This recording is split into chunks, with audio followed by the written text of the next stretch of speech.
right here at Sanctuary Church, the 5 o'clock session with Kukchanim on the Chanuguk Constitution. Do you want to repeat that, Matt? Mr. Takeuchi looks like he's not getting a translation. 聞こえますか? 聞こえてないようです。Into the receiver, please, Rio. 聞こえます. Okay, now we're good. All right.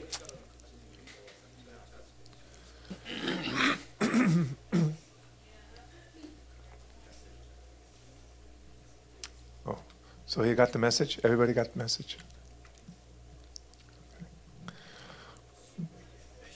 All right. Okay. Well, again, So welcome back. Repeat about 5 o'clock, I think. The Japanese need to know. Pardon me? About 5 o'clock. Okay.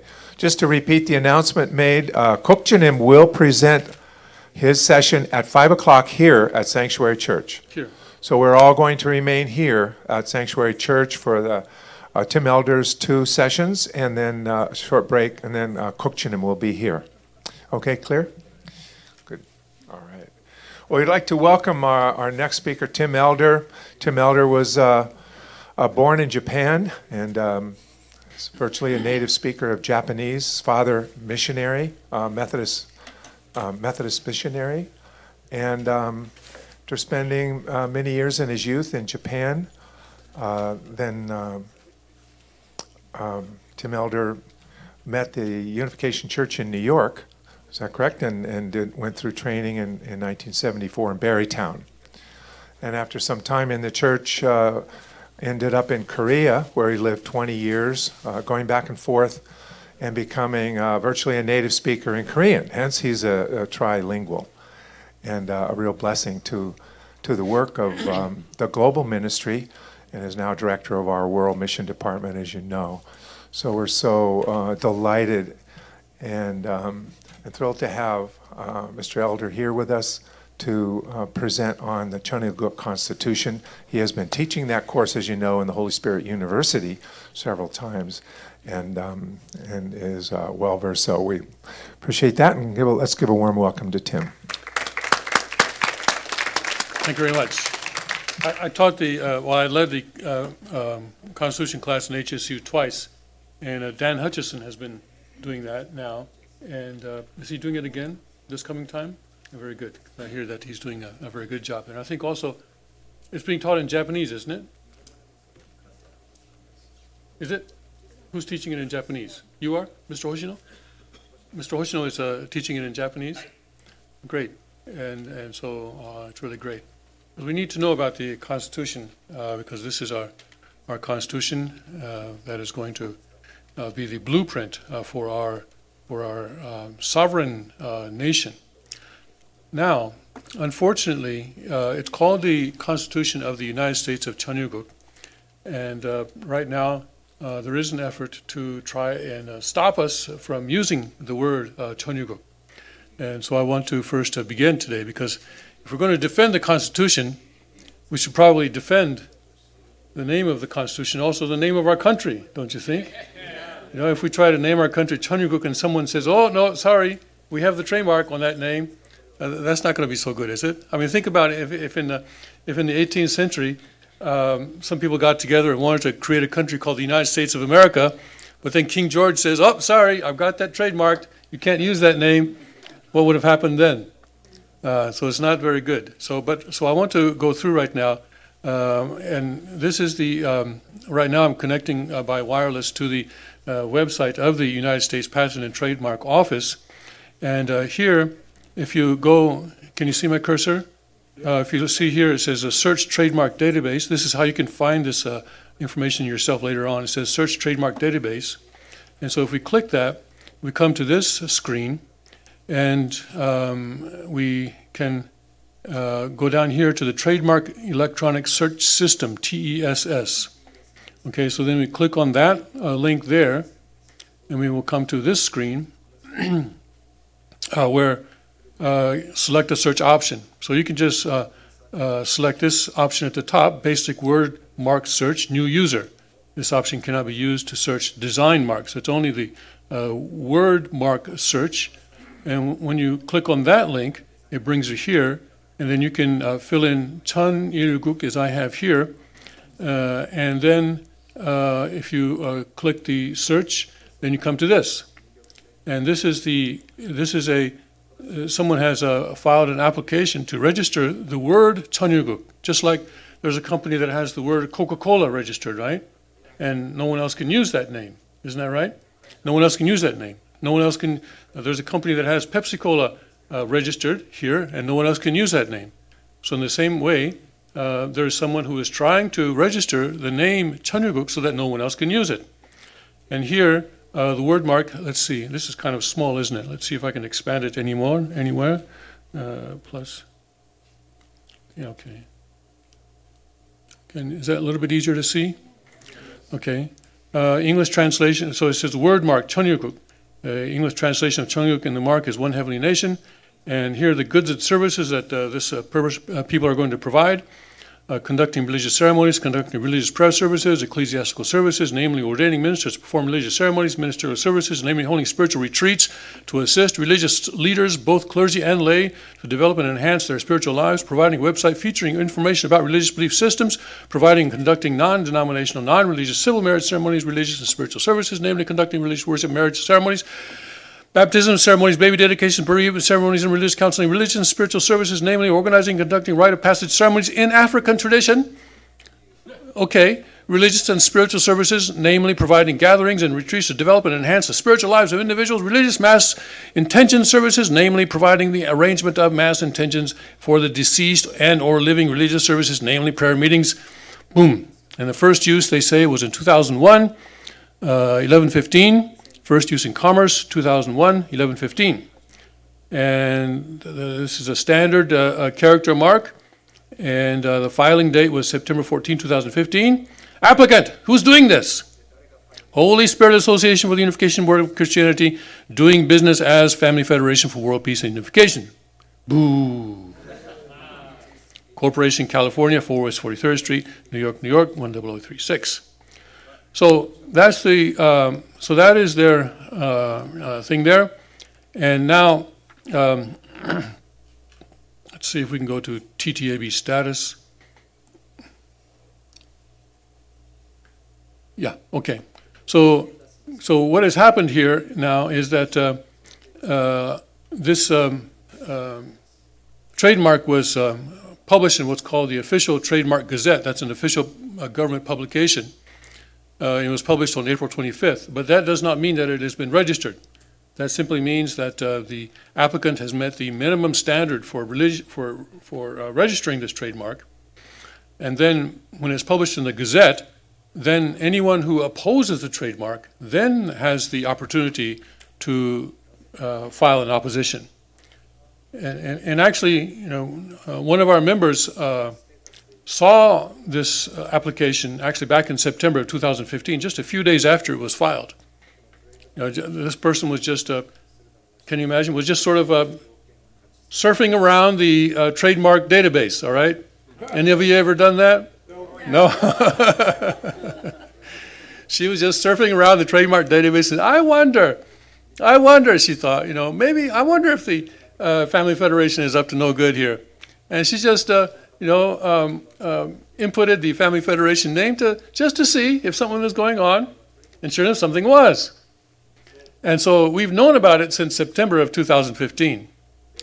And so then in March of 2016, we paid a lawyer to send a kind of a letter saying that, all right, we see what you're doing, and we don't like it. And that was just sort of to let people know that we're here and we're watching, but we didn't really have the opportunity to officially oppose this trademark until now.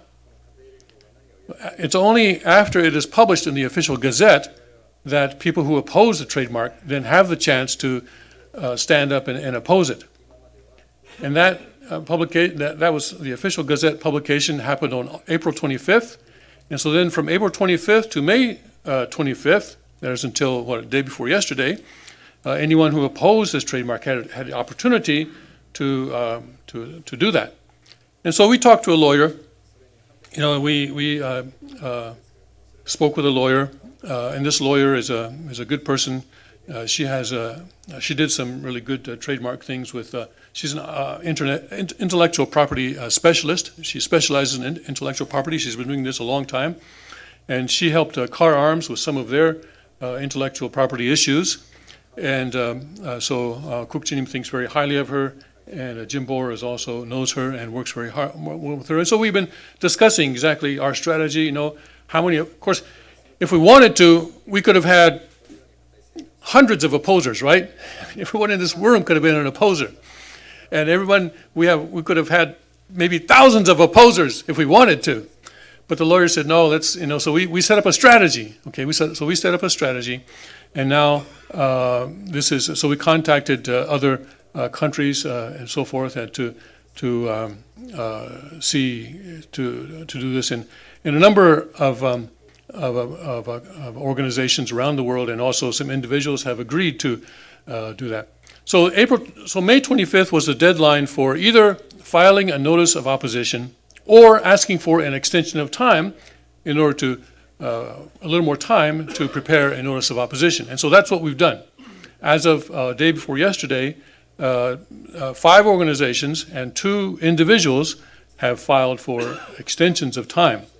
And you can see that here. So the defendant, isn't it nice to see their name in the defendant slot? Holy Spirit Association for Unification of World Christianity is the defendant. And here we have a potential opposer, Unification Church South Africa, World Peace and Unification Society Kenya, World Peace and Unification Sanctuary Inc., and that's us here. James Boer, he's going to oppose on an individual basis. World Peace and Unification Sanctuary China, 세계 평화 통일 성전 서울 성전, and Masako Ando. So Masako is a member of our congregation. So these people have asked for extensions, and here in Masako's case, it's just 1 month until June 24th, but in the other cases, it's all until August 23rd. These are 90-day extensions until August 23rd. So between now and then, we want to build the best case possible to oppose this registration. And if we are successful, then the registration will not happen. And we will have stopped this attempt to hijack the name of Cheongguk. I have, for anyone who wants to see more about this, I've prepared a video. This is just a 5-minute video that you can see here on Facebook on the Sanctuary Church Newfoundland, PA page. So let me just play this for just a minute. Oh, you can't get the sound, can you? Okay. So all right. Well, then I can. Since it's me, I probably know what they're saying. So this is the applicant. This is the content of the application, and it says that the mark consists of standard characters without claim to any particular font style, size, or color. So they are claiming, or they want to register Cheongguk with any font style, any size, any color. So wherever the word Cheongguk appears in writing, that they want to say that is our mark, and no one else should be using it. And they're trying to register it in 3 classes, but especially there's an international class, and I won't go into the actual content of these classes because that's a technical thing. But the important thing is that the fact that they are registering it as an international class means that they may be trying to register this same mark in other countries as well. You can see this on our Facebook page, Newfoundland Sanctuary Church Newfoundland, PA. And this is the content of of what they're going to be using it for, and we just read through that once, so I won't do it again. And then this is the history of it. In September 2015, they filed their application, and in March 2016, we sent a letter of protest to here, and it's part of the file. You can also see that on that official website. And then on April 5th, 2017, so it took them about a little more than PTO, the U.S. Patent and Trademark Office said that the application had met the minimum requirements for registration. And then the 25th of April, they published it on the official Gazette. And on the 25th, this was the deadline. But before that, as I said, 5 organizations and 2 individuals were granted extensions of time to publish notices of opposition. So this is a real contest, I would say, a real fight that we are fighting here. And it is a legal fight, and so it's going to take some money. And so if anyone feels that they are able to donate to this legal effort, I appreciate it very much. So who will be affected? If this registration is issued, no one will be able to use the word Cheonryuk without approval from Family Federation, and violators may be sued by Family Federation for triple the amount of monetary damages. For example, they could say that, well, look, by using the word Cheonryuk, you were able to get $1,000 in donations. So those donations should have come to us. So we want you to pay us $3,000, triple damages. So this affects anyone, not just sanctuary members. Anyone who thinks they may want to use Cheonryuk sometime in the future without going through the process of receiving approval from Family Federation. So this gives Family Federation a tremendous power over the way people express their faith. Oh, no, you can't use Cheonryuk there because you're saying something that we don't agree with. They could say that. And so now is the time for people to speak out. For example, if you wanted to print out the family pledge, our family, the owner of bleep, bleep, bleep, if you can't use the word Cheonryuk, pledges to seek our original homeland and build the kingdom of God on earth and in heaven, the original idea of creation by centering on true love. Our family, the owner of bleep, bleep, bleep. If the Family Federation doesn't agree with your ideas or your group, they can say, oh, you cannot use the word Cheonryuk. So that gives them a tremendous control. And of course, that's exactly why they are trying to register this. And then who can oppose? Well, anyone who believes, well, now actually it's too late. This doesn't apply anymore because you had to apply before May 25th in order to oppose. But you can help us, though, opposing by and we can talk more about that. Right now, this is being broadcast, so I don't want to tell you what we are doing in order to oppose this. But we can, if you want to help us, we can talk more about that later on. Okay, so I think that was all I had here. Yeah, that's all I have here. All right. And that is on this page, as you can see, it's called Newfoundland Sanctuary Church. And Newfoundland Sanctuary Church is the name of the page. So you can come here to this Facebook page, and this is pinned to the top, and so it will still be at the top for some time to come, and you can watch this video for yourself. Okay, so that is what's happening. So the first thing I want you to know about the Cheonryuk Constitution is that it is under attack. It is under attack, and we need to defend it. Okay, let's see. I like to stay in time, but I don't think I have a. Oh, I see. There it is. All right. How long does this first session last? 3. This goes until 3, from 1:30 to 3. Okay. All right. Let's start. The Constitution itself. When I was doing the HSU class, we would spend each semester between 10 and 12 hours, in other words, an hour a day for an hour a week for 10 to 12 weeks, going through the Constitution article by article, paragraph by paragraph. We don't have 12 hours here today, so I was thinking, what part of the Constitution do I especially want people to know? The preamble is certainly one part, and then other parts would be Principle 3, Article 3, Sections 8 and 9, and we'll get into the reason for that later on, and maybe we can also talk about a couple other parts as well if we have the time. So I want to go through, use the first session to go through the Constitution itself, and then the second session, I want to do what maybe we normally would have done a little bit this morning if we had had a King's Report this morning. We're doing King's Report on Saturday as well now, But we didn't do it this morning because we just don't have the capacity to have so many events in one day. But there's some important information out there today that I think relates to the Constitution. So I want to go through some of the articles that are on the news today, and we can look at them in terms of how would we deal with this situation in terms of the Cheongguk Constitution. So we can do that. Okay, Louis is happy about that, I'm sure. Then he'll be sticking around for the second hour. Thank you, Louis. Okay, then I'm going to read through this, and we can talk about different points as they come up. Cheongguk, the kingdom of God, a sovereign and actual nation, does not yet exist in the world. And that's actually very important. This is a point that sometimes people get confused with. It is an actual nation, and it does not yet exist in this world, but is a long-awaited culmination of the end of time as prophesied in the biblical scripture.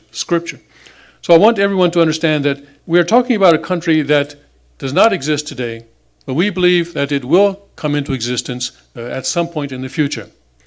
Now, people can talk about or speculate about how it's going to happen, when it's going to happen, where it's going to happen, and we can, people may have different feelings about that, understanding about that, and I may have some opinions about that, but actually, it's up to God. Human beings can plan and everything like that, but in the end, it's up to God, and you just have to watch Him and see what He does. But it is a long-awaited culmination of the end time. So this Cheongguk is the end of history. It's the end of the history of restoration and of God's salvation providence. Now, one thing I recently was guided by the Spirit to watch some YouTube videos on the ecumenical councils of the early church and about how sort of a Christian theology developed during the first several centuries. And one thing I noticed was that the basic assumption of Christians then, and I think also basic assumptions of Christian even today, is that Jesus' coming was all about saving us. But what the King has been pointing out to us through his sermons is that that's only part of the process. That God's will is not just to save us and then say, okay, from here on you're on your own, good luck, but rather, and Jesus said it, thy kingdom come, thy will be done on earth as it is in heaven. And I think those three sort of lines in that prayer, in the Lord's Prayer, really express the ultimate goal of God's providence, and the ultimate goal, the ultimate purpose for which Jesus came then and for which he came again. So the long-awaited culmination of the end of time means exactly that this is the ultimate goal that God has had in mind ever since the time of creation, and it is the goal that he has, even after the fall, he has never compromised on that goal, but he has always been working towards that. And now we are at a time when we can almost see it. We can't see it because, there's a lot of fog out there. But it's there. But it's there. We believe it's there. And it's been prophesied in biblical scripture. The divine principle and the 8th grade textbook curriculum revealed by True Father Christ at his second coming is the spiritual foundation of this Constitution. Remember, the King talks about how it matters what book you read. The culture is based on books, on a book. Communism is based on the Communist Manifesto and the Das Kapital and the writings of Lenin and so forth. So it matters what book that you are reading, whether it is Buddhist scripture but our book for this Constitution is the divine principle, and of course, divine principle is included in the 8th grade textbooks revealed by True Father.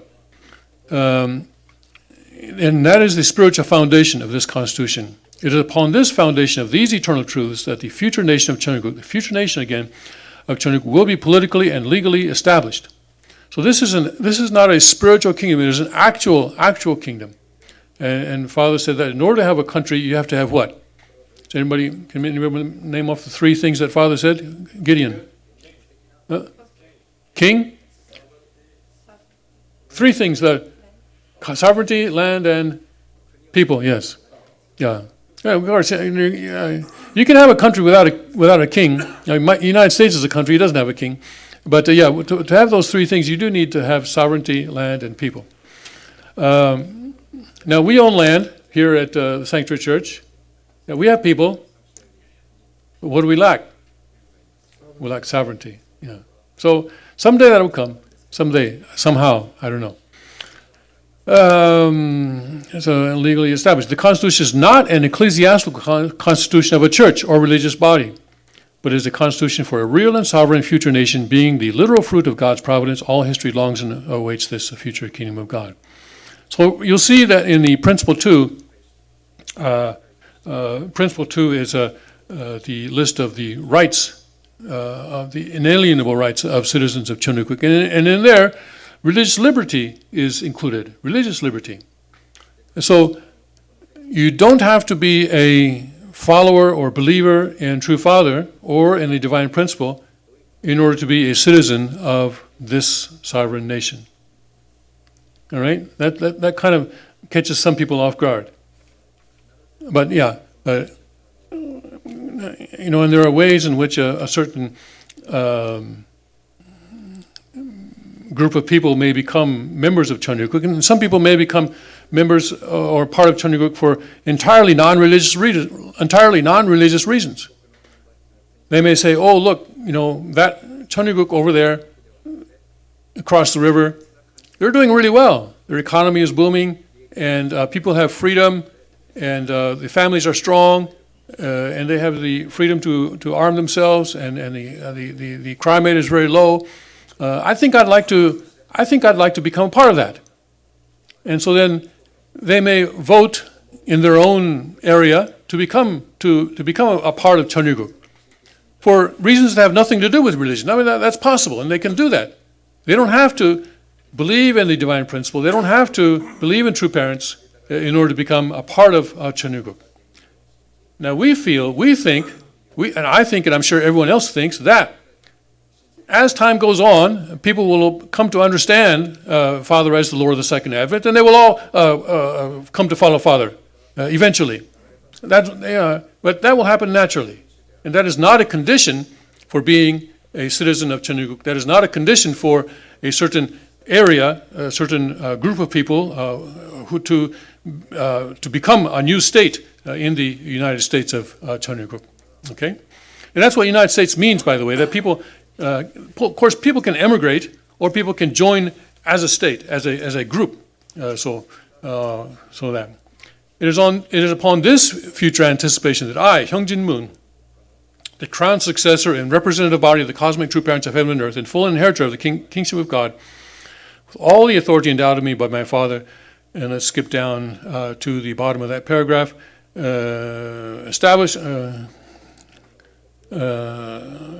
who became flesh, hereby declare, here we are in the fourth line, hereby declare that all peoples of the kingdom of heaven, Chunukuk, are the sovereign children of the Almighty God of Christ, who became flesh and gave us immeasurable grace by engrafting us to God's life, God's love, and God's lineage. This endows all human beings of the kingdom of God with immutable and inalienable rights that originate from our Creator. So again, the fact that people have rights may be very attractive to people. So this could become a real land of opportunity for people. When people were coming to the United States from Europe especially during the 19th century, they didn't necessarily understand the political system of the United States or the philosophy that went into forming the United States Constitution, but they saw it as a land of opportunity, and so they came here by the boatload. And so I think something like that could happen with the United States of Chunukuk. The establishment of the kingdom of God marks the end of Satan's kingship of past tyranny and domination over peoples of this world throughout time. By the complete victory of the true Father, Sung Myung Moon, King of Kings, the Lord of Lords, and conditions were met to establish God's physical kingdom on earth. However, due to the failure of Han Mother, at the final hour, the world moves through a period of judgment instead of blessing, and the providence has been extended over 3 generations of the three kingships of God.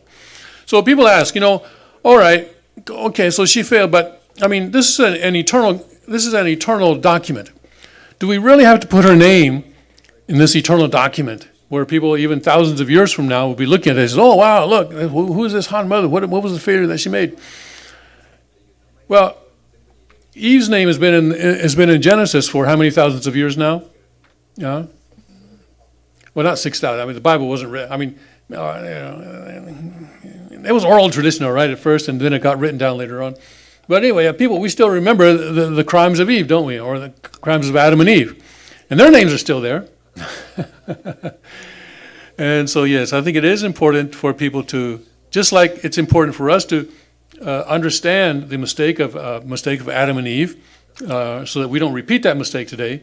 It's important that people in the future understand the failure of the Han mother, and the essential failure, remember, was that she refused to bow to the lineage of God, represented by the second king.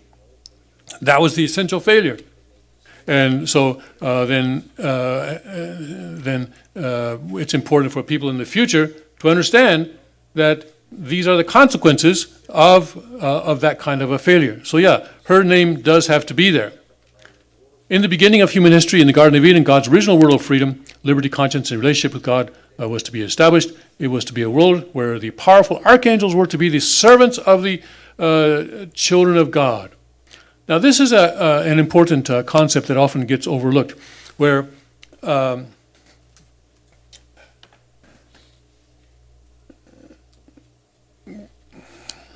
not sure I have this exactly right, so I won't say his name.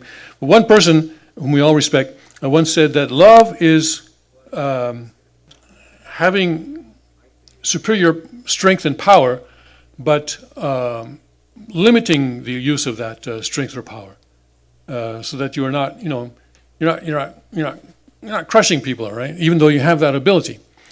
So the archangel in the Garden of Eden was very, very strong, much stronger than the teenagers, Adam and Eve. But even though physically and spiritually stronger, the archangel was supposed to be the servant to the children of God, Adam and Eve. And that was God's ideal, where although the archangels were powerful and strong, they were supposed to be the servants of the children of God. However, due to the fall, the world of Satan's domination over mankind was established, and the history has shown centralized powers. So after the fall, what kind of governments have we seen in actual history? We've seen dictatorships.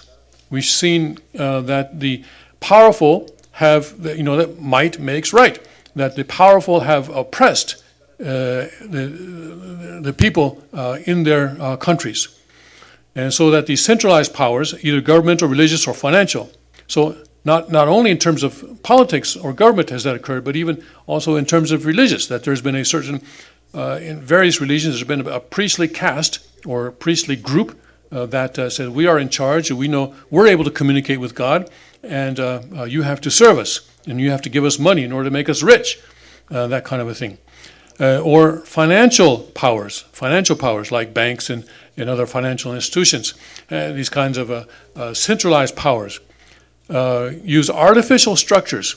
Artificial structures means man-made structures and power to rule over mankind, sometimes taking freedoms gradually and sometimes eliminating them by brute force. So this sentence characterizes the history of humankind after the fall.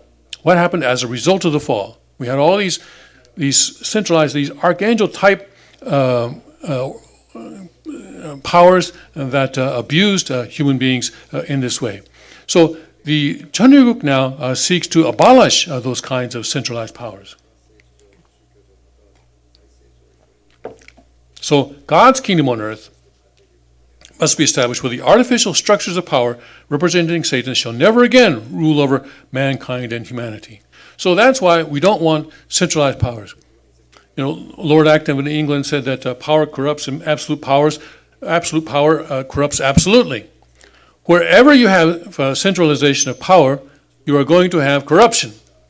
Wherever you get it, that happens. Whether it's in government or in religion or in financial institutions, if you have centralized power, you're going to have corruption.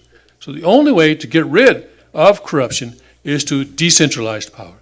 Decentralize it. So that, because if I give someone a bribe, why am I doing that? Why am I doing that? It's because the man or the woman receiving the bride has the power to give me something, right? To give me a license or to give me a special privilege. So it's for that I am paying the bribe. Maybe I'm trying to get a certain law passed, something like that. And this person has the power to do that. So where you have centralized power, you have people who want to then manipulate that power for their own private benefit, and they will give bribe, and that is corruption. So this Constitution does everything possible to decentralize power. And the decentralized government power, decentralized economic power, decentralized military power, decentralize the power of the media, so that we don't want money influencing our elections. We don't want media influencing our elections. And this is what the Constitution tries to do. The role of the kingships. So here, remember, people are asking, why do you have to have a king? This sentence explains it. The role of the kingships of God must be to preserve and protect this covenant between God and the peoples of this world. The role of the king is to protect the rights of the people. The role of the king has to be to protect the rights of the king. And then it goes into a paragraph about what happens if the kings in the future don't do that. It is the absolute responsibility of the future kingships of the direct blood lineage of God. So direct blood lineage of God. This is a very important phrase, isn't it? Because until now, there has not been a direct blood lineage of God on this earth. Adam came as God's son, but he and Eve sullied or corrupted God's lineage. And so Cain and Abel were not born, and Seth were not born into God's lineage. They were born into Satan's lineage. And then all of us have inherited Satan's lineage until now. Jesus came, of course, in the direct blood lineage of God, but also he was not able to leave that lineage on earth. He left without being able to leave that lineage on earth, and that is why he has come again. That is why he came again in the 20th century, to leave that direct blood lineage of God. And now finally we have that. We have that. So that is an incredibly precious thing that we have. Kingships of the direct blood lineage of God, to renew this pledge and covenant with each passing generation. Future kings of God's kingdom, Chanuguk, who desecrate this most sacred covenant between God and his people, represented as the United States of Chanuguk, shall heap upon themselves every manner of every curse and will be ruthlessly judged by the spirit world and Almighty God. You know, this is a very serious thing. I think, what was it? God's Day of last year, wasn't it? God's Day of last year, when the king had an experience where we did the midnight service here, and as a part of that midnight service, we were doing Kyungbae. But instead of sitting on the throne, he was sitting over there. And as the Kyungbaes were about to finish, he leaned over to me and said, "This is not right, because the thrones are empty, and Father's not able to accept these Kyungbaes." And so remember, after the Kyungbaes were finished, he got up and he repented in front of everyone, because God and Father struck him right there as he was sitting there.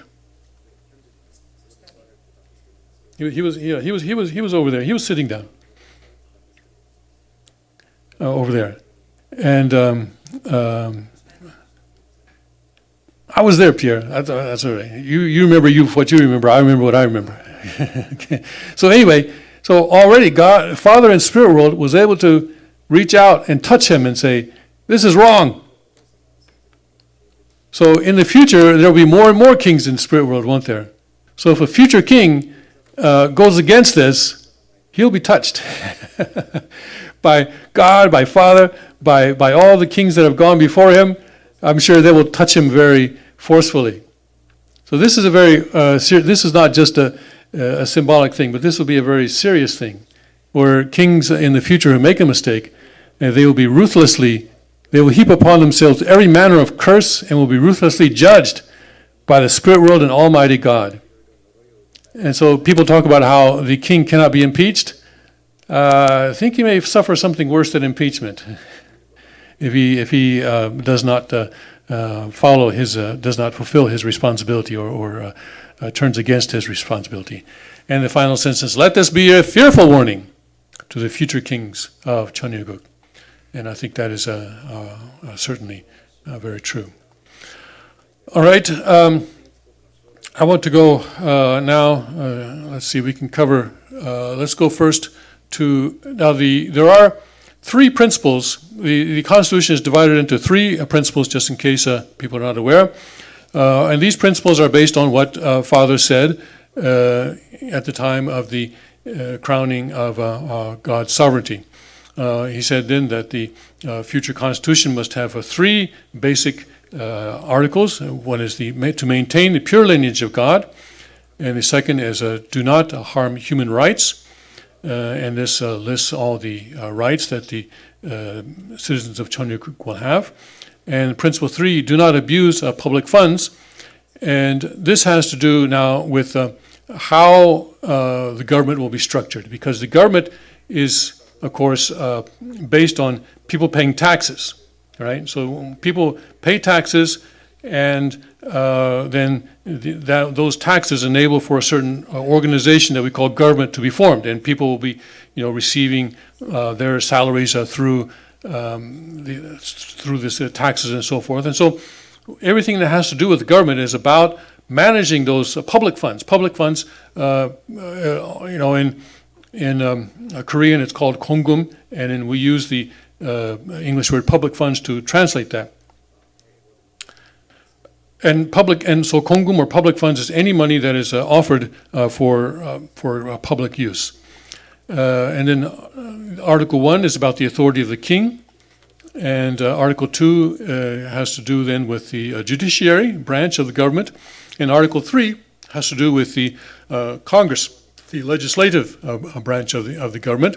And then later on we'll see that Article 4 has to do with the executive branch of the government.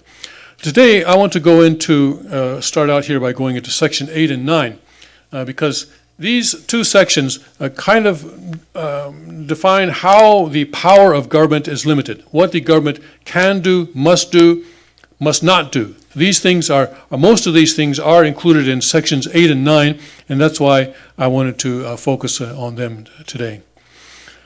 Does anyone have any questions so far? Okay, Pierre? Can you define the cosmic true parents, the representative body of cosmic true parents? Well, that goes beyond my topic of my lecture today, because it's a theological question, but I think it would be the true parents who are in the spirit world. In other words, it is as opposed to the earthly. Well, we say in the Cheonju, Cheonjin Champumonim. So Cheonju means cosmic true parents of cosmic true parents of heaven, earth, and humankind. Lourdes? Could you define you were talking about direct blood lineage of God, but if we, during the blessing, we received through Father's lineage. So it said, so the kingship of the direct, but we're talking here about the direct blood lineage of a true Father. Yeah. And when we inherit the blood lineage of true Father, what is that? Is that what do you call that? Well, then we become kings of our own tribes. But Father's direct blood lineage passes through his, and he has chosen the lineage of Hyungjin-mun to be his direct lineage through which the kingships will pass. So this is different from the blood lineage that we receive through the blessing. Can I explain it again? The direct lineage of the kingships of the direct lineage of God that we are referring to are the people who are in the direct lineage of Father and Hyungjin-nim. They are the ones who will be qualified, potentially qualified to become king.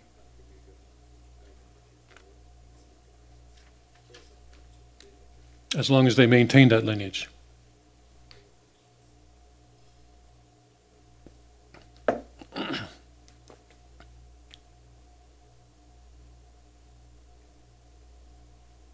So no one who is not in Hyungjin-nim's lineage will become king.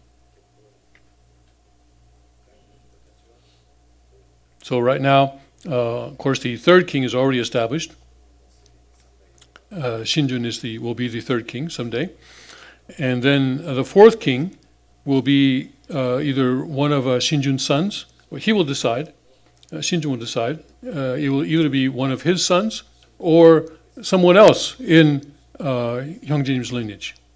So it could be either Shinpa Shinman or Shinduk's sons or something like that, if Shinjun has no sons, as an example. So, but it has to be someone in Hyungjin's lineage.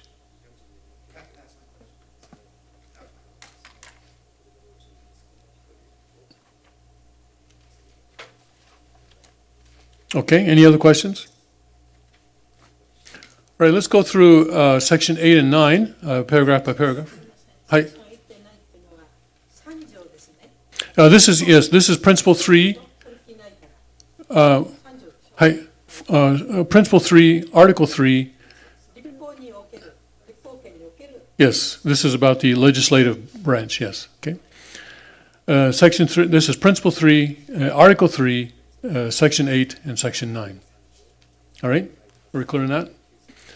The Congress shall have power to lay and collect sales taxes, duties, and imposts and excise to pay the debts and provide for the common defense of the United States of Cheonryuguk.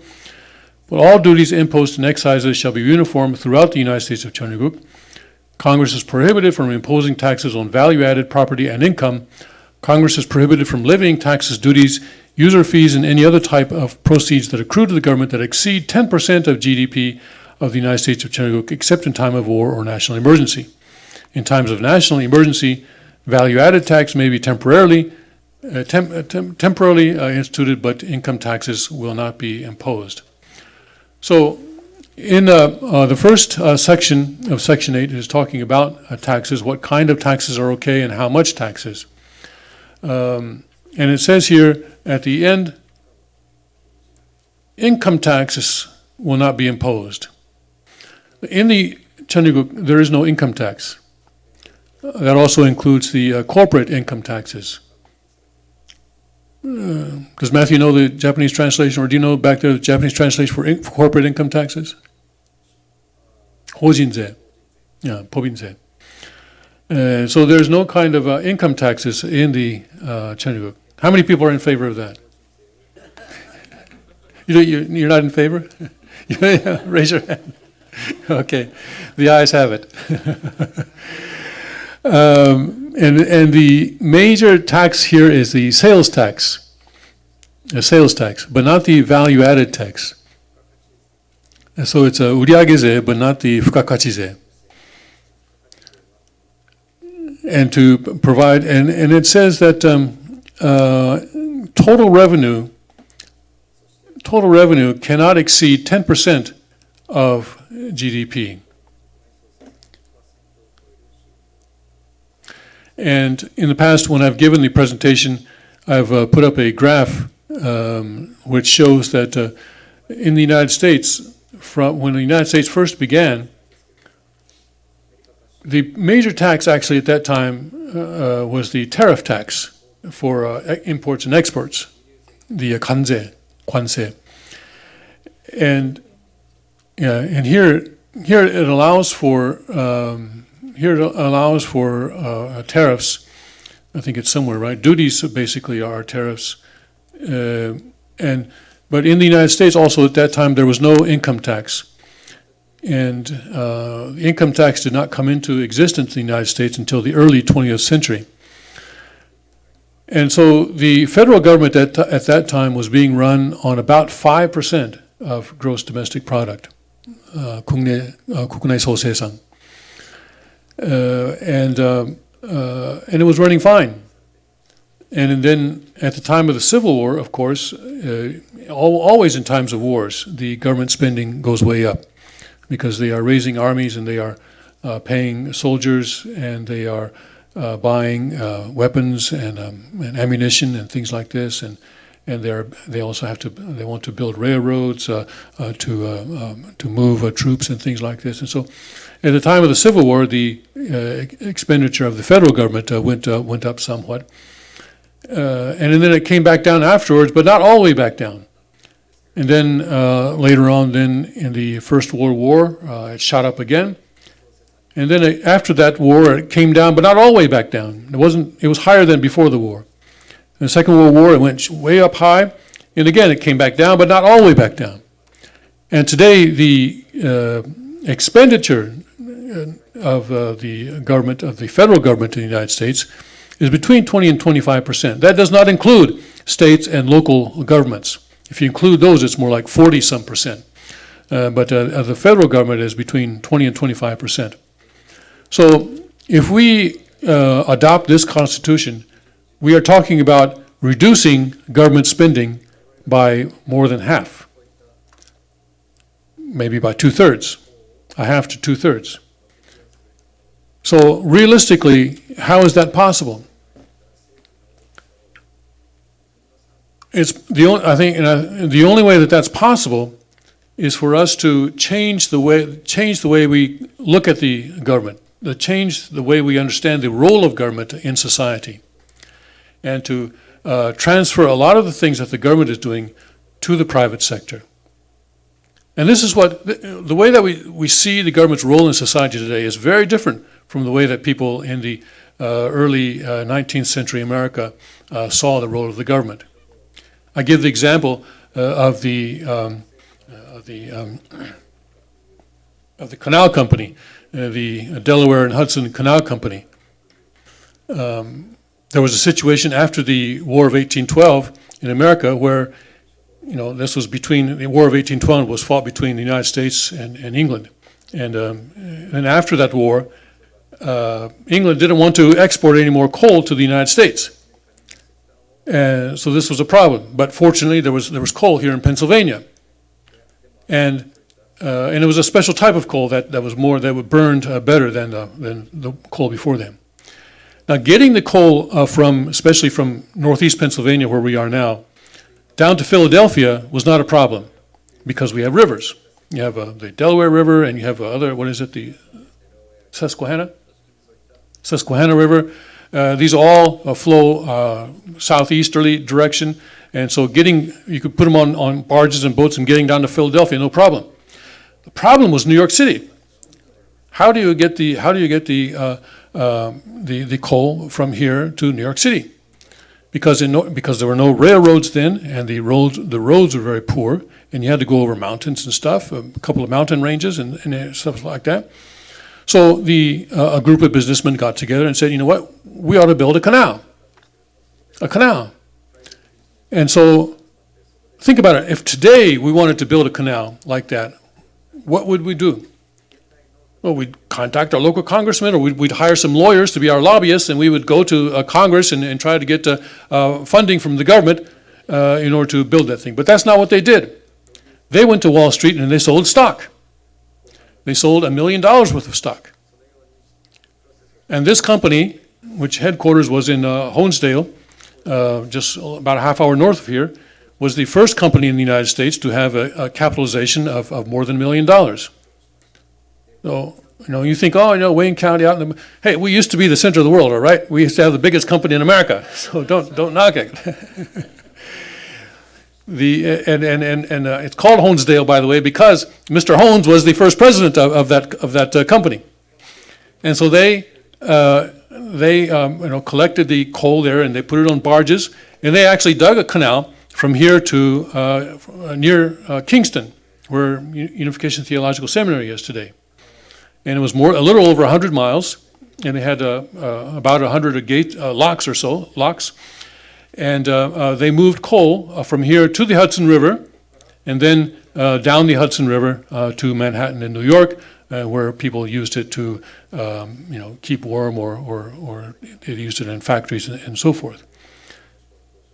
But at that time, the concept that people had was that they could do this in the private sector. They did not need government help. The government didn't have the money anyway, because they were only taking taxes from tariffs, basically. But they were able to do that. The Transcontinental Railroad that President Lincoln began, of course, the government gave the private companies who built that land along the railroads, which they could sell but no taxpayer funds went into that project either. So these kinds of infrastructure projects, building of roads, for example, and other things, these were done in the private sector back in those days. And that was the way that people saw the relationship between the government sector and the private sector. Today we have a very different view, where we think that the government should do all these kinds of big infrastructure projects. But that was not the way it was back then. And so if we're going to reduce the government revenue down to 10%, in other words, less than half of what it is now, almost two-thirds, down by almost two-thirds from what it is now, we need to also change our thinking about the role of government in society, so that many of the things that are going on, that the government is doing today, can be done in the private sector. Social welfare would be another example. Education is another example, where these things can be done in the private sector, but over time we've somehow given these roles to the government. They need to be brought back to the private sector so that we can have this situation where the government is kept within 10% of gross domestic product.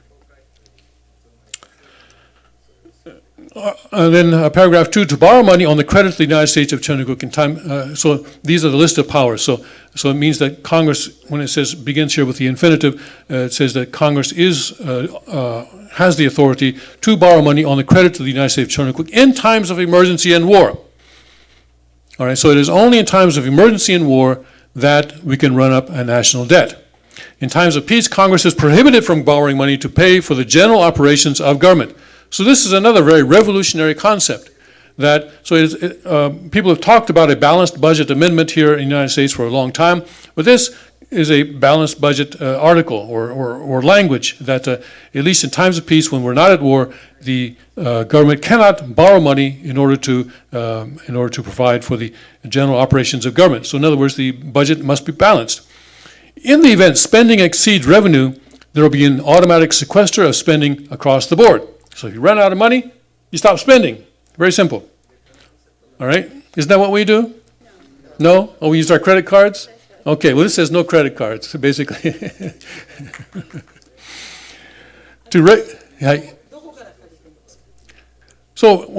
When they borrow, they can borrow from, they can do what they do now. That is, they can borrow from the people, or they can sell bonds to whoever wants to buy them. That may be the citizens may want to buy these bonds, or maybe China might want to buy them, or whoever wants to buy them. Yeah, sure, yeah. But only in times of war or emergency. Then the Congress has the power to regulate commerce with foreign nations and among the several states. All right, I think that's pretty clear. If you have any questions, please ask. To establish a uniform rule of naturalization. So if naturalization means that people want to become a citizen of Chinaguk individually or as a family, then those rules will be established by Congress. And uniform laws on the subject of bankruptcies throughout the United States of Chinaguk. So also about bankruptcies, those will be the same. So states can have different laws on many, many different things, but when it comes to naturalization and bankruptcies, Congress will decide what those are, and those laws will be the same throughout the country.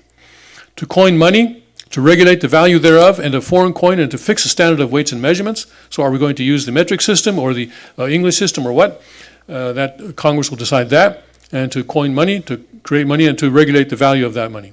To provide for the punishment of counterfeiting, and the current coin of the United States of Chinaguk. Okay. Are the translators okay? Translators want to ask questions?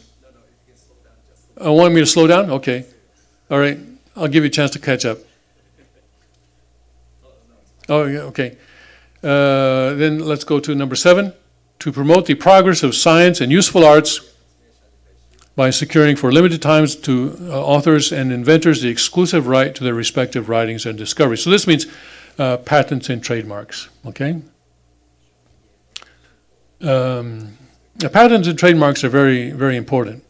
Does everyone know the story of what happened in the War of 1812 when the British actually invaded Washington D.C. in 1812 or during that War of 1812, and they burned every government building in Washington D.C., including the White House.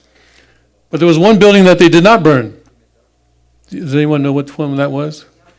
Huh? The outhouse. No, it wasn't the trade. It was the U.S. Patent Office.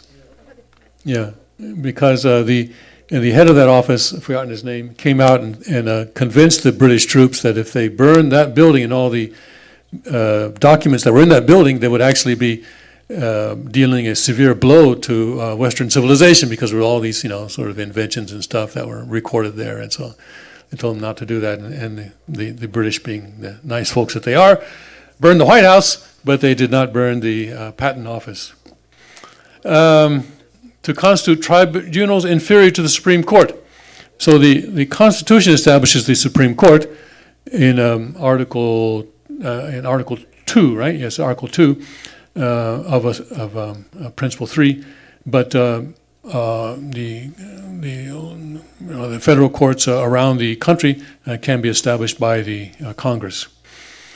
To define and punish piracies and felonies committed on the high seas and offenses against the law of nations. Now, this language is taken directly from the Constitution of the United States of America. Maybe I should explain here why so much of the Constitution of the USA has been quoted here. Really, the United States Constitution that was written at the end of the 18th century was a revolutionary document at that time. Many people in Europe, especially the aristocracies in Europe, did not believe that it was a realistic thing to expect common people to be able to govern themselves. This idea of having elections and so forth seemed like a very idealistic nonsense type of thing, and it was certainly not going to work. And so they did not expect the experiment, they called it, of the United States to last very long. But that Constitution was really inspired by God, because in a number of ways. First of all, it put in writing the idea that we have inalienable rights, that God has given us certain rights. God has given every human being certain rights, that no government or no tyrant, no one has the authority to take these rights away from us. Also, these rights do not come to us because they are given by a certain government. According to that belief, for example, people in Japan have the right to bear arms. All right? You have the right to bear arms, just the Japanese government doesn't recognize it. But God has given you that right to bear arms. Unfortunately, the powers that be in Japan and in many other countries as well may not recognize it, and they are stronger. They have a monopoly on deadly force through their militaries and their police, and so they will use that monopoly to prevent you from exercising that right that God has given you. But that right is there because they are inalienable. That means that no one can take that away from you, and they are there simply because of the fact that you are God's child. So the United States Constitution put that idea in writing. That was very revolutionary at the time, and God inspired at that time. And also the fact that it gave people, it decentralized the power and authority, and especially in the 10th Amendment of the United States Constitution, it says that any power or right that is not specifically granted to the federal government is reserved for the states and the citizens. Unfortunately, that's no longer true today. But at least in the beginning, the powers that were given to the federal government were very specific, and anything that was not included in there was given to the states and to the people. So it was decentralized in many ways.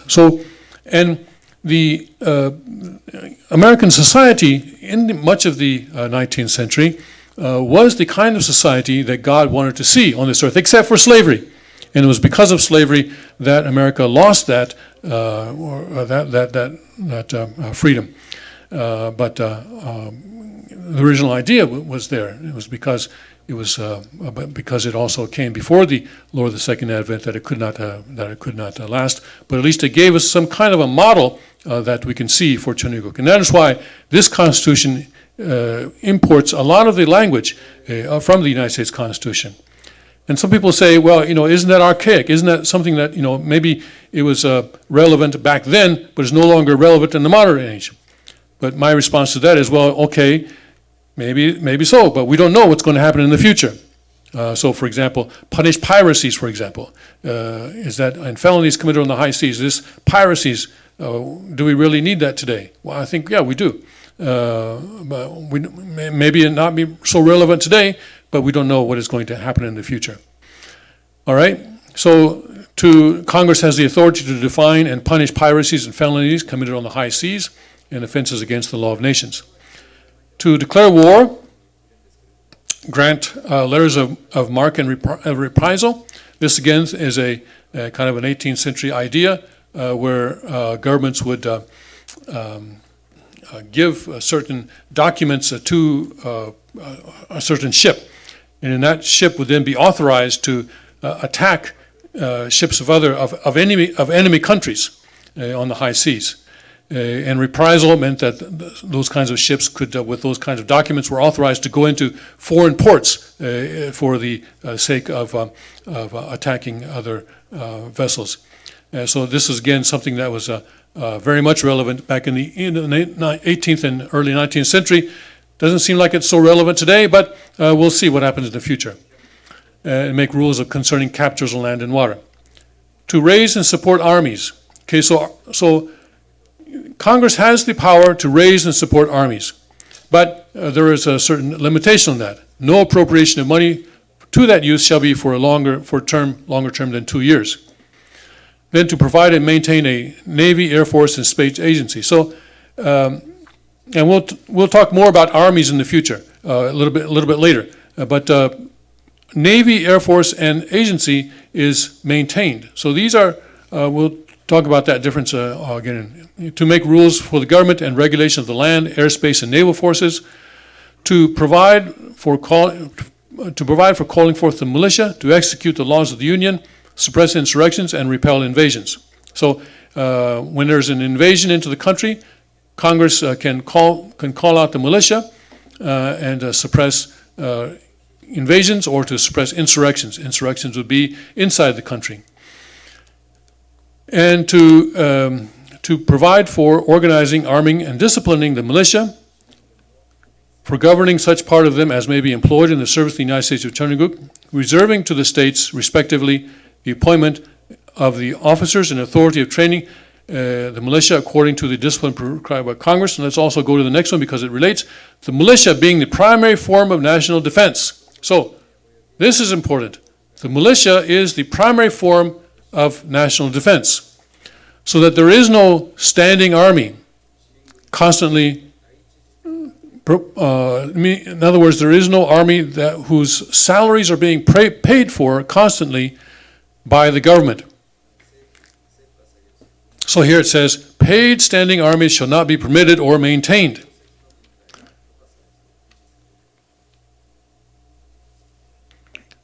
Why is that? Let me rest for a minute. Maybe someone else can talk. Why is it that paid standing armies are not permitted or maintained?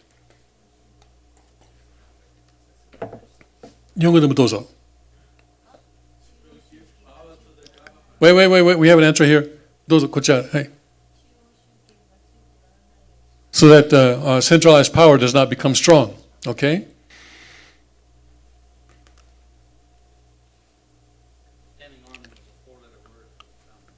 Yeah. In the during the Civil War, there was something called the draft riots of New York City. I don't know if people are aware of that. This is where, the Civil War started in 1861. I think in 62 or 63, they wanted more people to go fight in the war. And so they started going from door to door, and trying to force. They passed a law. First of all, the Congress passed a law that everyone, that all men of a certain age or something like that had to join the army, and the police started basically, taking people out of their homes to force them to go to war, and people in New York City didn't like that, and at one point there were riots. And President Lincoln called out the military to shoot people who were rioting and to stop the riots, and also to make it so that people would join would go along with this law, forcing them to join the military. President Lincoln did that. And people in my generation perhaps remember what happened at Kent State University in 1970. Do you remember that? Yeah. You remember that, right? When there was a anti-war demonstration going on in Kent State University in Michigan, right? Michigan or Ohio? Michigan, I think. Ohio? Okay, Ohio, yes. And there was a peaceful demonstration, whether you agreed with the Vietnam War or not. It was a peaceful demonstration, and the National Guard actually shot and killed some of those demonstrators. And of course, in other countries, this has also happened. In Gwangju, in Korea, for example, in 1980, May 1980, there was some demonstrations there, and the Korean military, shot and killed many civilians. And so wherever we see, and this can happen in any country, and it has happened virtually in every country. I'm sure that if you go back to the history of your own country, you'll find these instances where centralized power has used the military to oppress the people or to subdue the people and to force the people to do the bidding and the will of the centralized power. And this is not so much of a threat with the Navy and Air Force, although in the New York City riots also the Navy was used. I mean, actual naval ships that were in New York Harbor bombarded, they actually bombarded the demonstrators with those ships. But overall, it's the armies that get used for this kind of a purpose. And so that is why here we see that the Constitution allows the government to provide and maintain a Navy, Air Force, and Space Agency, but says that for the Army, paid standing armies shall not be permitted. Because here we want to take this power away from the central government. We're going to have militias that will be the primary form of national defense. Now that means there's going to have to be, people are going to have to be committed to receiving a lot of training. Prior to the First World War, the United States had a very small army.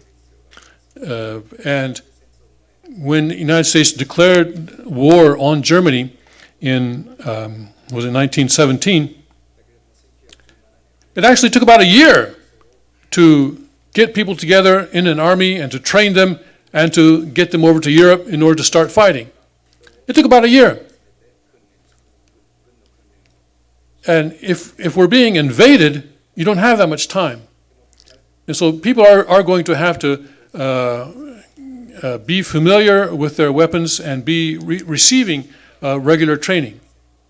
And so, for example, if someone is a doctor or a lawyer, then they will be doing their jobs, but then for a certain number of days per month or a certain number of weeks a year, they will devote to receiving training at some point, at some place, in order so that they can be ready anytime that they are needed in order to defend the country.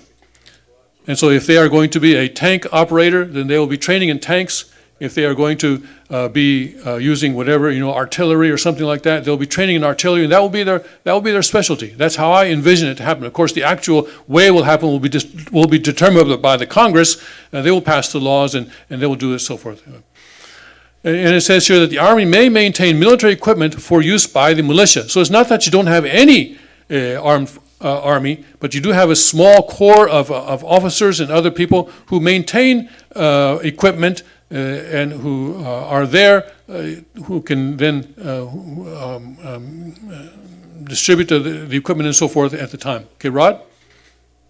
The militias, would that be like, excuse me, volunteer? And would it be for a certain period of time? The important thing is that they are not paid by the government. Yeah, and so, it would, well, like I say, the specifics will be decided by the Congress, but the important thing, the difference between, so it says here that paid standing armies should not be maintained. So militias will not be paid by the government. They will be supporting themselves through their regular jobs. And then they will be devoting a certain amount of their time to this purpose, a certain number of days per month or weeks per year or something like that. And then, so they'll be ready to perform a certain function in the military, in the Army, when the time comes for them to perform that function. Yes, Mr. Hoshino. 市民軍の創設はあり、そして、それが第一形態になりますけれども、市民軍たちを要するに教育する、その軍隊を教育するものは、政府の人間ですか、それともやはり民間ですか？ I believe, let's see, I think, well, no, because that would have to be, so that would have to be either the states or the federal government. That would be, and I think we'll see later on that the states will be doing this. I believe that's somewhere. Let me hold off on answering that question until we get a little bit through. I seem to remember that it's the states that that train and educate. So let me hold off a little bit on that question, okay? Remind me again. We've only got 10. Only got 10 minutes. Where does time go to? To make all laws which shall be necessary for proper for carrying into execution the foregoing powers and all other powers vested by this Constitution in the government or in Department of Office or thereof. So this paragraph would seem to suggest that also Congress will be able to pass laws that are necessary and proper for the training of the militia as well. We'll have to see how the Constitution is interpreted, but it looks like Congress is being given power for that in paragraph 17. And Congress shall make law limiting or prohibiting market concentration and or the formation of monopolies. Here's where we get into the decentralization of economic power, financial power, so that the now prohibiting market concentration and formation of monopolies.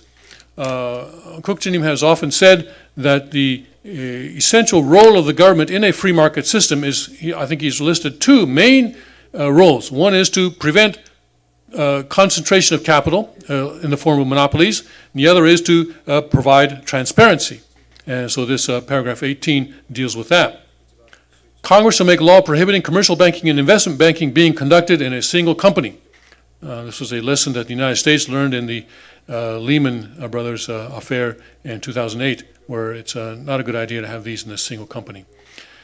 Congress shall make laws limiting any one bank to a maximum of 1% of the overall banking industry. So people have asked, is this 1% of total deposits or of a capitalization? Or Congress will decide that. But we don't want mega banks like we have today. We don't want, like today you have Wells Fargo or you have Citibank or things like that. On the other hand, we have, if you look here in Newfoundland, we have something called the MBT Bank and the Dime Bank. These are small local banks. Small local banks will invest in the community, and they are connected to the community. The employees live in the community. The officers are in the community, and those are the kinds of banks that we want. And this idea of having these huge mega banks is again a concentration of capital. And whenever you have concentration of capital, is the concentration of power, and where you have the concentration of power, you have corruption, and we don't want that. So we are decentralizing capital. Congress shall make laws against usury. Usury means to charge too much interest. Congress shall make law prohibiting holding companies and conglomerate ownership of distinct industries. So no chaebol, No zaibatsu in the Cheonryuk. No, all these, and also even like in the United States, GE, for example, GE. Look at how much we used to have a chart up there, right? I don't know if it's still. We don't have that anymore. Of the companies that are owned by GE, it's a huge. What in Korean they call octopus legs. I mean, they go all over the place, and they own all kinds of different companies. And Congress should make laws requiring that all news companies and new businesses be owned by individual citizens of Cheonryuk. So again, now we are decentralizing the power of the media. In the United States today, NBC, owned by GE, ABC, owned by Disney, and so forth. And we have businesses owning, these large conglomerate businesses owning these large news organizations. And we want to prevent that, so that individual citizens of Cheonryuk will own stock, through stock ownership, will own these news companies. Congress shall require law requiring for freedom of information of all Cheonryuk citizens. So here, I mentioned, Kukjinim said that in a free market, the government has to provide transparency. And this is it, freedom of information for all Cheonryuk citizens.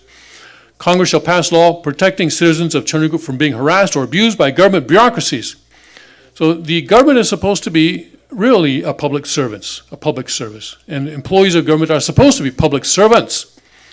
And so the Congress is supposed to protect the citizens of the Cheonryuk from harassment or abuse by these public servants.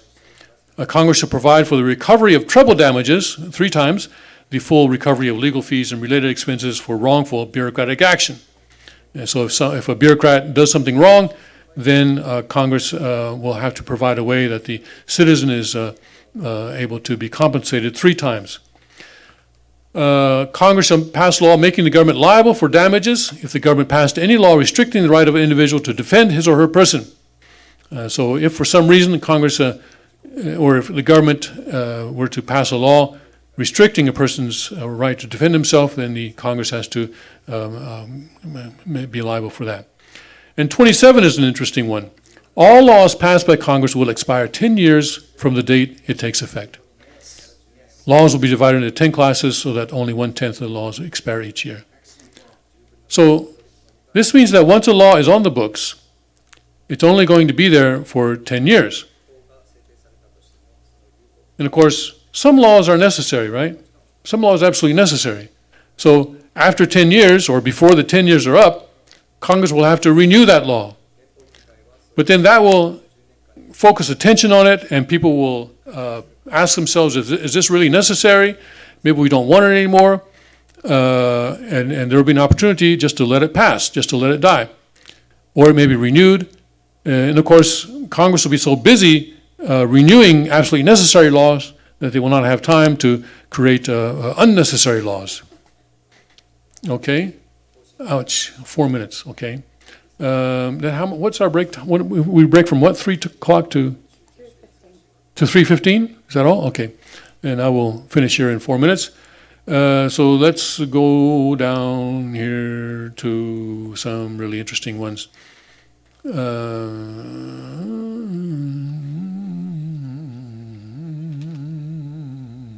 Okay, let's do number 8. Congress is prohibited from declaring war on terror, drugs, poverty, or other non-state actors. I don't know if this, I don't think you have this so much in other countries. In America, we keep declaring war on really stupid things. War on obesity, the war on, climate change, war on drugs, of course, war on poverty, war on terror. What else do we have? War on cancer, okay. And the problem with these wars, number one, they never end, right?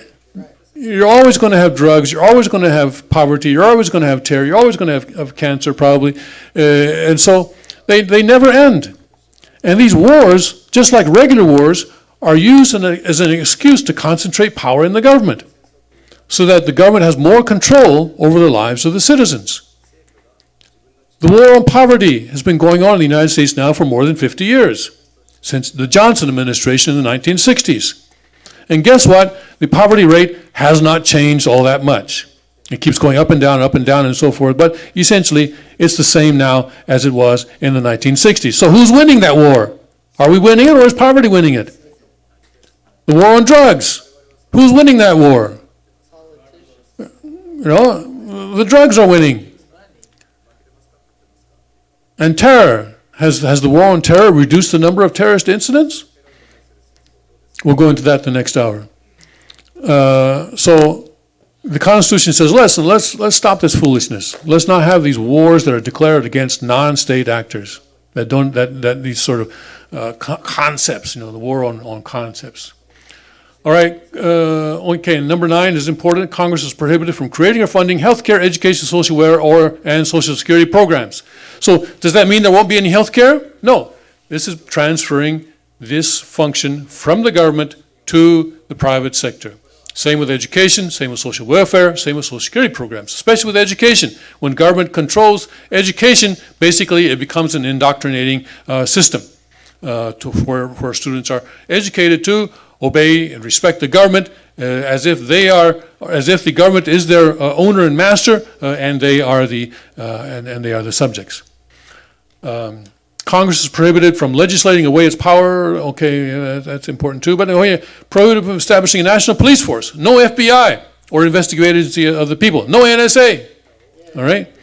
Congress is prohibited from classifying documents which do not have a substantive effect. And no central bank. All right. Okay, we're almost out of time. It's no environmental protection agency. Again, this will be done on a local level. Environmental protection will be done on a local level. And can't regulate the internet, yay. And, okay, that's about it. Laws requiring licensing by the government. If you want to become it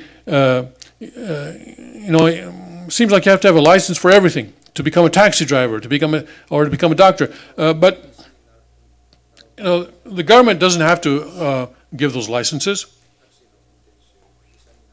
That can be done by those professional organizations, or people can do something, and if they're able to do it well and get a good reputation, they can do it. And here, number 18. Let me give just 1 minute on this. Is prohibited from outlawing intoxicating substances, but they can regulate. And people often focus on this and say, oh, look, Hyung Jin-im says it's okay for us to drink and smoke marijuana. Not true. It means that the government does not have to tell you what's right and wrong. Marijuana is still going to kill you. But you should be smart enough to know that yourself, all right? So that marijuana will still be a gateway drug, but you shouldn't have to depend on the government to tell you that. Adam and Eve should not depend on the archangel to tell them what is good for them and bad for them. And so we don't want a government to playing that role. That should be in the family and in religious organizations or other community organizations. All right, let's take a 15-minute break, and we'll be back at 3:16. Thank you.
shout it out, we're alive, 'cause you're alive. And what a love we found. Death can't hold us down. We shout it out, we're alive, 'cause you're alive.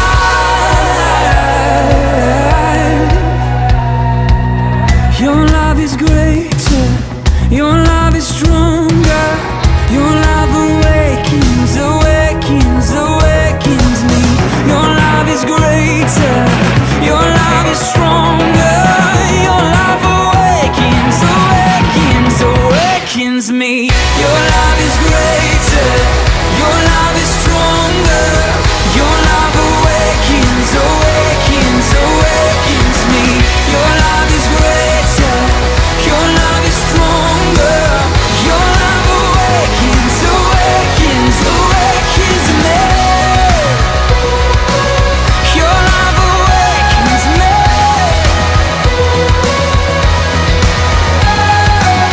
Your love is greater, your love is stronger.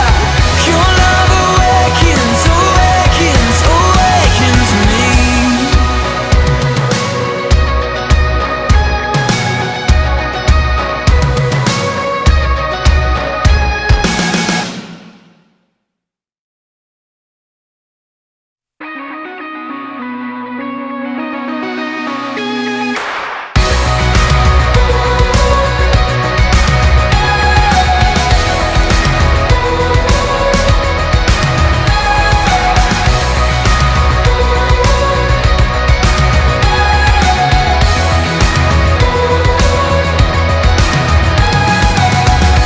There were walls between us.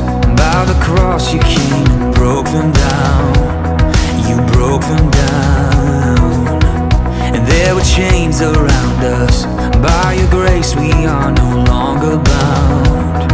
No longer bound. You called me out of the grave. You called me into the light. You called my name and then my heart came alive. Your love is greater, your love is stronger. Your love awakens, awakens, awakens me. Your love is greater, your love is stronger. Your love awakens, awakens, awakens me.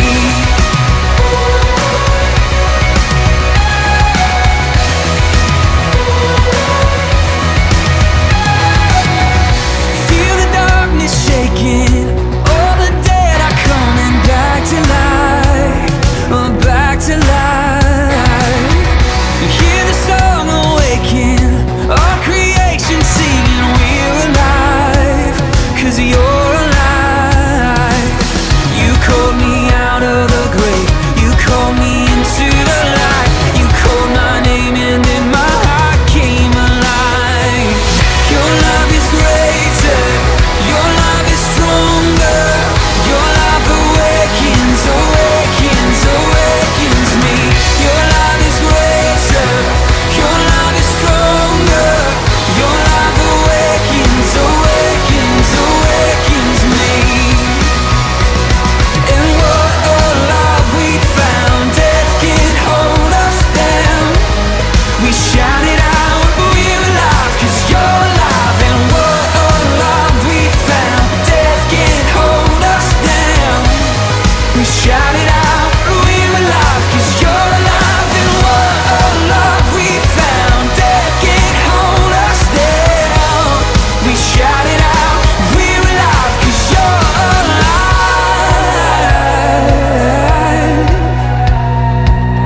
Your love is greater, your love is stronger. Your love awakens, awakens, awakens me. Your love is greater, your love is stronger. Your love awakens, awakens, awakens me. Your love is greater, your love is stronger. Your love awakens, awakens, awakens me. Your love is greater, your love is stronger. Your love awakens, awakens, awakens me. Your love awakens me.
grace we are no longer bound, no longer bound.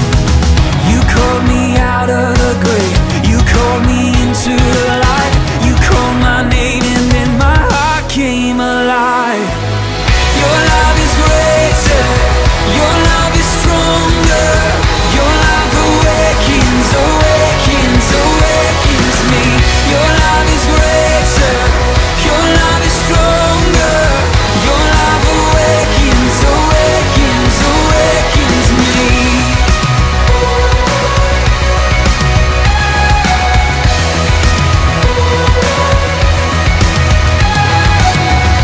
Feel the darkness shaking, all the dead are coming back to life, back to life. You hear the song awaken, all creation singing, we're alive, 'cause you're alive. You called me out of the grave, you called me into the light. You called my name and then my heart came alive. Your love is greater, your love is stronger. Your love awakens, awakens, awakens me. Your love is greater, your love is stronger. Your love awakens, awakens, awakens me. And what a love we found, death can't hold us down. We shout it out, we're alive, 'cause you're alive. And what a love we found, death can't hold us down.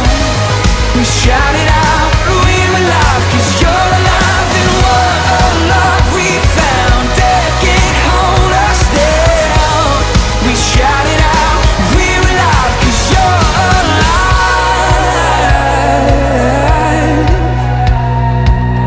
Your love is greater, your love is stronger. Your love awakens, awakens, awakens me. Your love is greater, your love is stronger. Your love awakens, awakens, awakens me. Your love is greater, your love is stronger. Your love awakens, awakens, awakens me. Your love is greater, your love is stronger. Your love awakens, awakens, awakens me. Your love awakens me.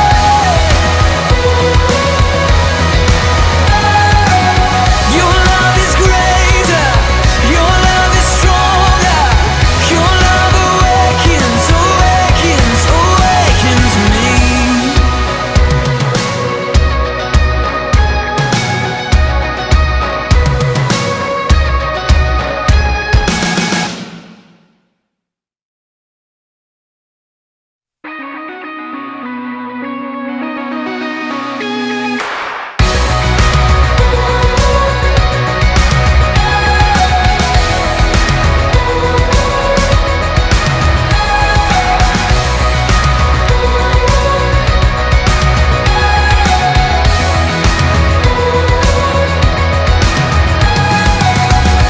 There were walls between us. By the cross you came and broke them down. You broke them down. And there were chains around us. By your grace we are no longer bound, no longer bound. You called me out of the grave, you called me into the light. You called my name and then my heart came alive. Your love is greater, your love is stronger. Your love awakens, awakens, awakens me. Your love is greater, your love is stronger. Your love awakens, awakens, awakens me.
let's start.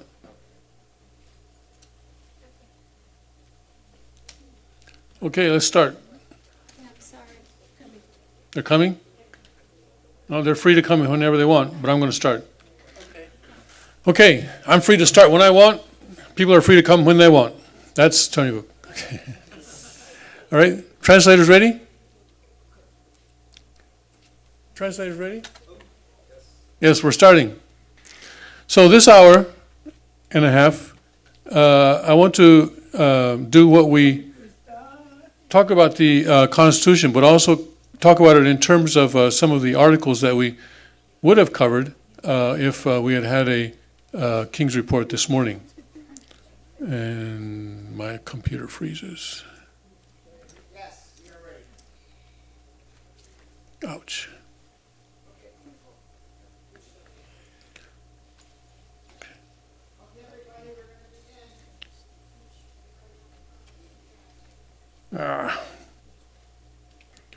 This is important.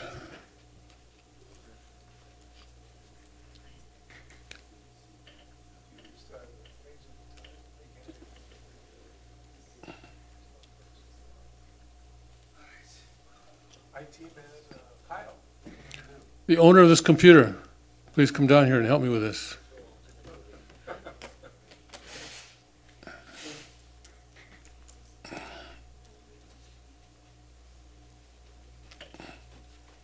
We weren't able to connect my own computer. How'd that happen? Okay. Okay, all right. All right, see? It knows its master. Okay. Okay, yeah, all right, good. Okay, so let's talk about the Constitution. This is still an hour on the Constitution, but you know, we were going to not have, we had a King's Report on Friday, right? Yes, we had it on Friday. Today is Saturday. We're not going to have it today or Sunday. And so we were going to, well, that's right. We didn't even have one Friday, so we were going to skip 3 days. You don't know what's happening. You don't know what's happening. So let me tell you what's happening. Okay. Thank They're out to kill us. Right here, this is an article that we definitely would have covered this morning. Islamic State urges all-out war on West for Ramadan. Attack them in their homes. Ramadan began last night and notice here, what does it say? It says the 5th month and 1st day of the heavenly calendar, right? Up there on that banner. And Ramadan also, yesterday was the 1st day of Ramadan. So, and that's not a coincidence because both the heavenly calendar and Ramadan go on the lunar cycle. Let me give a little bit of a short education on heavenly calendar and calendars in general. They're all different types of calendars. Of course, we're used to the Gregorian calendar that was has the name of Pope Gregory attached to it. But there are other different types of calendars in the world, and what the Koreans, of course, the heavenly calendar is, Father said that the lunar calendar and solar calendar would act as Abel and Cain to support the heavenly calendar. That's what when Father established this in 2010. And actually, this we can see this happening. And the heavenly calendar has the lunar calendar, except that the lunar calendar is actually shorter than the solar calendar by about 11 days a month, approximately, or 11 days a year, approximately. So every 3 years or so, it falls behind by a month. Now, the Islamic calendar just ignores that fact. They just stick with the lunar calendar, and they don't care what the sun is doing. What the Koreans call their lunar calendar is actually a lunar solar calendar, but it's a combination. Also in China and in Japan, what they call the old calendar in Japan. It's a combination of a lunar and solar, because then they adjust in these calendars. They adjust for that difference between the lunar cycles and the solar cycles by throwing in an extra month every once in a while, every few years.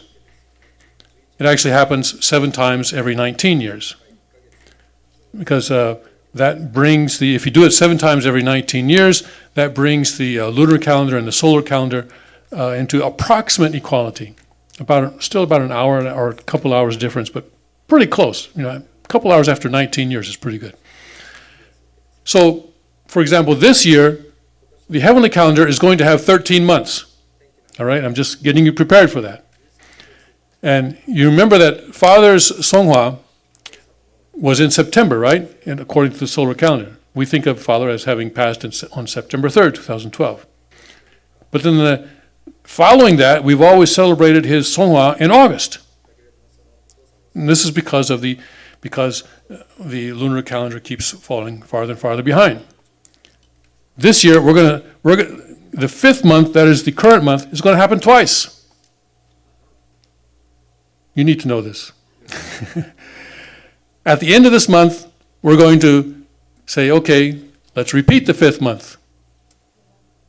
We're going to have 2 5th months.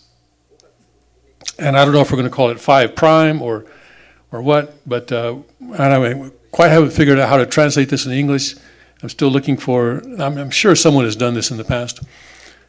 And so that is why this year, Father's Songhua anniversary is going to be on September 7th, which is the Thursday after Labor Day, if you want to save that date for yourselves. So Ramadan happens at a different time in the solar calendar year each year because they keep falling behind and they don't care. They just focus on the moon and that's all. They don't try to adjust it like the heavenly calendar does or like the Korean calendar does. Right. So here, yesterday was the first day of Ramadan. It actually started last night. And Islamic State put out a message saying, kill them all, or as many as you can. The Islamic State, in its annual call for violence during the Muslim holy month of Ramadan, has urged jihadists and sympathizers to wage an all-out war on the West, stressing the targeting of non-combatants. So already we had the Manchester incident. Also in Egypt, there was a busload of Coptic Christians, many children included, and some Islamic terrorists opened fire on it and killed a lot of people, including children. And this is the type of thing that ISIS wants to see during this month. They say that's a good thing, that's a holy thing. Through encrypted Telegram messaging app channels and YouTube, ISIS has disseminated its Ramadan propaganda in the form of audio-accompanied slideshow. The group's 2017 Ramadan call for violence is titled, "Where Are the Lions of War?" Specifically, the message urges jihadists to carry out attacks in the United States, Russia, and across Europe.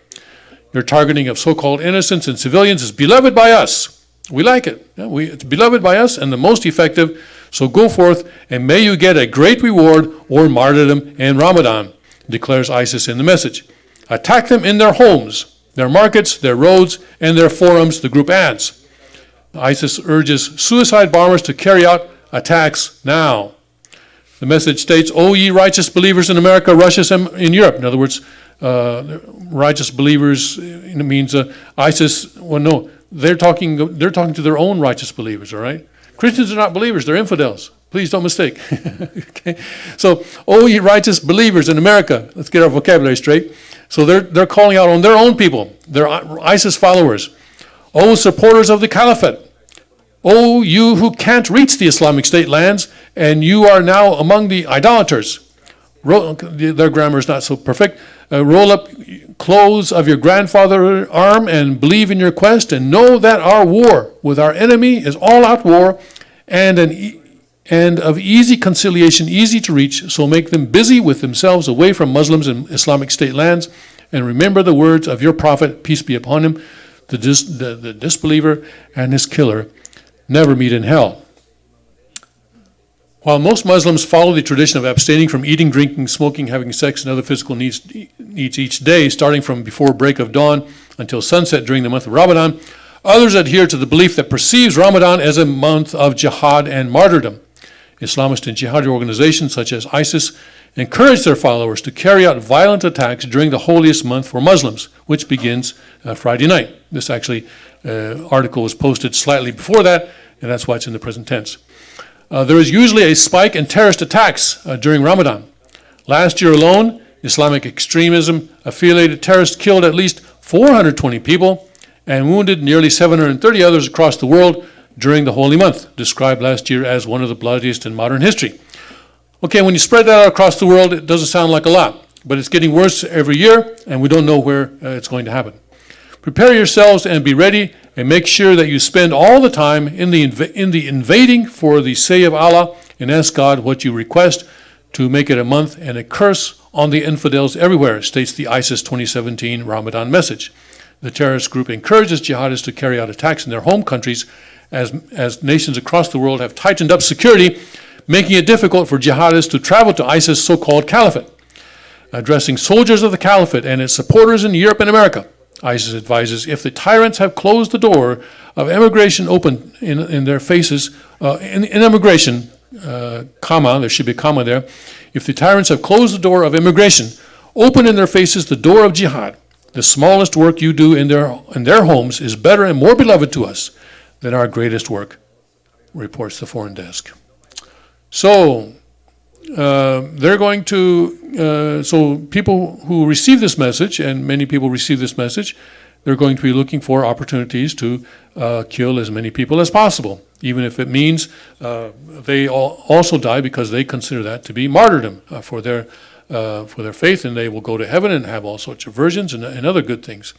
So this is something that we need to be aware of. And this is the kind of thing that as we build a Cheonryuk, we need to understand that there are people who will be trying to kill us simply because we do not believe in the same faith that they do. They are targeting people that they call infidels, and that includes everyone except for their own people. So how do we defend against this? Think of the case of Manchester, for example. We can say yes. In Cheonryuk, people have the right to arm themselves. But in the case of Manchester, we had a person who had gone to Libya. He was actually born in the United Kingdom, but his parents had come from Libya, and apparently now they've returned to Libya, and his father was arrested there. But he was in the UK, and he went to Libya to he went to a workshop on terrorism, a terrorism workshop. And they don't quite know yet whether he actually built the bomb or was built by someone else for him. At first they were saying someone else built it. Now this morning I read that maybe he built it himself. So they're still trying to figure that out. But anyway, he came back to the United Kingdom, and then 3 weeks later, he took a nail bomb, in other words, a shrapnel bomb, which is designed to injure and kill as many people as possible. Took that into this place where there was this pop concert going on, where many young children and their parents were attending this pop concert. And as they were coming out of that pop concert, he detonated that bomb, killed himself, and also killed nearly 24 other people. And I don't know, the body count may have gone up since I last looked, but he also injured something like 100 people or so. So how would we, as Cheonryuk citizens, prevent or stop that kind of thing? One thing, and maybe someone would like to speak, and I'm open to a discussion on this. Maybe to start the discussion, I can say that when we carry arms, our sense of responsibility for the security of the group becomes much more heightened. If we're not carrying arms, we fall into this delusion that someone else is protecting us, whether it's the police or whether it's other people who are carrying arms. We forget that we need to always be on the lookout for people who are trying to harm us. And I don't know if that was we don't know enough about the situation in Manchester yet. But one thing but I think it's very, very important that in the Cheonryuk, since we are allowed and since I think it will become more and more understood in Chonryuk as a duty for people who are eligible to carry arms to do so. That many, many more people will be on the lookout for any kind of a danger like this. If you see someone who looks not quite right, maybe he's carrying a bag or something. Like if he's carrying a business bag at a pop concert, you might think, that's kind of strange, wouldn't you? And maybe someone saw something like that, but they weren't really conscious of the need to be looking out for their own security or for the security of the group as a whole. And so they just sort of saw it, but maybe didn't see it, just sort of blended in, and they weren't really thinking about that kind of a thing. So I think citizens of Chonryuk will be more aware of these types of things because they are carrying arms. In my own case, this has been my experience, that I've been carrying a firearm now for about 6 months, and it does make me much more aware of this need. Now, I sincerely hope and I pray to God that I will never have to use my firearm, but already it has changed the way that I look at my surroundings and the way that I feel the responsibility to maintain a certain awareness and consciousness for the security of all. Here, I wanted to go to, let's see, oh yeah, this is the one. The head of the Department of Homeland Security, and please remember that the Department of Homeland Security did not exist until after 9/11, so it has been part of the concentration of power into the central government following that incident. But right now, John Kelly is the man that President Trump has appointed to head that department, and he said on Friday, the terror threat is worse than most realize. And he said that some people would never leave their house if they knew the truth. I was telling Fox host Steve Doocy on the way here, if he knew what I knew about terrorism, he'd never leave the house in the morning, Kelly said on Fox and Friends. He noted there were 4 major attacks in the last week in England, of course, Manchester, Egypt, the killing of the Coptic Christians, in the Philippines and Indonesia, by generally the same groups. It's everywhere. It's constant. How can I get rid of this? It's constant. It's nonstop. The good news for us in America is we have amazing people protecting us every day. Americans say this all the time. Listen, the British also had amazing people protecting them, all right? I don't know about the Egyptians, but the British are pretty amazing themselves. So let's not, fall into this thing that, we're okay because we have amazing people protecting us. But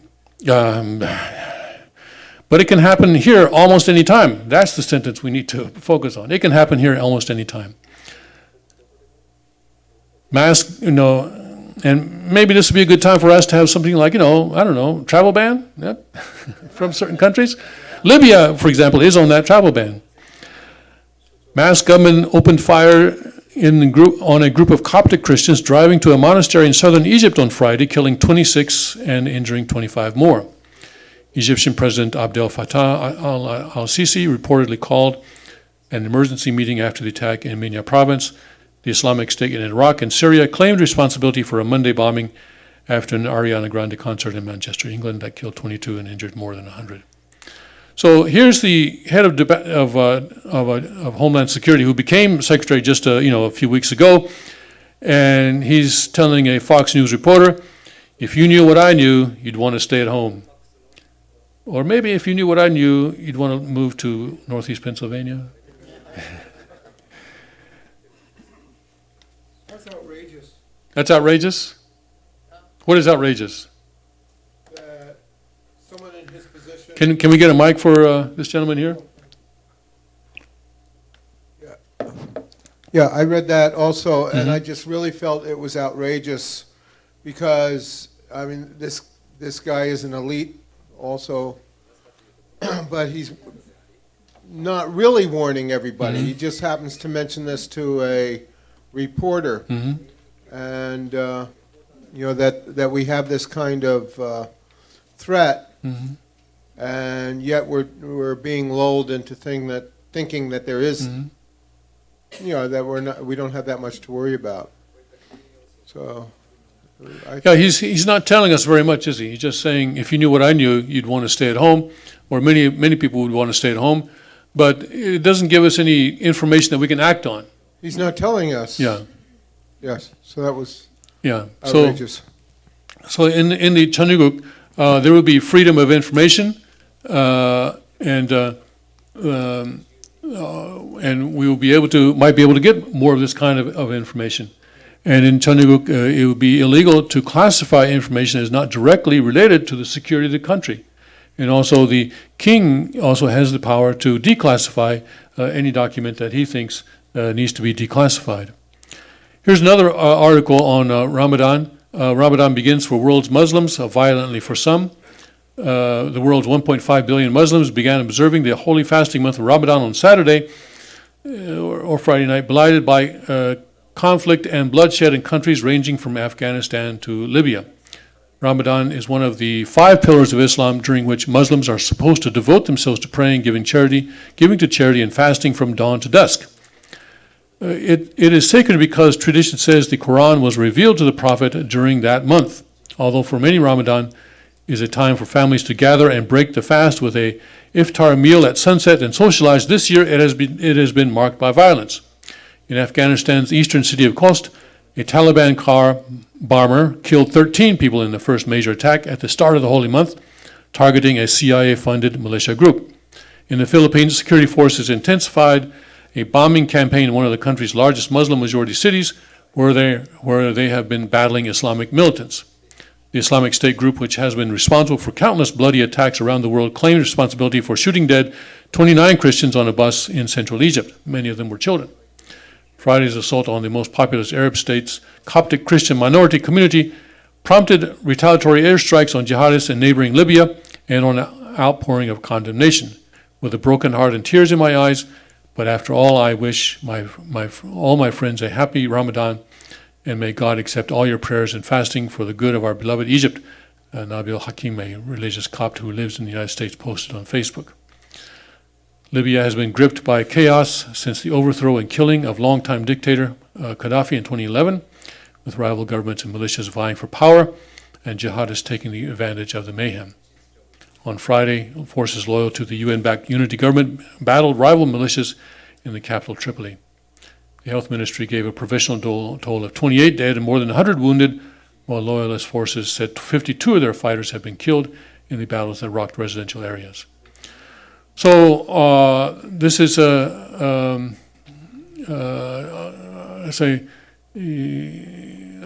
it says here, a time when many Muslims fast and pray and do charity, but Islam, as the king has often pointed out, and as he has shown through the videos of David Woods, is violent at its core. That if you look at the Quran and other Islamic texts, it not only approves of violence, but actually encourages violence in many ways. And this certainly comes out in this month where violence is considered to be holy, and especially violence against what they call infidels. But Saudi Arabia, the king of Saudi Arabia, says that Islam is a religion of mercy, moderation, and peaceful coexistence. But we're seeing, though, that they need to read a different book, basically, don't they? They need to read a different book. You know, Islam, if Islam were to start reading the Old Testament, maybe they would actually be a religion of mercy, moderation, and peaceful coexistence, and also the New Testament, if they were to read that. U.S. President Donald Trump, winding up his first overseas trip, wished Muslims a joyful Ramadan and urged them to use the holy month to reject extremist violence. And so Trump said very political things. And but here, Indonesia, the world's most populous Muslim majority country, police used a steamroller to crush thousands of bottles of alcohol banned under Islam and torch a huge stash of seized drugs in the run up to Ramadan. Well, maybe that's a good thing to do in Ramadan, but it is a month where because we are all, I think everyone in this room is considered to be an infidel, so we are all potential targets of those who take the message from ISIS to heart and want to do whatever they can to kill as many infidels as they can.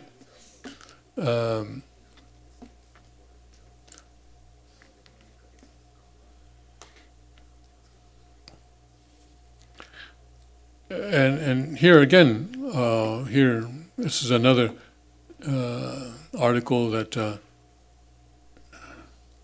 gets into the violence associated with Islam. Police helicopter deployed, karaoke machine confiscated after song mocking bin Laden played at party. British police officer was moved to activate her panic button after taking offense at a parody song making fun of former Al-Qaeda leader Osama bin Laden being played at a garden party, bringing in serious reinforcements to a small English village. What would happen? So Osama bin Laden, he was not really a religious leader, but say someone did something like this against, say, I don't know, Billy Graham or Reverend Sun Myung Moon. Would people call in this kind of forces? That's because people know that Islam is violent, and if you make fun of someone like Osama bin Laden, there could be violent consequences, and so they bring in police and reinforcements. The police pressed the panic button on her body-mounted camera after being dispatched to a garden party in a picturesque Cambridgeshire village at around 10 p.m. on Thursday, and overhearing a song being played that mocked Osama bin Laden. Responding to the call for help, the local force dispatched another 10 officers and a police helicopter, Cambridge News reports. It is alleged that in addition to the parody song making fun of the dead terrorists, partygoers were also shouting anti-Islamic abuse, a suggestion the partygoers deny. Mark Donovan, who attended the party in Cambridge Village, which dates back to the time of the Domesday Book, spoke to the paper after the incident, saying, we was having a summer's evening in my neighbor's garden as we don't have one. We had our karaoke machine on playing music through our phones from the YouTube, which are all approved songs. It was about 10 p.m. and the music may have been a little loud, but it was before 11 p.m. Someone must have made a complaint and the police officer attended our address, at which time a song from YouTube called the Bin Laden song came on. This police officer said she took offense at the song and pressed her panic button on her body cam, and that's when about 10 police turned up and the police helicopter. They are now investigating as a racist crime. Snowflake with a panic button? Apparently. All right, my curiosity has been piqued. I'm sorry, I have to find out just how bad this song really is.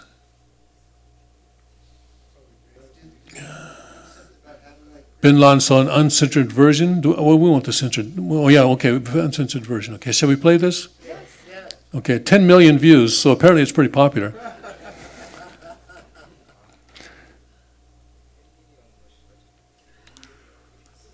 Oh, you can't hear it. I can't give you song. Maybe does it have words? Oh, shoot.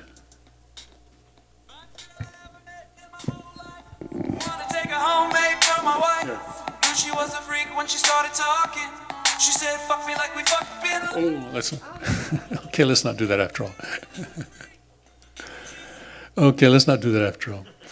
Okay, you can go home and listen to it in the privacy of your own home. All right.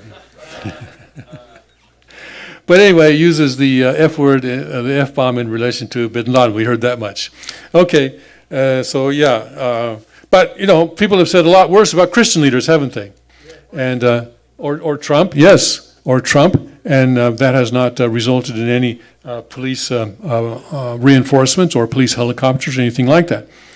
But the police in England know that if this kind of song is played, it could bring about violence, and so people are so hypersensitive against Islamophobia right now that they cannot allow that. So let's bring this back to the Cheonryu Constitution. In the Cheonryu Constitution, as I said, there is freedom of religion. there is a possibility that Islam and Hinduism and Buddhism and all this will exist in Cheongguk. But as I mentioned in the beginning, we will have that ability to arm ourselves, and that ability, and if we do arm ourselves, we will be more conscious about our surroundings and what is going on. And also, we will not have a professional police force, because the police force will be the armed citizens and not paid by the government, and so not, because they're not paid by the government, they're also not indoctrinated in this Islamophobia that the government puts out for its own political reasons. Again, you look like you have a question. It's just very interesting. Okay, I see Louis has a question or a comment. Can you give me a microphone, please? Yes, does Islam have a something like kingdom, heavenly kingdom, like it says, "Verily, verily, be with me in paradise"?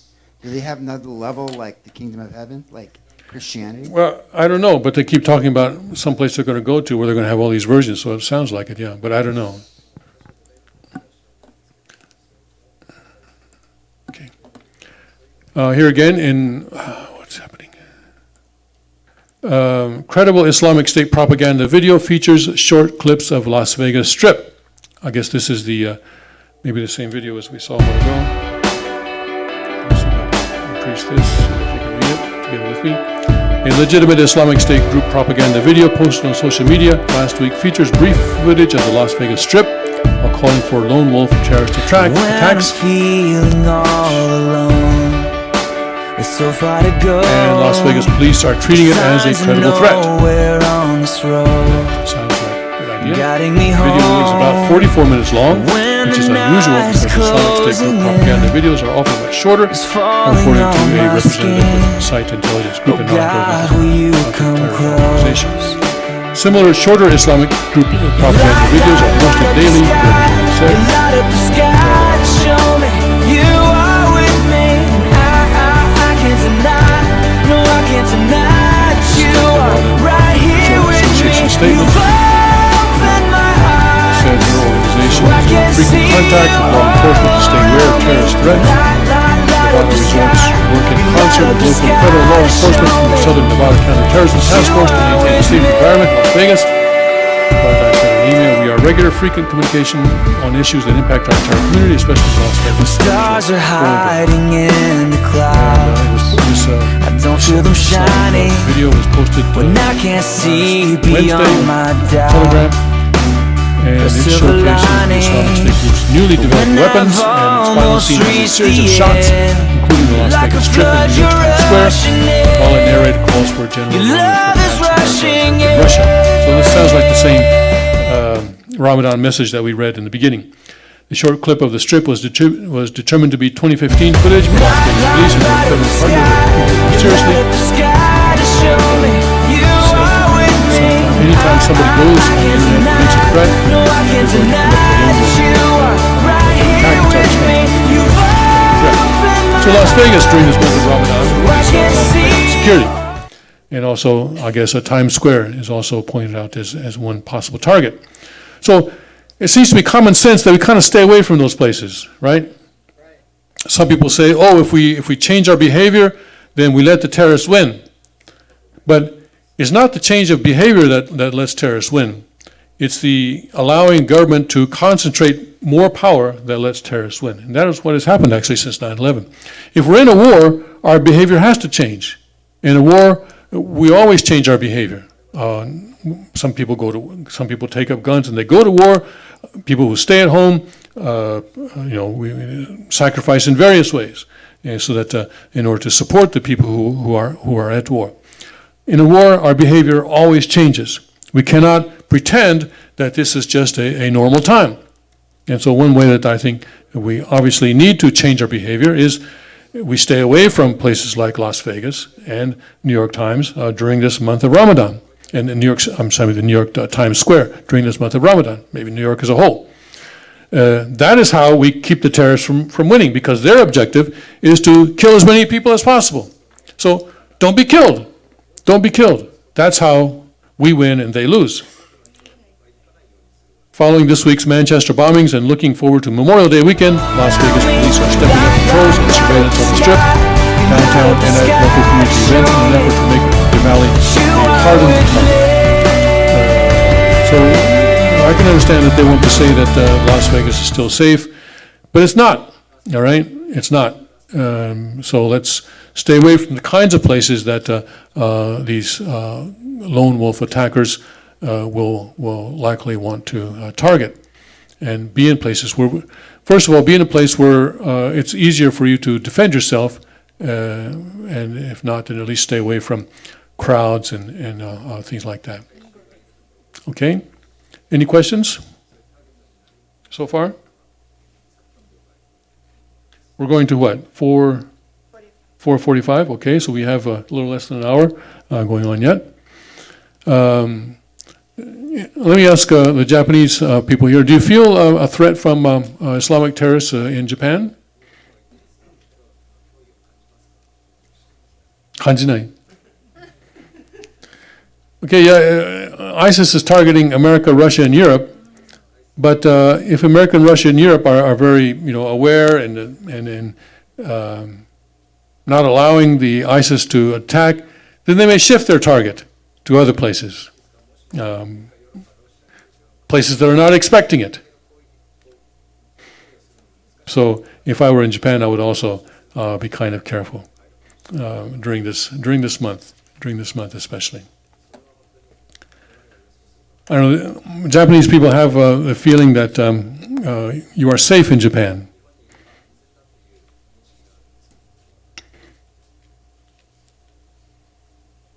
We'll see. I hope that is true. Yes. そうであることを希望します。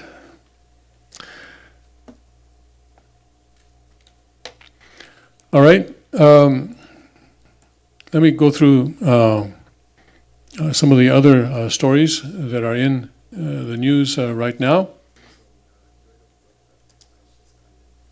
They're not so scary. President Trump is today is Saturday. He's actually returning to the United States right now, but the Europeans are very angry at him. Can you guess why? He wants NATO to pay. Especially angry at him because, and here it was down here.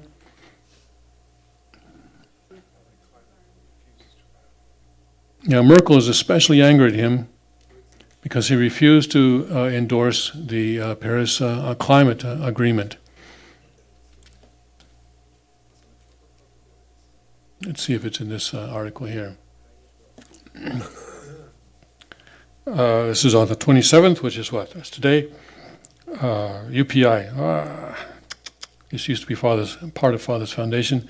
President Trump said Saturday he will hold off on a decision regarding the U.S. participation in the 195 nations Paris Climate Change Agreement. A group of 7 leaders will remain deadlocked after Trump tweeted, "I will make my final decision on the Paris Accord next week." The position makes the United States the lone holdout on endorsing the agreement during the G7 summit in Italy. Trump has said he would give the world leaders the chance to make their case for the accord. In his final communique, G7 leaders said the U.S. officials are in the process of reviewing its policies on climate change and on Paris Agreement, and thus is not in a position to join the consensus on the topics. Here we go. Merkel told reporters Saturday, "The whole discussion about climate has been difficult. There is right now no agreement, but we have made very clear that we are not moving away from our positions." Trump has previously expressed skepticism, but the White House said Friday that Trump's view on topics is evolving after hearing other views during the summit. He came here to learn. He came here to get smarter. Really, the climate change agreement, aside from the science and the science being, based on a lot of faulty assumptions as is coming more and more to light, really is an attempt to take away sovereignty from local governments. And that is why it really needs to be opposed. And in the Cheonryeong Constitution, we saw that there is no Environmental Protection Agency. Congress is prohibited from forming an environmental protection agency or laws, not because environmental protection is not important. Environmental protection is important, and it will be important in Chanyugu, but it is not the role of as kind of a super state or super government to establish laws that apply throughout the country or throughout the world. And this is what the Paris Climate Change Agreement is trying to do. It is trying to take sovereignty away from countries, and that is why it is so bad. It does not allow countries to make their own laws for climate change. And President Trump promised during his campaign that he would take the United States out of the climate change. The climate change agreement was never ratified by Congress. Like all treaties according to the United States of America Constitution must be ratified by the Senate before they go into effect. But this was because former President Obama couldn't get it through the Senate, he basically just sort of used executive power to have the United States follow the terms of the agreement without actually ratifying it. And that is now, so that leaves President Trump now with the ability to cancel what Obama did without approval from the Senate again, because the Senate never ratified it in the first place. And here in this article, it talks about there being a stormy climate at the G7 summit. The G7, of course, being the group of 7 advanced nations in the world that have sort of their own club. It's, say if I can name them, they're the U.S. and Canada, UK and France, Germany, Italy, and Japan. Japan is the 7th one, yes. So they have their own sort of club, and it's kind of an elitist club. And they were discussing this. They were having they meet once a year, and they were meeting in Italy, I think on the island of Sicily this year, and this is where all this took place. The G7 nations on Saturday were deadlocked over climate change as U.S. President Donald Trump rebuffed pressure to toe the collective line in the club of powerful democracies. Delegates from the group of 7 leading economies said a closing summit statement to be issued later Saturday would acknowledge only that 6 members were committing to upholding the Paris Climate Accord on curbing emissions, while the United States continues to reflect on the matter. G7 leaders began the concluding day of their annual summit in discussion with leaders from Ethiopia, Kenya, Nigeria, and Tunisia. The 5 African states are key partners in the Mediterranean migration crisis as countries of origin or transit for hundreds of thousands of migrants attempting to reach here via and Italy is the president of that club this year, and so that was why the Mediterranean migration crisis was focused on. But even that has prompted discord among the participants as Trump, according to the Italian sources and activists, resists the host's desire to issue a declaration underlining the benefits as well as pitfalls of migration. The sort of language is anathema to a White House that wants to impose a ban on travelers from 6 Muslim-majority countries. After starting his first presidential trip abroad, wreathed in smiles, Trump is ending it with rebukes, upbraiding America's European partners over military spending, trade, and global warming. This is an AFP article, remember, and that's a French news service, and so they don't think too highly of our president. After starting and enduring motifs, so when you read a news article, always look at who's writing it. Okay, so they're writing it from a certain position. This is being written from a French position. An enduring motif of this G7, which represents the lion's share of global economic output, has been to champion free trade. At last year's summit in Japan, leaders issued a lengthy communique in support of resisting protectionism as well as helping refugees and fighting climate change. But that was then, when Barack Obama still occupied the White House. Today, his successor is defiant about stepping out of the G7 line. And frankly, that's why so many American people voted for him. Because these 62 million people who voted for him were dissatisfied with the way that the United States was just going along. and surrendering its sovereignty to global supranational organizations and other agreements, such as, well, the G7 is not an agreement, but it's just a conference. But it's in that elitist culture where things that affect us here in Pennsylvania are being decided by people far away. His basis for decision ultimately will be what's best for the United States, his top economic advisor, Gary Cohn, said at the talks in Sicily's ancient hilltop resort. Cohn was referring to whether Trump would execute his campaign threat to walk away from the Paris Accord on combating climate change after arguing that global warming is a hoax concocted by China. Well, you know, they're twisting it a bit. But not just China, by the way. But his language also summarizes the America First platform that elevated the property tycoon to victory in last year's presidential election. G7 was also unlikely to reprise its oft-used terminology against protectionism after Trump reportedly described the Germans as bad, very bad, in their trade policies while visiting Brussels this past week. So Trump is making trouble in these areas, and that's what we're paying him for. And so we're happy to see that. Did you hear about what happened in Montana? Yeah. You did, right? Oh, yeah. Yeah? Or the Republican candidate body slammed a reporter, and all the newspapers, he was, the reporter was asking for it, basically. He was sticking a microphone or a recorder in the guy's face and said, what about this, what about this? He was from the Guardian newspaper in the UK. And the Republican candidate in the election, it was a special election because the representative that was representing that district previously was appointed by Trump to become Secretary of the Interior, so they were electing someone to replace him. And it's a strongly Republican district, and so the Republican was expected to win. But after this incident, the Democrats thought, okay, we've got this, we're going to win. But actually, the Republicans still won. In fact, he won by more. And now other Republican representatives in Congress are saying, well, we can't wait for that guy to come to Washington. But yeah, there are a lot of people in America who, rightfully so, feel that the sovereignty has been eroding and is being taken away. And Europeans and the Democrats here call this nationalism.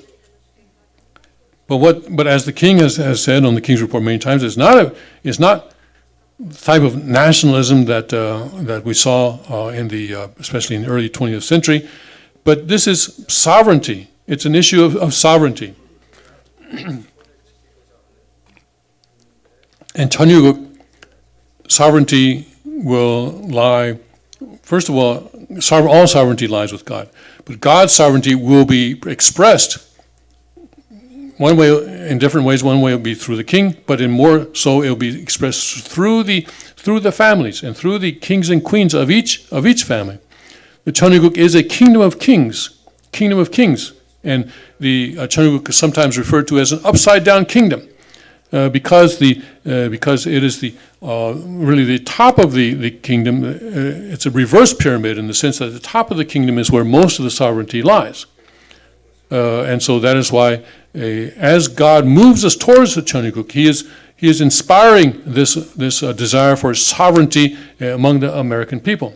Amen. And that is why when a Republican candidate in Montana body slams a reporter from UK, the Democrats and the media think, okay, now the Democrat is going to win. But actually, the electorate in Montana claps their hands and say, yeah, we've been waiting for this, way to go, and they give him even more votes. This is the sign of the times. This is not nationalism, the kind of selfish nationalism that we saw, but it is people standing up and saying, we've given away too much sovereignty, and we're not going to take it anymore. We're not going to take it anymore. And that is what Trump saw, and that is what he plugged into in his successful presidential campaign. And we hope that he keeps his eyes focused on that vision, and certainly pulling out of the Paris Treaty Paris Agreement on climate change is something that he promised, and a lot of people are expecting him to do it. And we hope that when he comes back and looks at it, that this will eventually be what he actually does. The summit did find common ground on Friday in endorsing a British call urging internet service providers and social media companies to crack down on jihadist content online after 22 people were killed in Manchester. G7, urged on by Japan, will also adopt common language against North Korea after a series of missile tests by the nuclear-armed nation. Friday's discussions in Sicily ended with a classical music performance in the shadow of a great ancient Greek theater and the smoking volcano of Mount Etna. That must have been very symbolic. Trump, however, seems bent on singing from a different song sheet, leaving the G7, this is a French article, leaving the G7 bereft of a concerted voice as China and Russia are heard loudly off stage. For a while, we're talking about G8. Russia was trying to get in there, but it seems that eventually they were not successful there. It's still G7. Other voices are also sounding more loudly as investigations proceed in Washington into whether Russia meddled into helping. This Russia thing, people have said it is a cover-up without a crime, or that Krauthammer has said that the biggest problem that people are having is they dig and dig and dig and they can't find a crime, but people keep digging. Now there's a special prosecutor who has unlimited authority to investigate anyone and anything he wants for an unlimited period. And so is that a concentration of power? How would that be handled in Chonyuguk? Can anyone tell me? How would the Russia investigation be handled in Chonyuguk? Inspector General?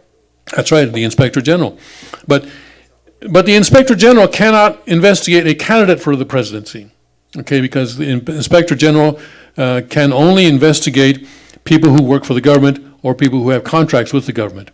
And so if you're talking about meddling in an election, first of all, it would be pretty impossible for Russia or any country, let's say for the sake of argument, all right, just to pretend, even though it's not, let's pretend that it's true, that a foreign country did meddle in the U.S. election. In the Chonyuguk Constitution, this would be pretty impossible, and especially in the presidential election. Because, why? Can anyone answer? Several of you have taken the Constitution course. Yes, Pierre.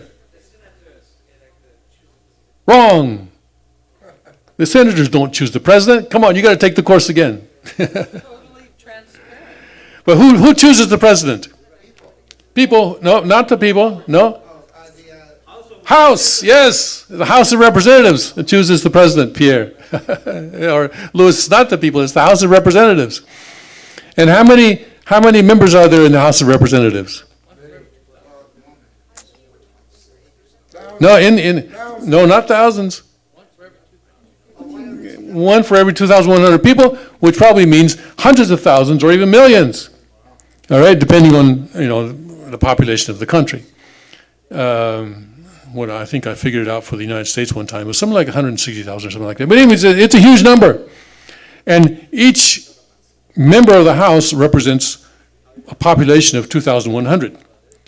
Now think about that for a minute. Now, of course, who gets to vote is a matter that each state will decide. The Constitution does not say, like the United States of American Constitution says right now, everyone over age 18 can vote. But that kind of thing is not in the Constitution of the United States of Chonyuguk. There's no clause in there about who is eligible to vote. But let's suppose that each state will decide, but let's suppose, for the sake of argument, that it's kind of similar to what we have now, where everyone over 18. Right now, about 2/3 of the population is able to vote. In other words, people under 18 are not able to vote. And that's about 1/3 of the population. And other people are not able to vote. About 2/3 of the people are eligible to vote. So out of 2,100, 2/3 would be 1,400, right? Okay? So if there are two candidates, that means that you would have to have at least 700 votes in order to win, right? So basically, to become a member of the House, you just have to have 700 friends. Yeah? How many friends do you have on Facebook? Some people not so many. 900? Okay, so you're a member. So, but anyway, not that all of your friends on Facebook are going to vote for you. But you just have to find 700 people who will vote for you, and you can become a member of the House of Representatives. So it's pretty easy to become a member of the House, right? You just need 700 votes. And then in the House, then the way they do it is that when it comes time to elect a president, anyone with 10 or more supporters in the House of Representatives is a candidate for president.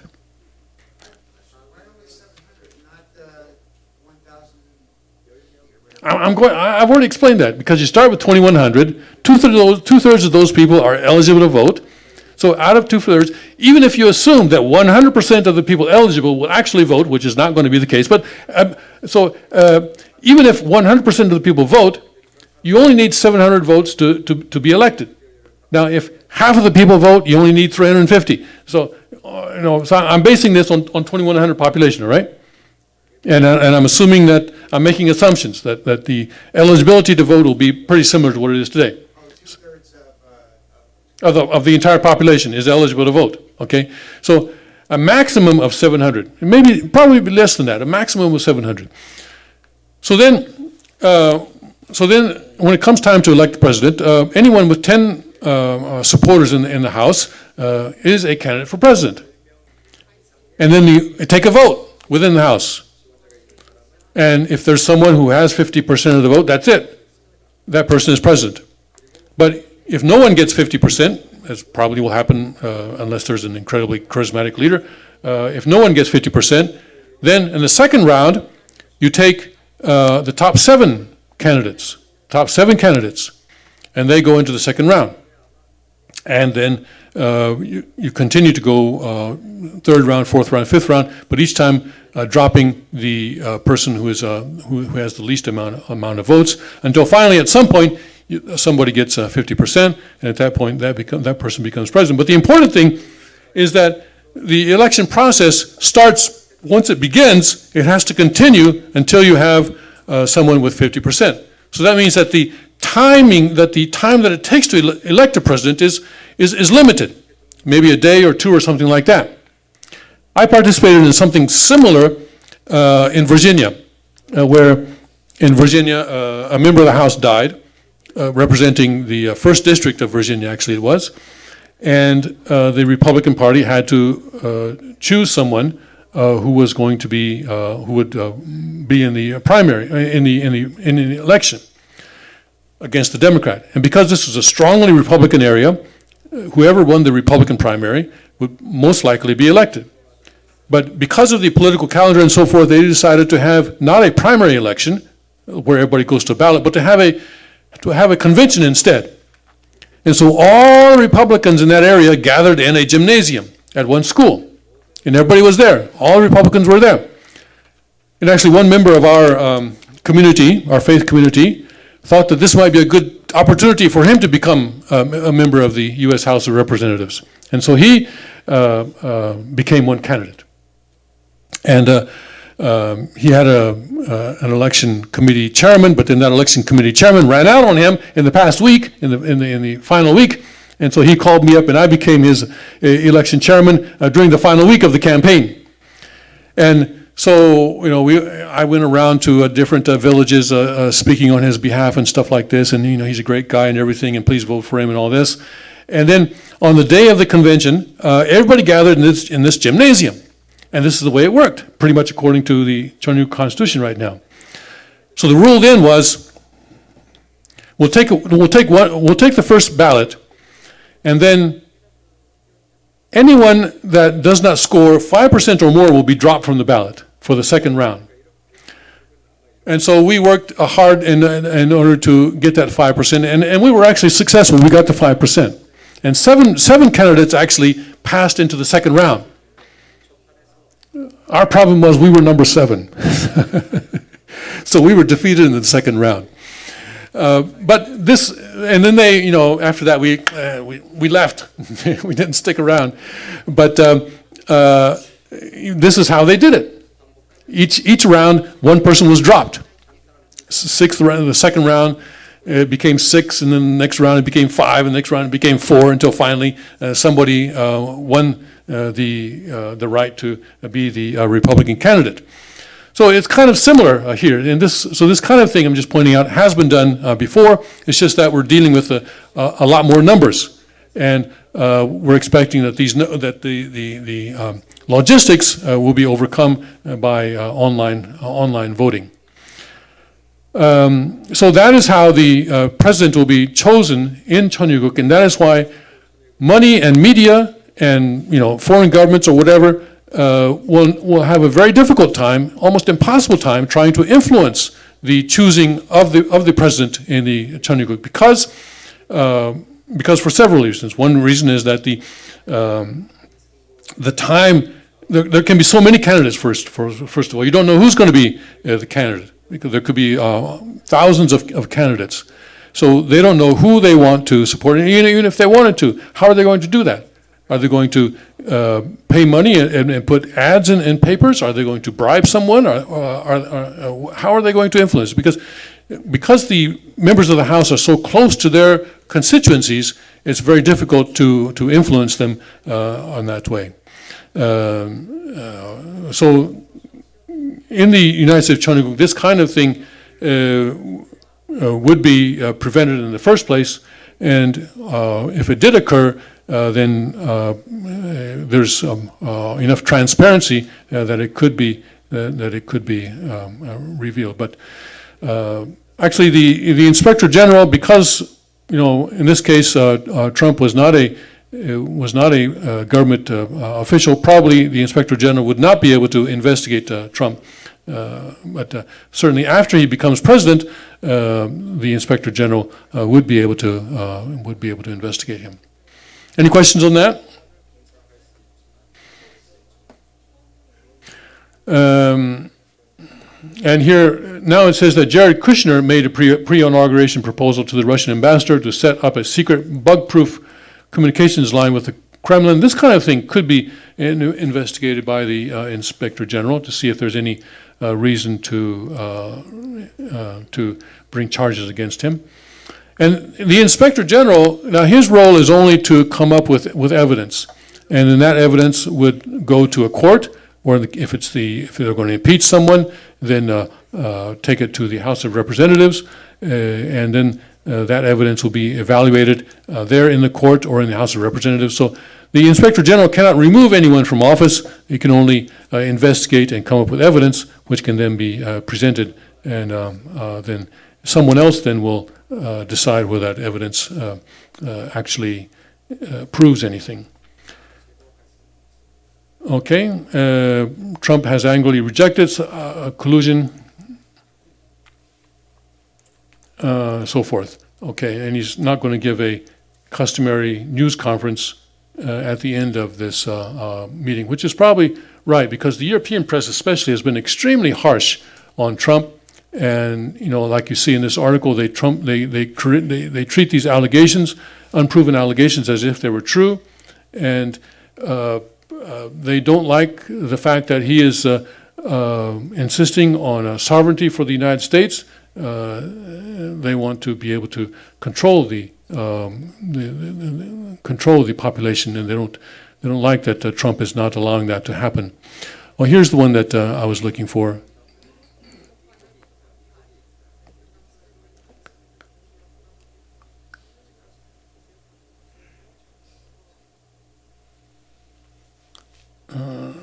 No, this isn't the one I was looking for.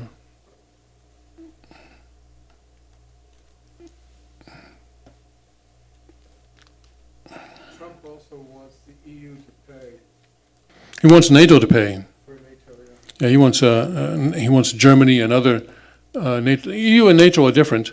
He wants a NATO to pay. Turkey, for example, is a member of NATO, but not a member of EU. So the two are slightly. So Merkel mad. Yeah, look at that. Isn't that a great? I think that's Jared in the background. And what are you doing here? Despite heavy lobbying from G7 leaders, President Donald Trump declined to endorse the Paris Climate Agreement in a joint pledge for support of one of former President Barack Obama's signature achievements. Who's writing this?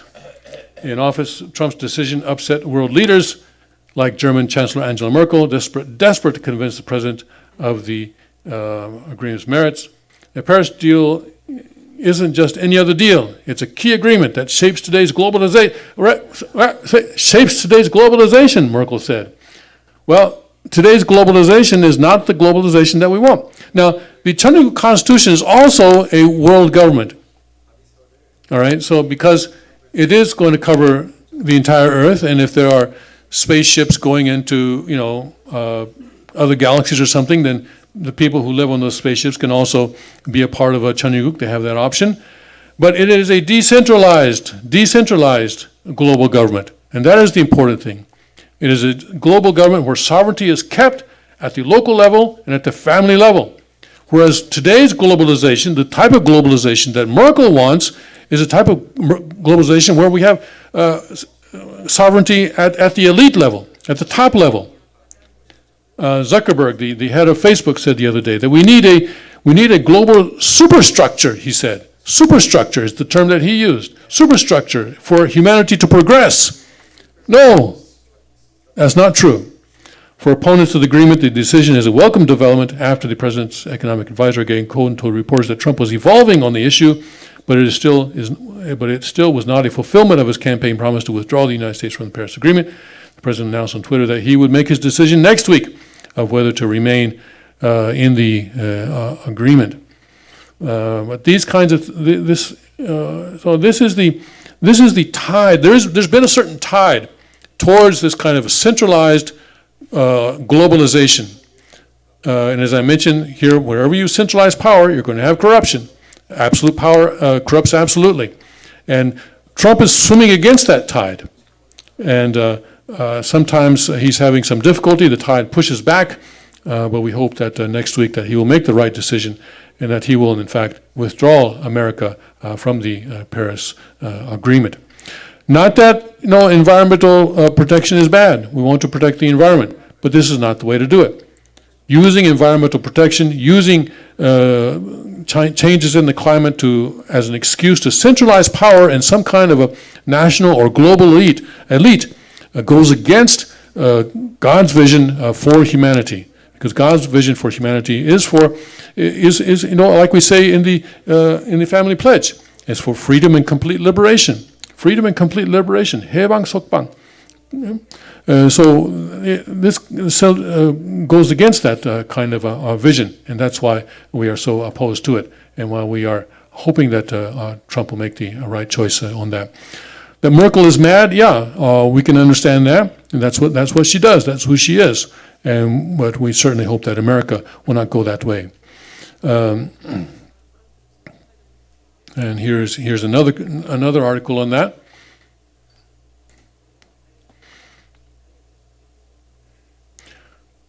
After coming to an easy agreement on a statement denouncing terrorism, the G7 leaders were unable to persuade U.S. President Donald Trump into ratifying the 2015 Paris Climate Agreement that would significantly reduce U.S. energy independence.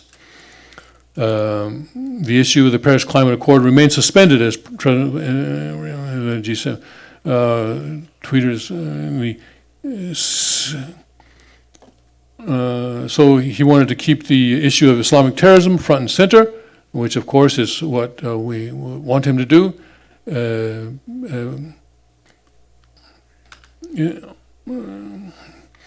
So the Italian Prime Minister noted that differences of opinion with Donald Trump emerged quite clearly in our discussion. At the same time, after 2 days of deliberations, the G7 leaders released a surprisingly compact set of accords, fruit of more authentic discussions with the presence of the new president, Gentiloni said. The Paris Climate Agreement would significantly reduce U.S. energy independence, meaning that the U.S. would be able to use less of the fossil fuels that are produced here in the United States and would have to import more. Would have to be more dependent on foreign imports. And that would mean that there would be fewer jobs in the United States, especially in the coal industry in the United States. And that's certainly one reason why so many Americans are opposed to this. Okay. Mm-hmm. So what's that relationship between U.S. Someone give Bill a microphone, please.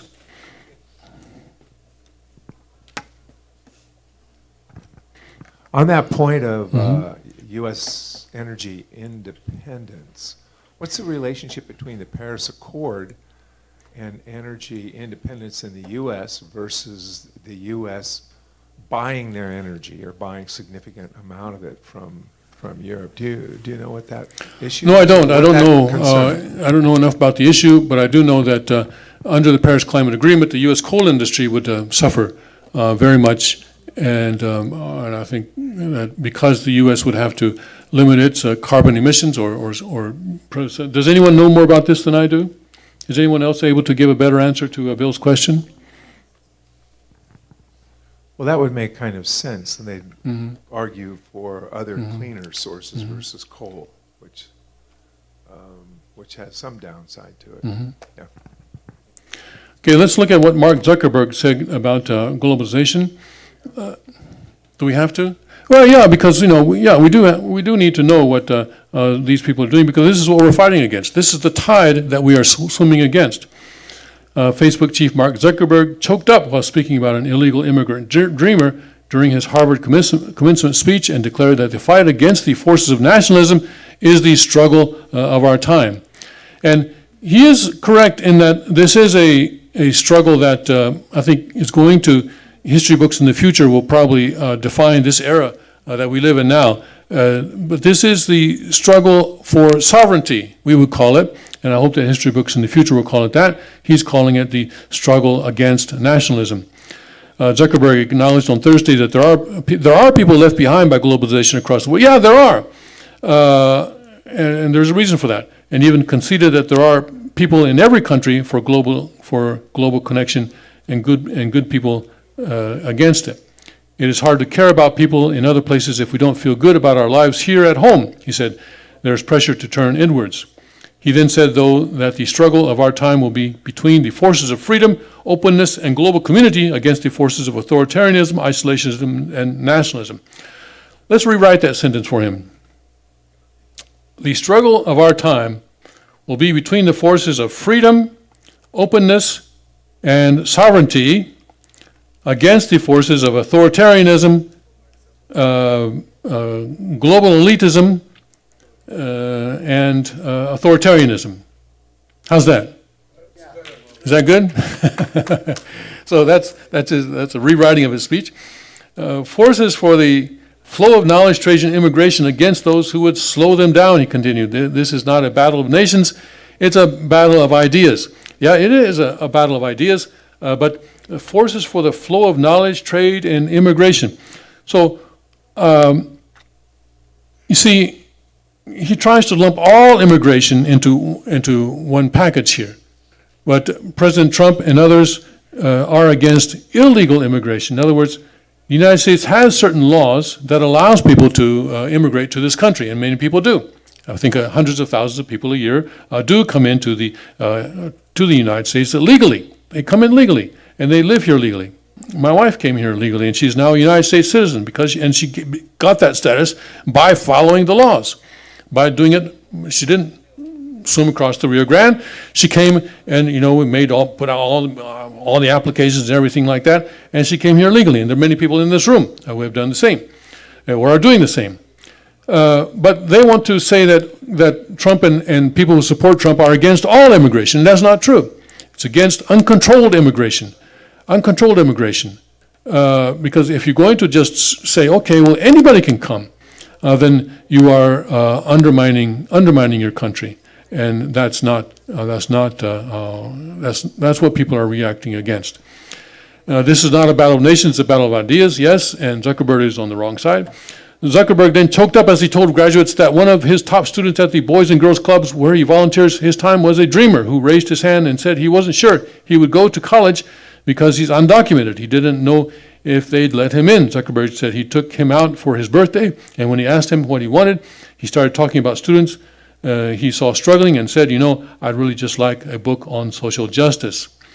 A dreamer is someone whose parents came here illegally, and they themselves were very small, 4 or 5 years old sometimes, and they've grown up in the United States and have gone through the public school systems and everything like that, not, in some cases, not even knowing that they were brought here illegally by their parents, and now they are facing the fact that there are certain requirements in U.S. law.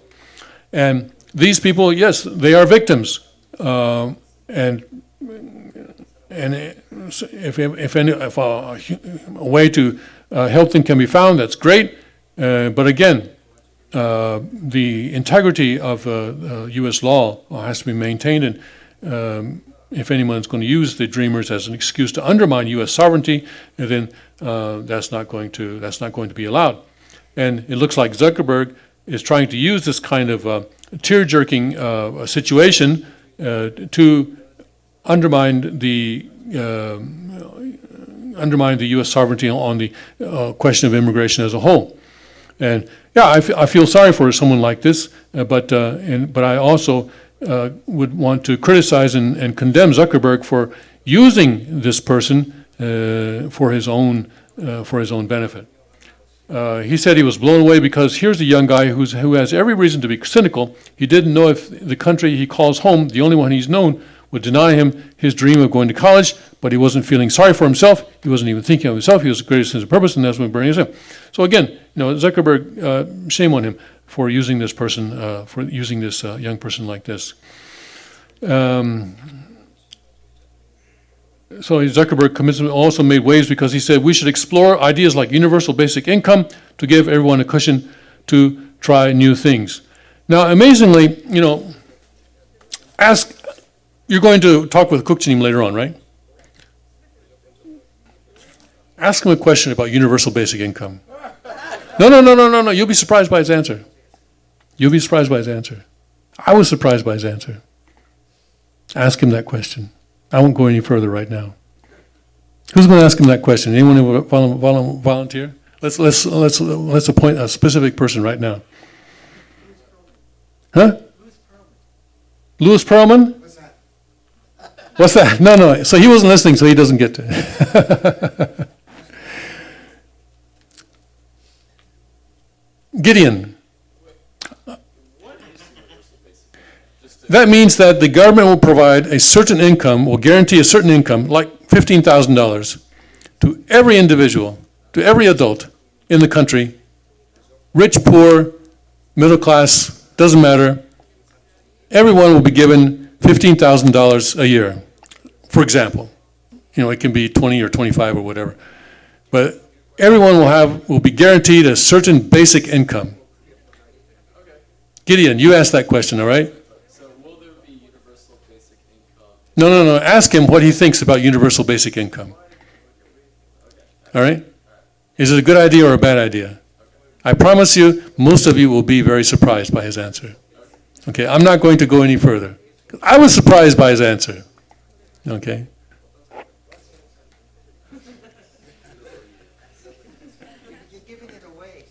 I'm giving it away? No, I've given away a little bit, but you'll still be surprised by his answer. Yeah. All right, Gideon. And if Gideon chickens out, who's gonna poke him in the side? Okay, so Zuckerberg said we should have a universal basic income to give everyone a cushion to try new things. Right now, I think it's Sweden, I believe, is trying this. As an experiment. They're giving, and I think in their case it is something like $15,000 a year, where it's a small group of people that they are sort of testing it with, and they're going to see how it works. But please don't miss the opportunity to ask that question to Kukchinim. Okay, we have a few minutes left.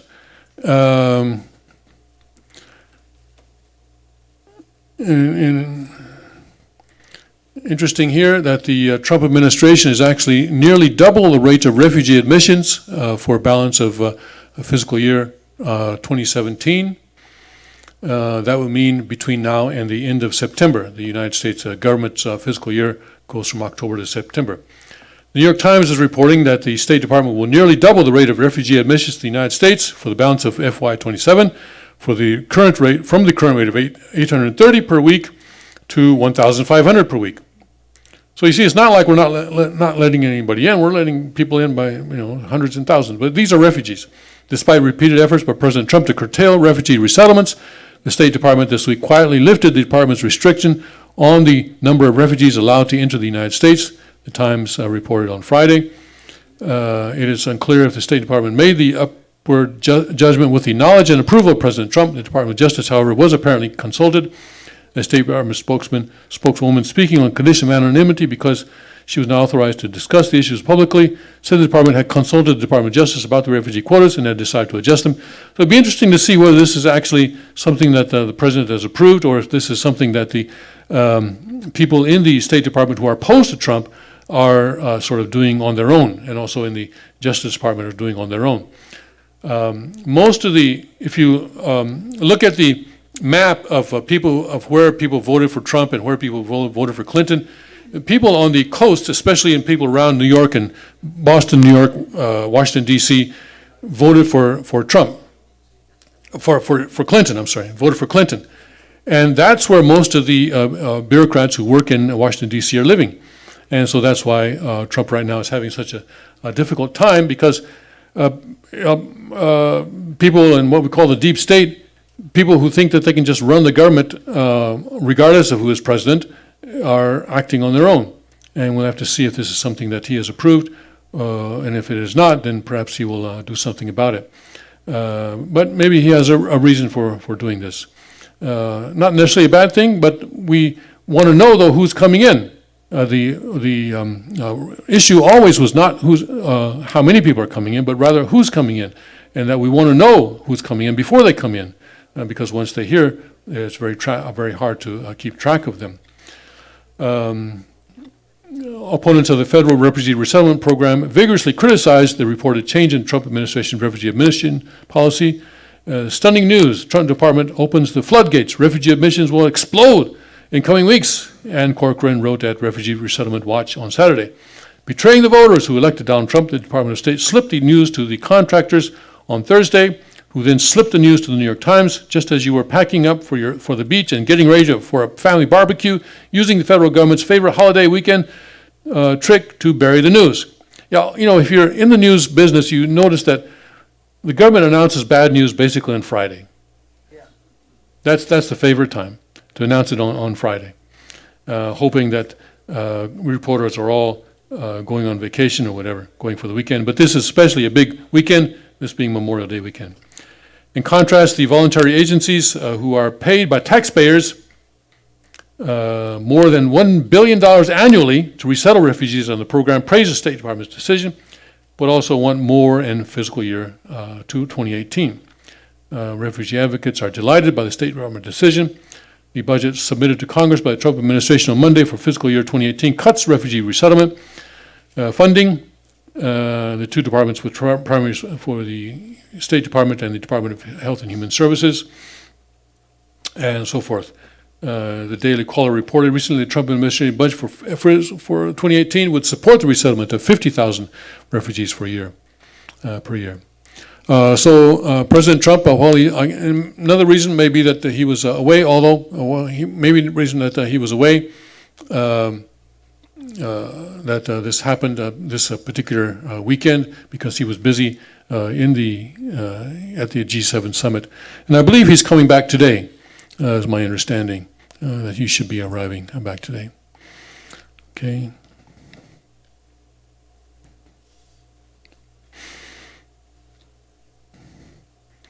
This is the article about that election in Montana, which we can perhaps Oops. Who's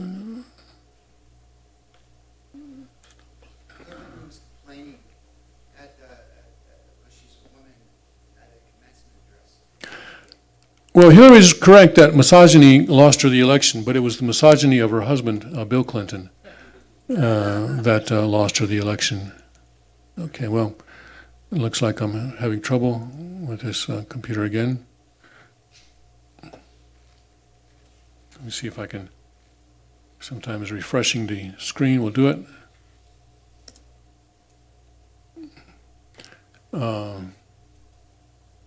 Looks like there's a plugin that's trying to play. There we go.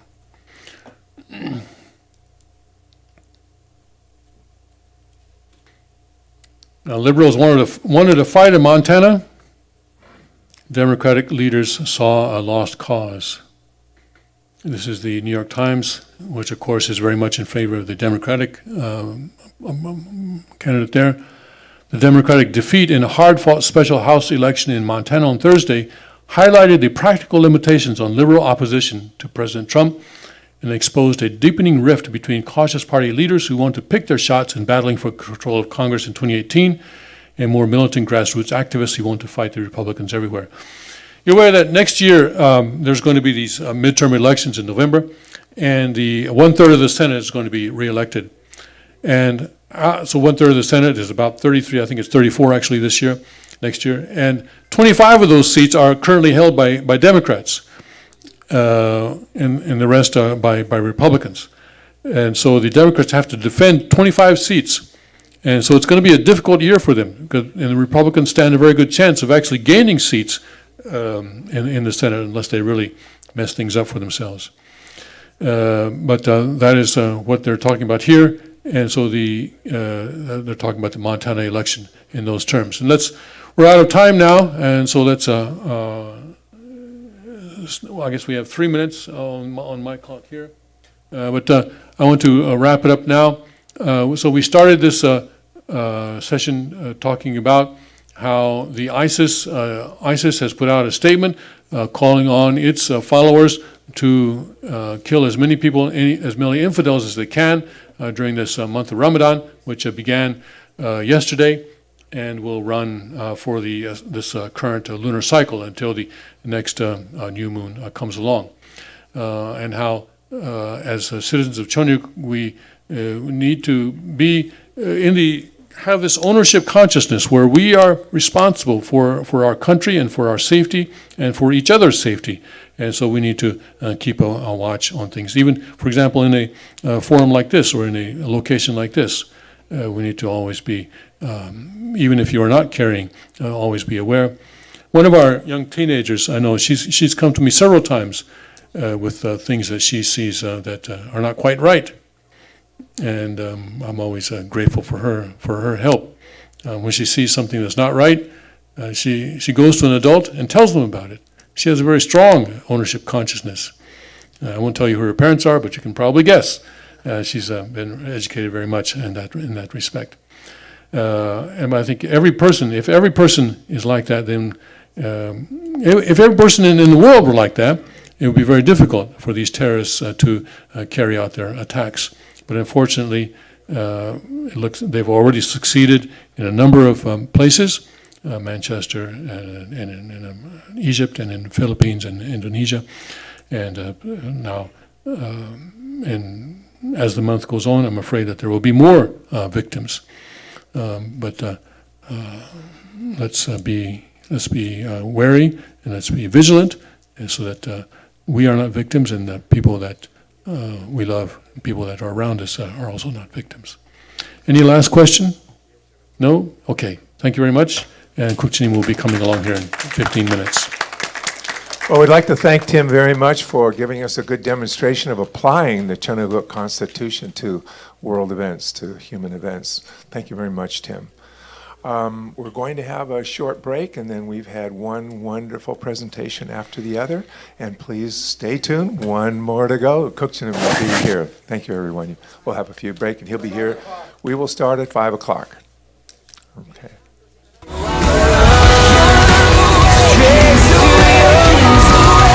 You're the bright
And I know it was a long day for everyone.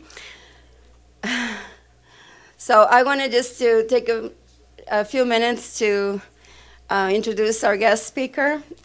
But I think it's really a very difficult task to introduce someone that needs no introduction, correct? Right. Could you help me? Does he need an introduction? No. No. Okay, so then let's welcome to address us Mr. Cook Chin Moon. Please stand, brothers and sisters.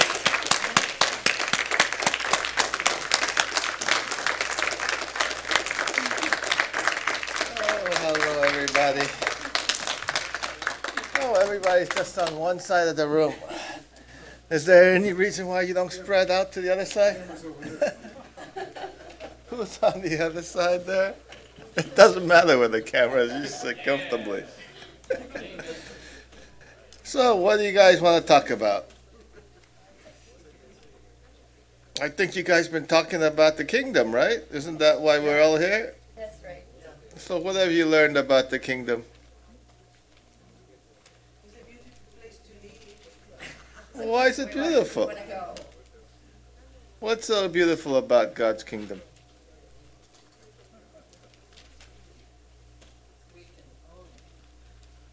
What does that mean? The government doesn't. Yeah? The kingdom is a free place. I mean, if you look at what is the basis of God's kingdom, what does Father say God's kingdom is?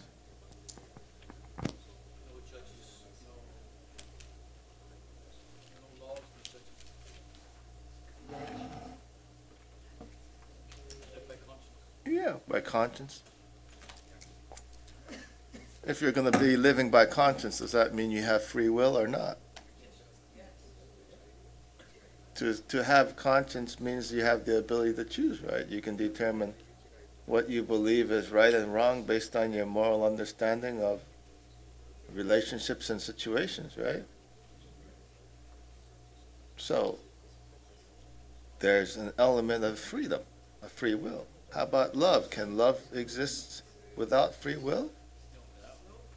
Why? Can't you just force somebody to love you?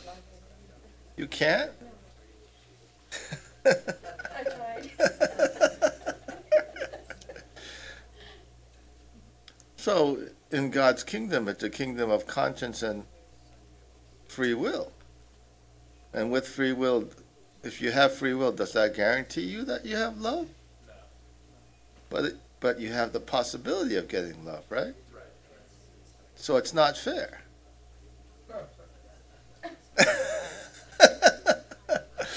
Doesn't that mean God's kingdom's not fair because some people get love and other people don't? It's a mean God, isn't it? No?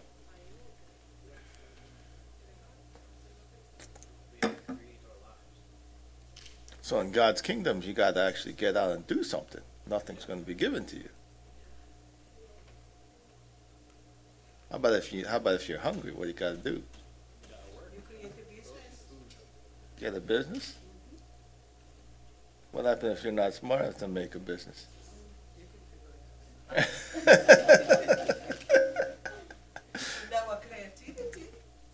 Yeah. You gotta create them too. Well, I think one of the founding fathers said it best. I mean, there's no better motivator to motivate you to work hard than hunger. I guess if you're hungry enough, you'll figure out what to do to make a living. But those are very good and important questions. So when we think about God's kingdom, we're seeing that God's kingdom requires elements of it, free will, free choice. You have to take initiative. Things aren't guaranteed, they're risky.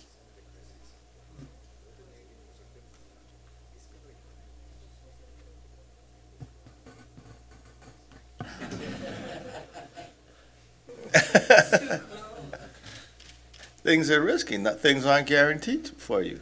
You might not get love. You might not get food. Is that the kind of place which you want to live in? Yes. Yes, Why? because you trust in God.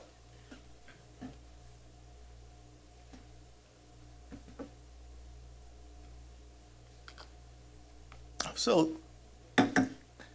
if we understand, if we look at those elements, then we see that the basis in which the kingdom of God, which we're talking about, is very much anchored in non-coercion and in your own personal choice.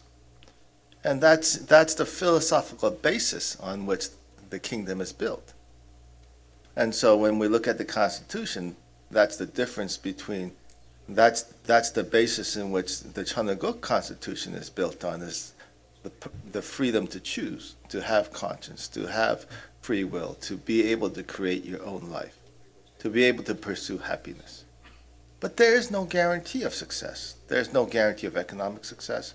There's no guarantee of emotional success.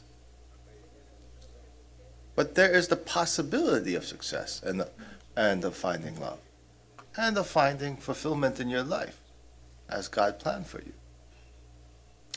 But when we look at, we've talked a lot about God's kingdom in that regard, especially if you discuss the Constitution class. So then when we look on the other side, what is Satan's kingdom? What is the philosophic basis of Satan's kingdom? Well, yeah. What is the opposite of choice? No choice. It's force, right? So basically, Satan's kingdom is basically, if he has something more than I do, then we should get together and steal it from him. That's what socialism is, right? That's what socialism is, right? Correct? If they're in a society, different people have different amounts of social resources and different amounts of money. So you say it's not fair, and you get enough people to get together to say it's not fair, and what do the group of people who say it's not fair do? They steal it.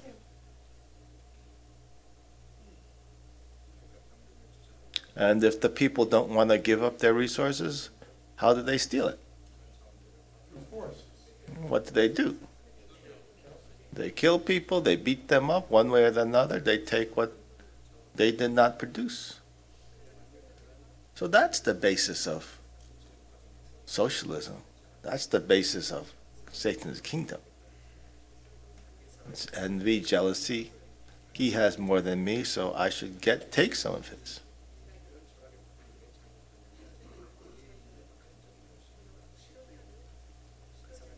So what do you think about the moral underpinning of that kind of society? Does it seem just? So you're saying that the notion of egalitarianism is unjust. Bingo.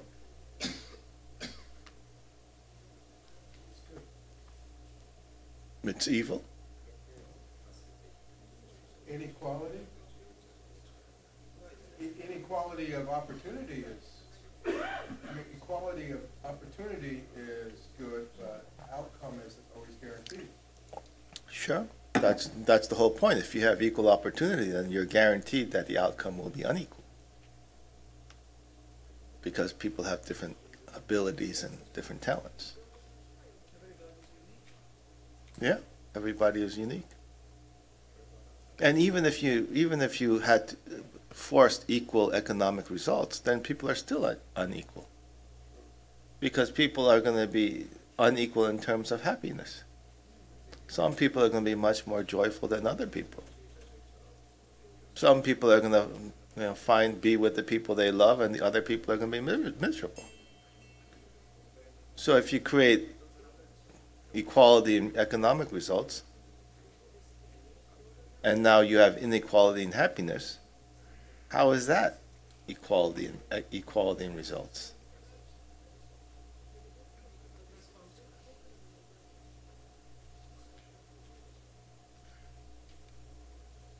So that's the problem we get into when you talk about when you talk about Satan's kingdom or Satan's idea.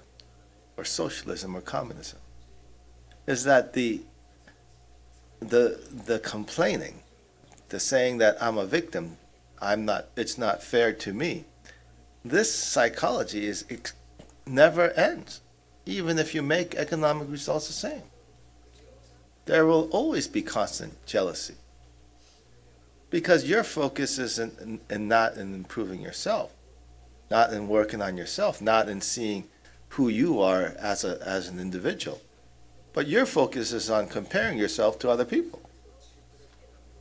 So they are a loser. Yeah, you're just basically being jealous of other people rather than going out and making your own life. And you're creating your own identity and your own misery. And ultimately, what is that? What is that egocentric focus? It's idol worship, right? So the basis of socialism is idol worship. You're worshiping your self-victimization.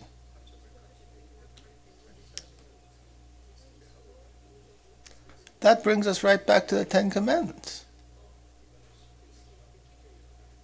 That's why God warns us away from worshiping idols, because it never ends.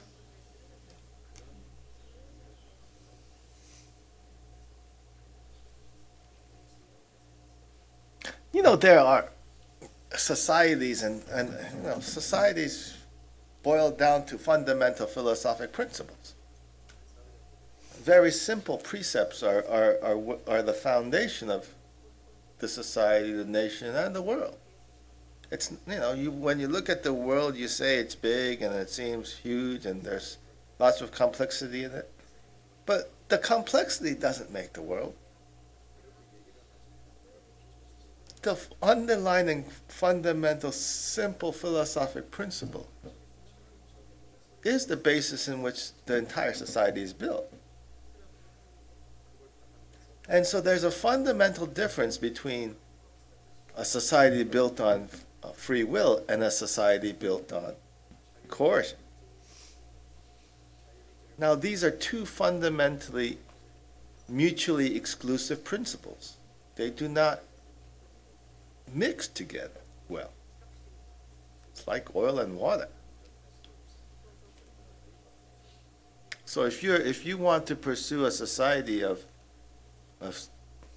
equal results or social or use of force to make the results more equal, then you're going to be continuously separating yourself from the notion of free will.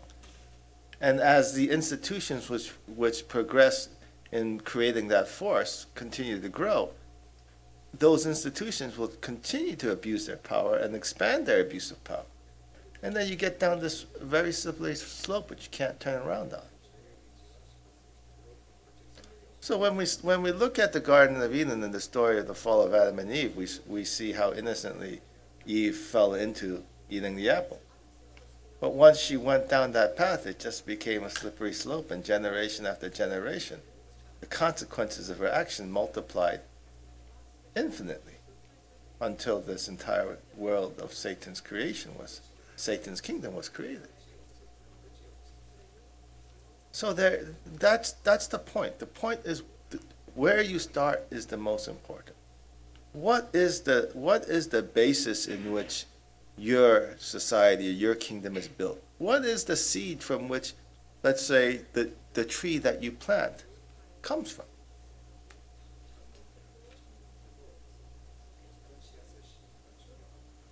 Is it a good seed or is it a bad seed?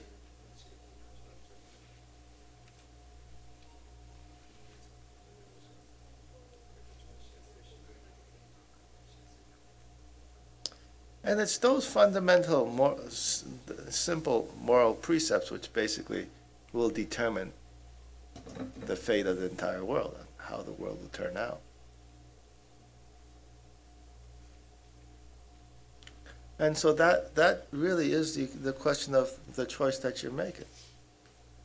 And that's the question of the choice that the entire unification community had to make after Father ascended. What type of kingdom are we pursuing? What is the vision for God's kingdom?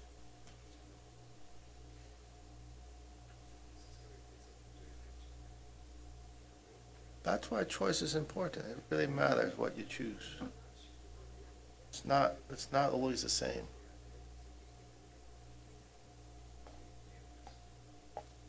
This world which you see around us, which we've come to enjoy, based upon the Christian precept, which was developed through Western civilization, and which the founding fathers of this nation fought for through the Revolutionary War to establish. This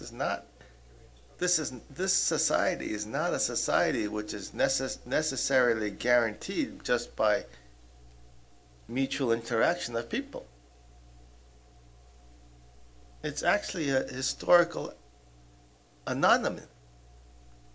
Most of human history is not like this.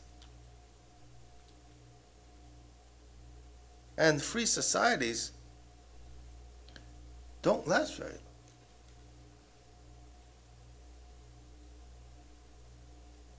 And that's the really sad thing about it, is that when our ancestors, had to work all throughout biblical history to establish the United States of America with the Constitution, the idea of freedom and liberty and self-determination. All those millions and millions of people who shed their lives and who died to build this nation. And the people who inherit that nation, they enjoy the fruits of that nation, of that labor and of that sacrifice. But they don't value what they've been given or inherited. And that's really the big problem that we face from generation to generation. How do you educate your children to value what they've received for free?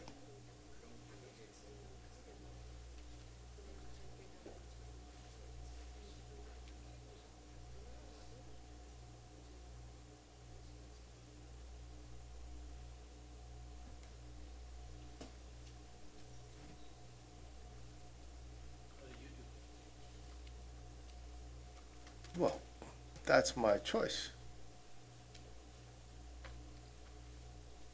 I chose to support freedom rather than tyranny. How do you get your children to appreciate growing up in a nice house? So much. How can, because most rich families lose all their money within like 3 generations. They do. So what are you doing to keep your descendants humble and hardworking and productive? That's really the test and the challenge, is the transfer of that understanding how to maintain and the value of what you receive from your father from generation to generation. And that's really what didn't happen after God created the world and through Adam and Eve, basically. Adam and Eve didn't understand the value of the inheritance which they were given by God, and they basically squandered it and gave it to their servant. But the servant has been able to transfer his lineage from generation to generation. And that's why when we look from the biblical sense, when we look at first the blessing of Israel, which was given to Abraham, Abraham was really the model in which the father was able to transfer his understanding and the value of the blessing which he received from the Creator to his son, and then to his son. And it was that transfer of the blessing from one generation to the next 2 generations which was able to create the victory in Abraham's family and to secure the blessing of the nation of Israel. So that's the challenge which we have when we are called to establish our families, is not only to create a ideal relationship between husband and wife, but to create a relationship between husband and wife which transfers that value, that lineage, that teaching from the parents to the children.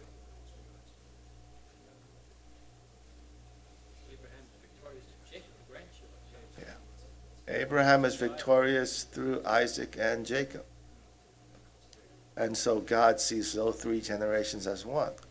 Because it's the intergenerational transfer of authority and responsibility which has to occur for that authority to continue on the earth throughout time. If that doesn't occur, then there's a break and the lineage ends. And so that's the difference between you being an individual, a righteous individual, an individual with individual truth and love for God, and that of being a king in the nation of Chandraguk. Because when you think about sovereignty, sovereignty is not just your personal free will. Sovereignty is the lineage which you're able to transfer from your generation to the next generation. So now the king is calling you to put on your crowns. That means you have to think about how you're going to transfer the blessings that God gives you and the gifts that God gives you to, not only for your own personal consumption, but how you're going to transfer that to your next generation. So it's not just me. It's all of you, if you want to be kings in God's kingdom, to think about inheritance. You were talking about freedom, but somehow they don't see the value. Please use the So how microphone. to educate our children. Please use the microphone. I was thinking about what you said about freedom and transferring to the next generation. So the question is, I don't know, we have to somehow seem to educate our children to see the value of what we're giving them. Sometimes you give something away for free in the current situation, maybe they don't understand its value if they're not mature enough. So that means that's the whole point, is how do you get your children to value what you've worked your entire life to build? Well, that means when it comes to your children, you as the king of your lineage has to choose. You have to continue to exercise choice and free will and responsibility when it comes to determining what you're going to do with the money or the resources you've accumulated through your life. Are you going to give it to John or Jay or Jane, or are you going to just negate your responsibility to choose and say, okay, I'm dividing it up equally? That's the difference between families which are developing intergenerational sovereignty versus family which just has sovereignty in one generation and then dissipates over time. I think you should send the kids, like two fathers sent us, to do home church. Just take away other things, just go somewhere else with nothing. And you figure it Sure. out how. I mean, that's one way to test the kids, but in the end, when you have to pass away, you have to choose.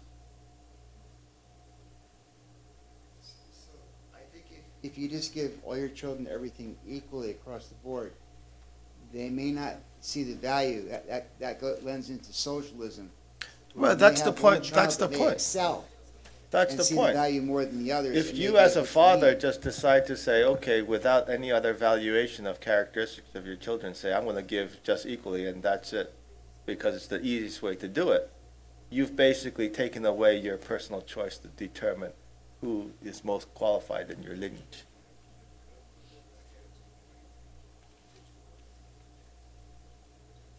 You see now the uncomfortable position which you're put in? This is the difference between sovereignty and no sovereignty, between being a king and being a servant or a slave. It's choice, difficult choices. And that's the difference. That's the difficulty. Not only do you not only do you have to make choices throughout your entire life to build up your family or your state or whatever, you're going to have to continue to make those choices as to how that will be distributed to your children, how you're going to evaluate your children, and how you're going to judge your children. How you judge and measure their virtue.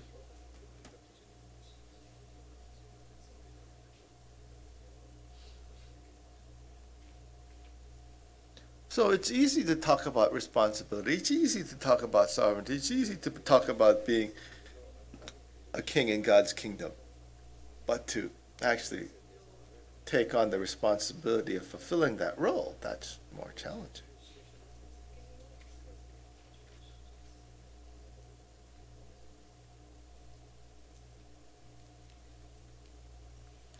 So now when we look at the fallen world, we know which way the laws are trying to push people into. Basically, the way the laws are set up, the country, or like even the United States, encourages strongly to basically divide up your inheritance and not give it to one child, and to basically, consume everything you've made before you die through your retirement. So that's socially how things are being engineered as a society for 99.99% of the people. And why is that? Is that because that was the principle of egalitarianism, or equal opportunity, or opportunity for all people in the nation? No. Those laws were put in place later because basically there's a group of people who don't want you to be kings, don't want you to have a family lineage. They want to dissipate intergenerational wealth. Because in the current system of laws in this society, even in America, for the people who are truly wealthy, there are all sorts of loopholes where you can basically transfer all your wealth to one person without basically taxation, if you do the proper estate planning.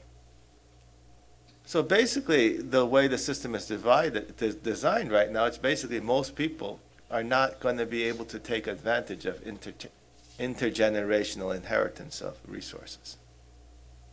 So the majority of people cannot participate and be a part of the kingship of God's nation. There's only a very few people who have the resources to have the legal, to hire the lawyers necessary to be able to partake in transferring resources from one generation to another. That allows few families to exercise more control over the people of the world. And so fundamentally, those laws which make it difficult for the regular person to decide and choose an inheritor or a successor, it hurts most of the families in the world. It doesn't help them. It doesn't make a better society. So when we as a community, when you think about creating God's kingdom, these are the issues which you have to think about and address. How do we actually change the laws so that regular middle-class people can go from being wage slaves to becoming actual sovereigns? If you can't inherit wealth intergenerationally, you are not a sovereign.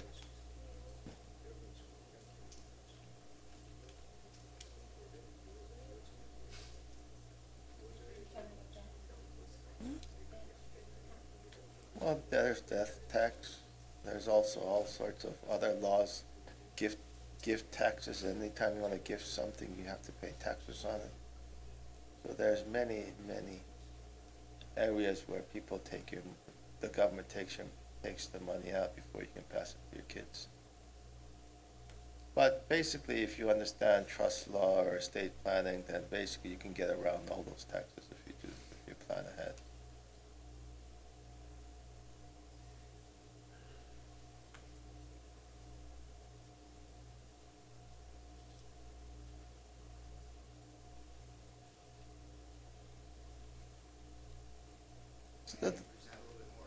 What's that? Sure.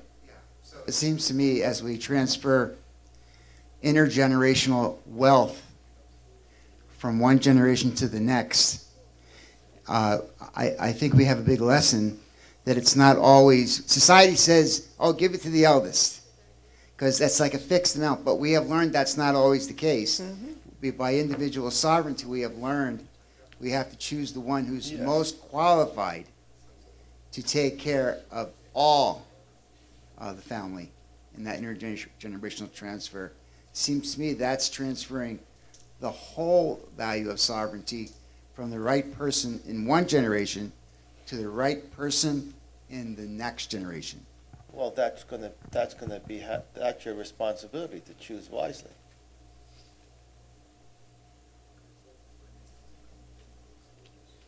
You don't necessarily have to transfer everything to one person. I mean, if you have a number of kids and they're able to work together, you know, mutual cooperation, you know, not just individual wealth, but they, you know, have a business and are able to distribute shares to them in a certain percentage, and they're able to continue through their cooperation, then, you know, there's merit in each child. But you're going to have to determine what that merit is.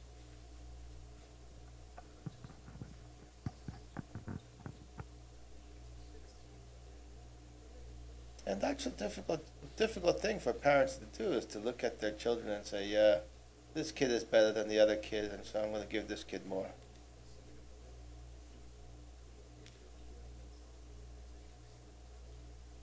But that's the reality too. Each of your children are given different gifts. And so for your family and your lineage, you'll have to think about what exactly do you want to do with your sovereignty? How do you want your sovereignty to develop over time, from generation to generation? I mean, the gifts you're inheriting are not always going to be money. I mean, for a father, it was the blessing of true parents. The blessing of giving the blessing, which was the real inheritance.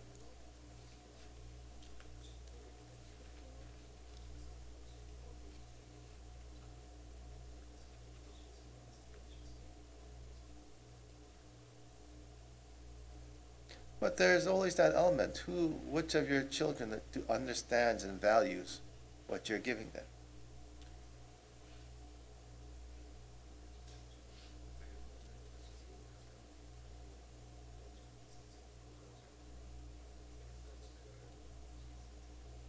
And you see, this is the challenge, which this is why God's kingdom has been lost.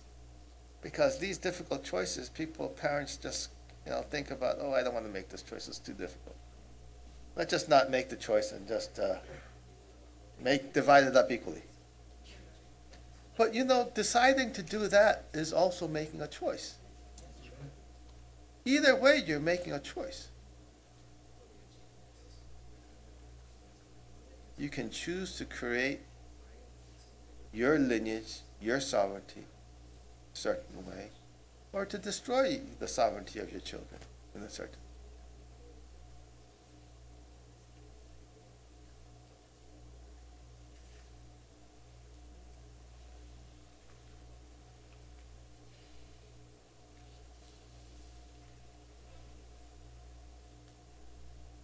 Now, people here who are not parents, who are the children, when they hear this and they think about it, they say, oh, so unfair.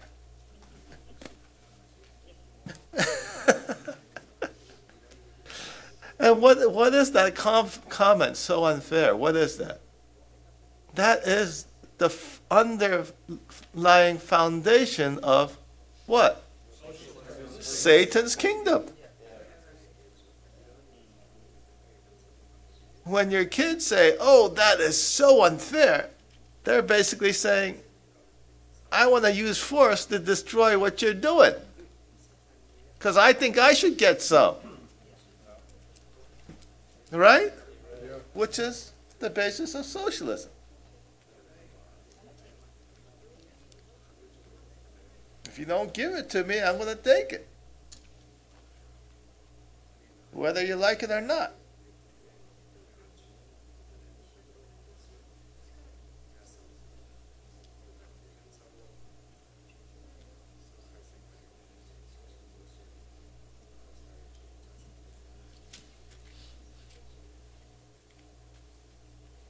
So, in that case, when one of your kids say that, what do you have to say?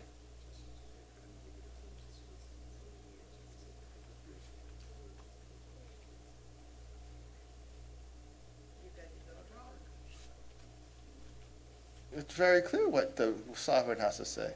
No, you're not. And if you try to take it by force, I'm gonna whack you. I can defend myself. I can defend my castle. And that's why you have to be strong as a sovereign. You have to have the means and the will to defend your kingdom.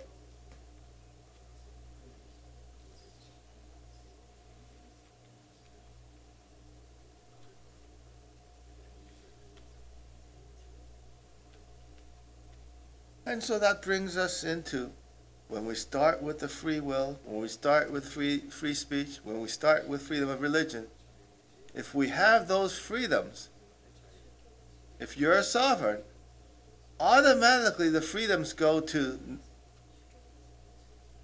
the next requirement, which is if you got freedom and you're building your wealth and you're keeping the stuff that you make, then you have to be able to keep others from taking it from you, which is the freedom of self-defense.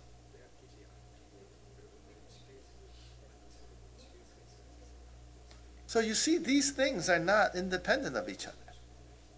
These natural rights, which men and women have looked at over the centuries and have said, these are the gifts from God, are not something which is just made up out of thin air because it sounds good or because we want to have guns. These rights are required to have as an entire package, because without the other rights, you're not going to keep the basic right of conscience. Mm-hmm. Free will. The ability to choose.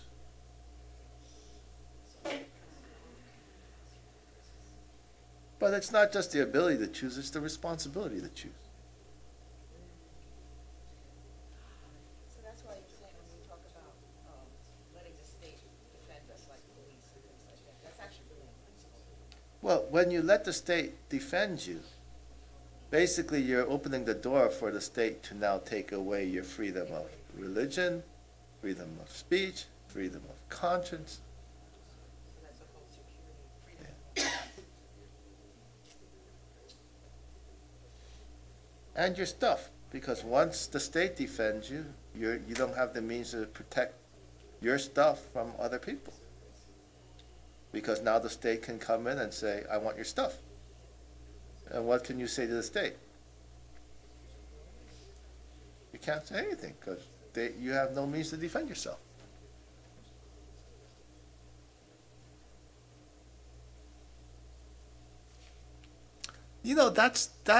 That is a revolutionary principle. And that principle is basically what we're talking about as the biblical economics. The economics of Jesus Christ. The economics of even the Lord of Second Advent. And that economic principle was very clearly presented. I get to keep the stuff that comes from my own labor. That's what it means. I work for it, I make it, I get to keep it.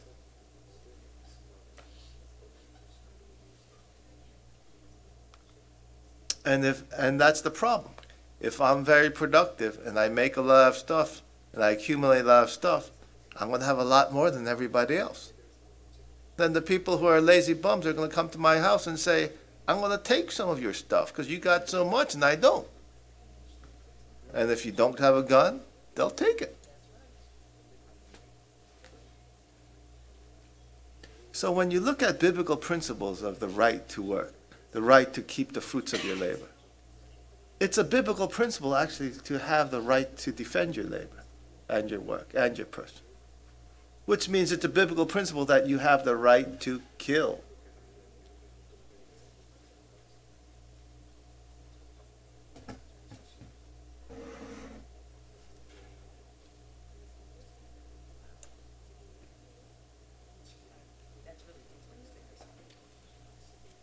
I'm not making this stuff up, it's all related to each other.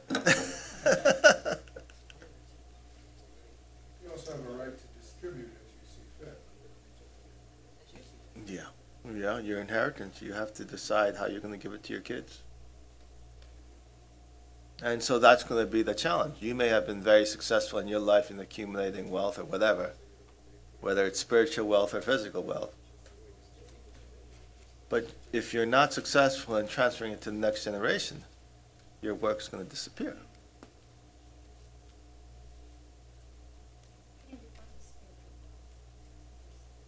Well, just look at Father. He has a lot of spiritual wealth. All the people who loved and followed him throughout his entire ministry.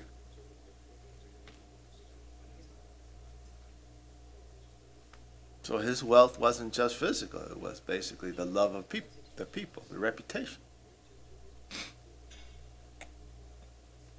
And a lot of people in public office have that kind of wealth. Like, if you look at the politicians, they have their name value. And so their kids who run for their office are running on the political wealth of their parents.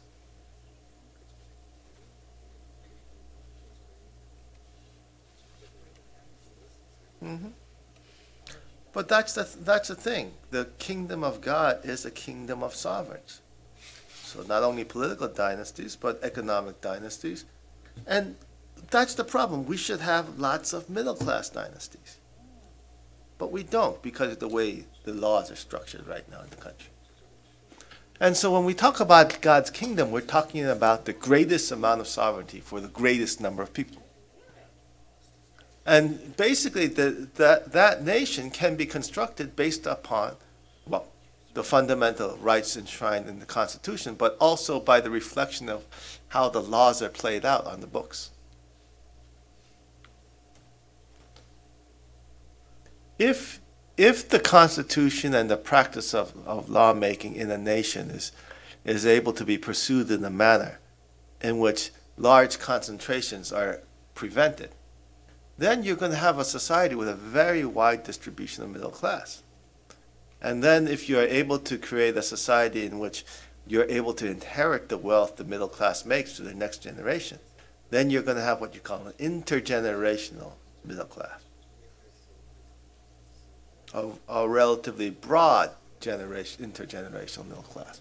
And that is what we're talking about when we're talking about the kingdom of heaven on earth. We're talking about a kingdom and a nation in which you have these rights of inheritance, not just for, the few aristocratic families like you have in this world, but for like 30% of the population.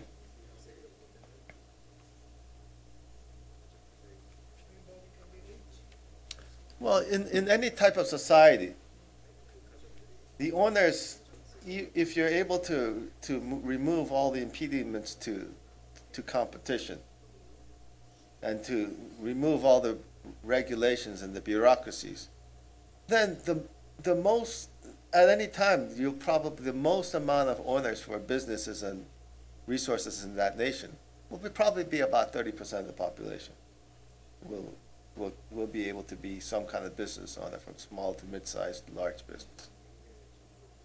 Because you're going to have people growing up who are not yet qualified to be in the workforce, people leaving the workforce, people retiring. So the 30% is about the largest you can get. And so the real spectrum in the country between ownership and dictatorship is going to be between one person owning all the resources of that country up to about 30% of people being some kind of business owner.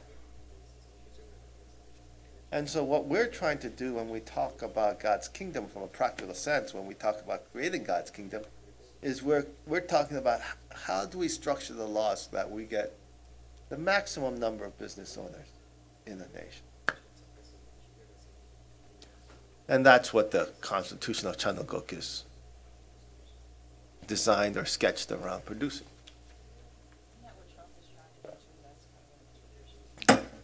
Trump is definitely moving in that kind of direction. But, as we study the Constitution of Chanuguk and as we discuss God's kingdom is not just something which is an idea, which is far away, which is just been the dream of all those crazy religious fanatics throughout history. No, God's kingdom is actually can be constructed through our understanding, not of law, politics, economics, society structures.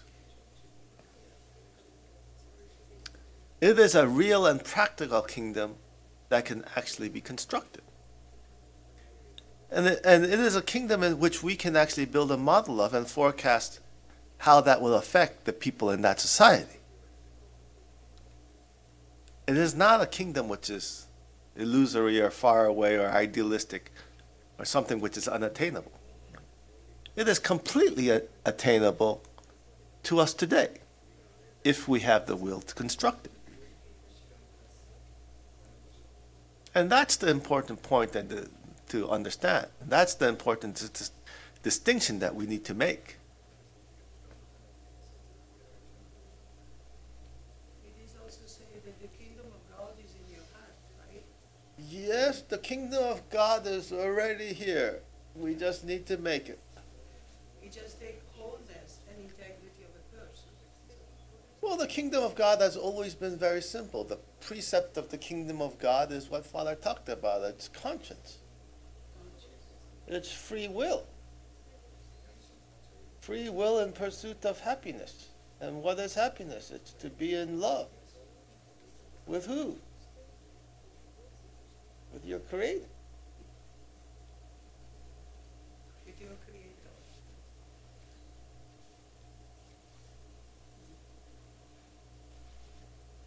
But those simple words and those simple concepts actually have a fundamental and profound ramification on how the society is constructed. If we follow the principles of free will and of conscience and of sovereignty and of inheritance, then that creates a very distinct society.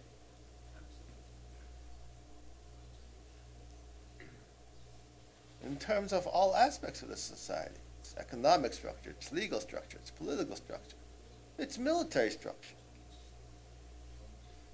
its coercive structure. And so this is a transition that we need to start thinking about.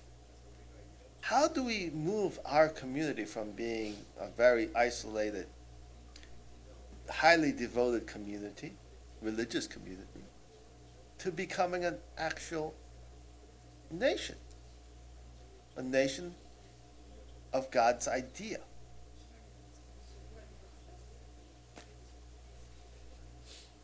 Well, that's the question. It's how you build it. That's what we need to think about.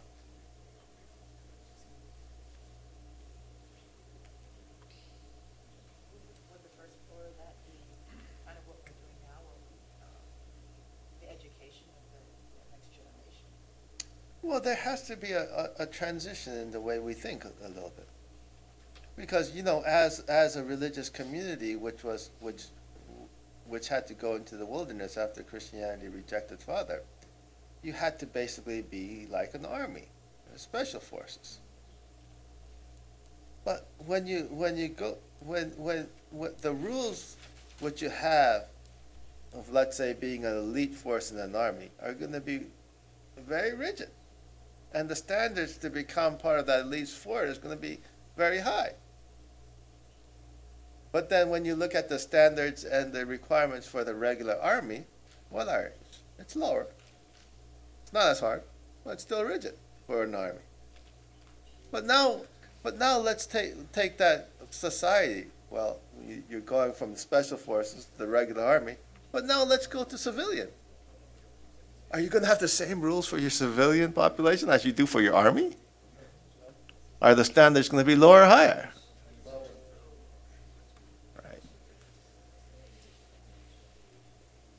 So now we have to think about how we can live in a society where we're creating laws and governance and applying our understanding of God's will to a civilian population.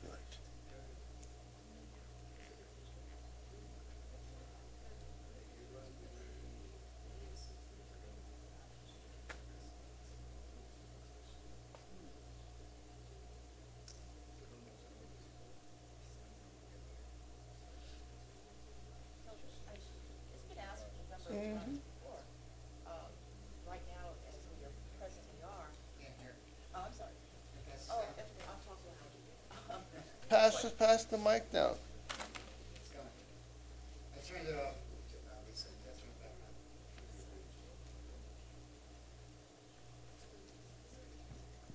Okay. Oh, good.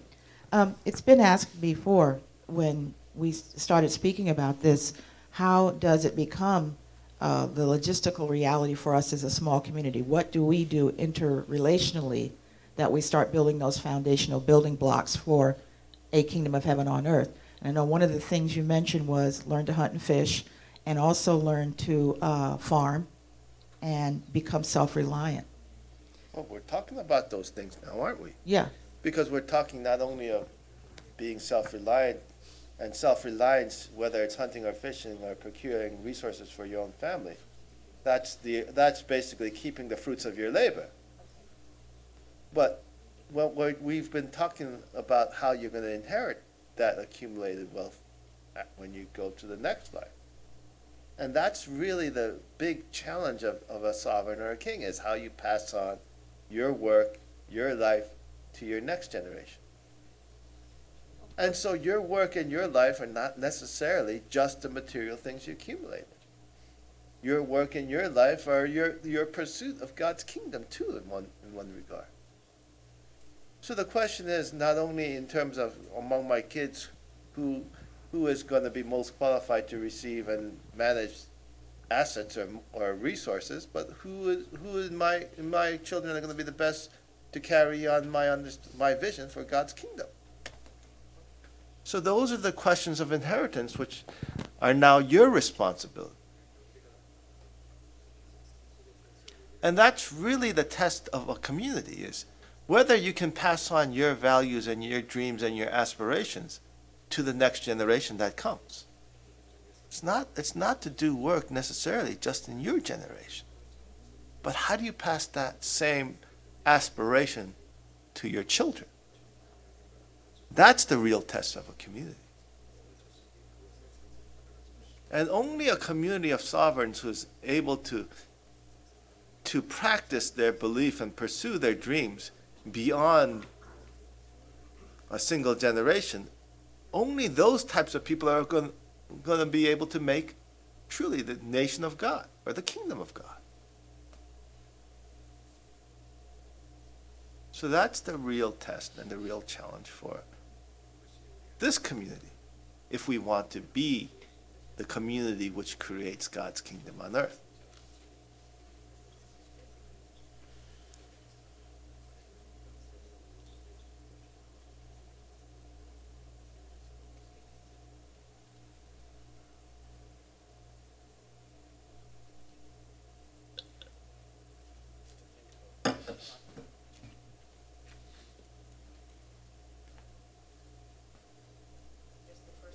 What's up, John?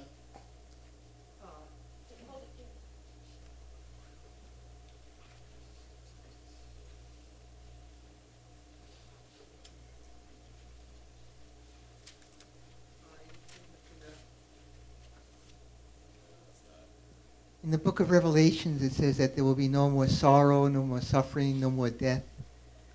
And does that presuppose that in the future everyone will choose the way of goodness? Well, I think that's basically saying in general, overall, that's true in God's kingdom. Overall, in most instances, people will be quite happy, like 95%, 99% of the people. But you're always going to have like 1% or even 2 or 3% who are psychotic, and they're not going to be very happy. The society's not going to be happy unless they execute those people. So I think that's a statement which is basically talking about the overall good in the society, the overall happiness index.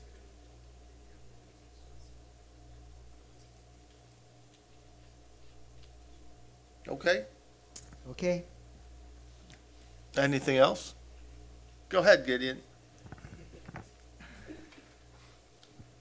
As a libertarian, I have this burning desire to ask this question. It's been lingering on my mind for about an hour. It seems really irrational because it goes against my beliefs, but I don't know why. I just feel like I need to ask you. What's your idea on universal basic income? Universal basic income, that was actually, Milton Friedman introduced that concept, which through basically a negative income tax. And so, when you talk about from the economic perspective, a negative income tax, that if your income falls below a certain degree, basically then the government just gives you an income.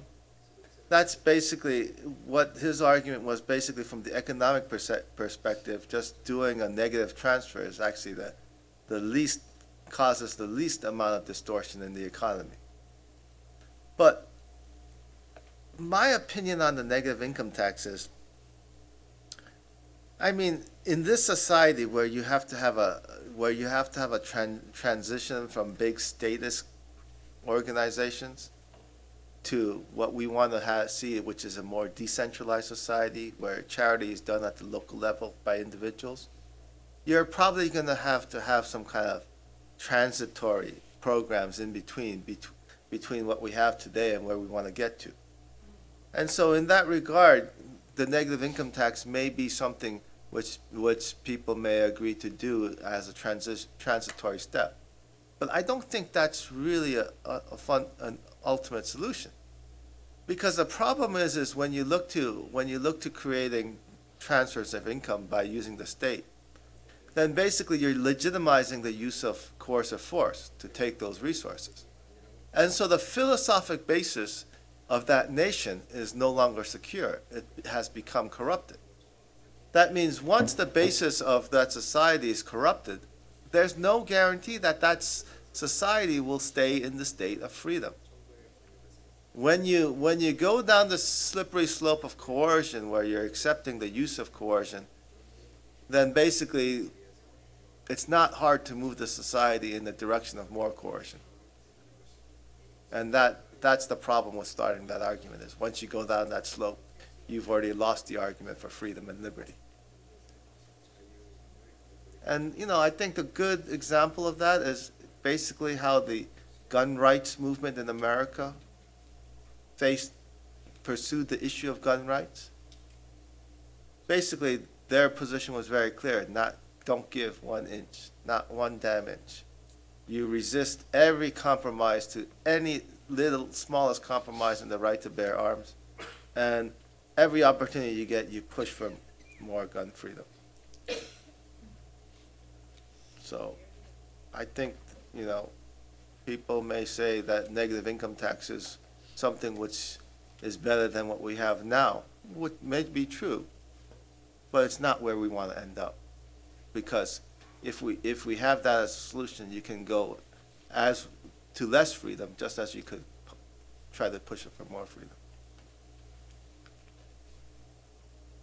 Okay?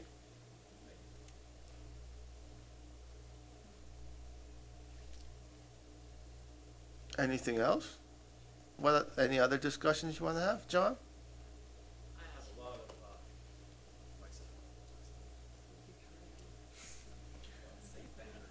I have a lot of optimism over God and Father working through the heir and victorious Cain and Abel. But I find it, I like history a lot. I find there's a lot of skepticism towards the U.S. Constitution from anti-federalists and libertarians. There's a lot of skepticism towards the Constitution from anti-federalists at the time of the convention and libertarians today. Patrick Henry responded to his invitation to the convention he refused it. He said, "I smelt a rat in Philadelphia." Sure. And because it was Hamilton and his cronies wanting to free up more mercantilism. So I find it difficult to have faith in the Constitution, and a lot of people feel justified because they feel Lincoln destroyed the American experiment in freedom and ended Jeffersonian principles and murdered the the voluntary union of the free states. Well, the original Constitution of the United States it was construed not only as a federal government, but also the great compromise with Jefferson was that it incorporated the Bill of Rights. And it made it very difficult for that government institution to encroach on those rights which were naturally endowed to the people. And so that system of checks and balances was quite a good innovation for a political construct. But the big advantage which you have when you have, let's say, that a type of federal constitution which is very limited in authority, is that you have now access for more people to trade with other people. You're creating a larger population for the free association amongst people in the nation. And just that scale of having more people being able to freely interact and give and take and to buy and sell creates a great deal of prosperity. Now, if you reverse that model and you go back to the basically the system which existed before the Constitution, which was basically Article of Confederation, basically before that was basically 13 autonomous states, you didn't get that benefit of that mutual interaction because states were basically their own sovereign bodies to such an extent that they could basically control the trade in their territory and prevent interstate trade. The Constitution created more economic freedom. The Constitution created a larger economic area for people to freely interact for. Now that's the whole point which Father talked about with the UN. Is he said this UN is a problem because it's a Kane type UN. So if on the other hand we had an Able type UN, which was construed more like the US Constitution, which guaranteed fundamental human rights based on the principles of natural rights, which is the rights of conscience and the rights of self-defense, then now that kind of international union would actually create a greater sphere, territory, or range for mutual cooperation and mutual prosperity. But that's not what the UN is giving us right now. The UN is giving us one world under Satan, one world of hell, one world under dictatorial control. But if you expanded the original idea of the Constitution to the world level, that's beneficial for all people. So basically all you had to do was basically take the U.S. Constitution and allow all the countries in the world to change their cultures to the point where they could join the U.S. Constitution. Then you would basically have a growth level ideal world at the top of the growth level for the world level. I think the big problem with the American empire is not that we have an American empire, but that the liberties and the principles of America are not expanded to the whole American empire. The principles of America are not extended to all the countries in America's empire.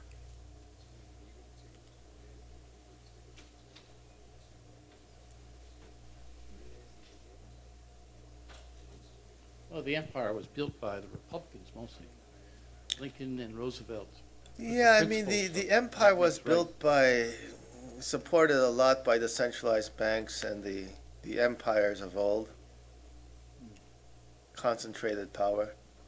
Progressives, Roosevelt and then Wilson and then... Well, even before that, the big banks, international banks, are supported.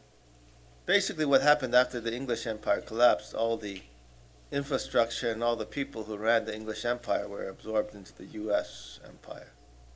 So the English Empire, America became the English Empire. Was that around World War II? Well, that was after the collapse of that was after, basically World War II, when basically English Empire was finished because the war strained it to such a point where it could no longer fund and finance it. Yeah. But a lot of the intelligence assets and the intelligence agencies and those people were actually integrated and taken into basically the U.S. intelligence services, military services. As well as the Nazis. Yeah. And the Nazis too. Mm-hmm. The Nazis also. Yeah. Yeah, basically OSS and those guys are all from old money from England. The old banking money.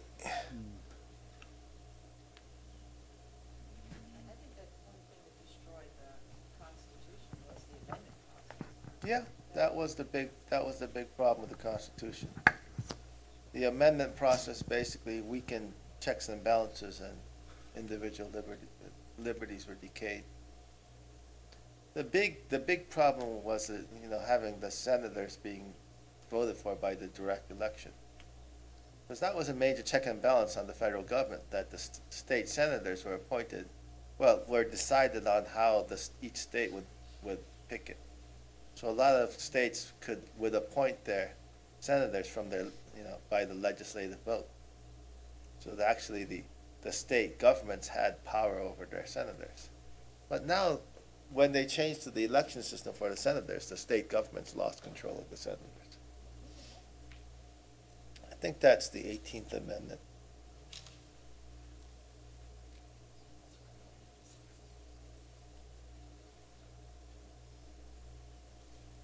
Mm-hmm. I have one question from the Bible. Yep. Can you hear me okay? Yeah, I can hear you.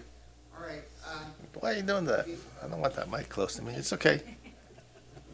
The Holy Spirit.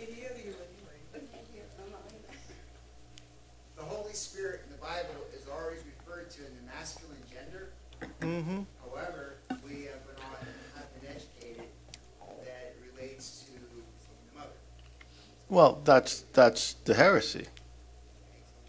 Because, the principle states very clearly that when we look at God, God is defined primarily by internal nature and external form, which is Hyeongsang and Sangsang, Sangsang and Hyeongsang, right? So that's the primary characteristic of God. And the secondary characteristic of God is masculine and feminine, or yin and yang.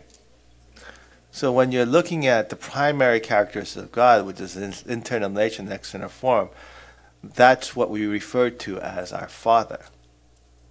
And so the reflection of masculine characteristics of God and feminine characteristics of God is represented through yin and yang, which is, as we understand it, God the Father and God the Holy Ghost.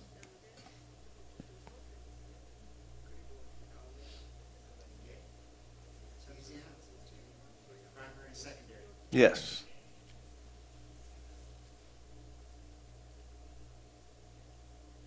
Yeah, it's pretty self-explanatory. So, is that it? What's up, Gideon? So, I understand from studying libertarianism that it's not good to have government involved with marriage, and I think we know that when government's involved with marriage, especially in divorce cases, right, men lose half their stuff, whatever. I noticed that in the Cheongguk Constitution, which I know that Father he actually said in his own words that it, and correct me if I'm wrong, that government advocates for, heterosexual marriages to the point where they could actually get benefits from. And I know for me, when I heard that, it kind of confused me just because of my background of studying libertarianism. Like, if government were to give benefits, doesn't mean that it owns that marriage. Have you read the Constitution carefully? I mean, I'll be humble enough to say I don't understand everything. I mean, what's the primary method where the government gives the marriage benefit? Right, taxes, yeah. Which tax? Well, from what I understand, there's sales tax in the Cheongguk Constitution. Well, it's the federal income tax where they used to create the marriage benefit, right? Oh, we're talking about today in America? Yeah. Oh, right. So in the Cheongguk Constitution, is there an income tax? No. So how would the government construe benefit for marriage? So okay, so it didn't say that in the Chunga Constitution that it would give benefits. Yeah, that's exactly the point. Okay. So if you read between the lines and you understand how the structure of the Constitution, then that basically answers your question for you. Okay. All right. Cool. Thank you. Right.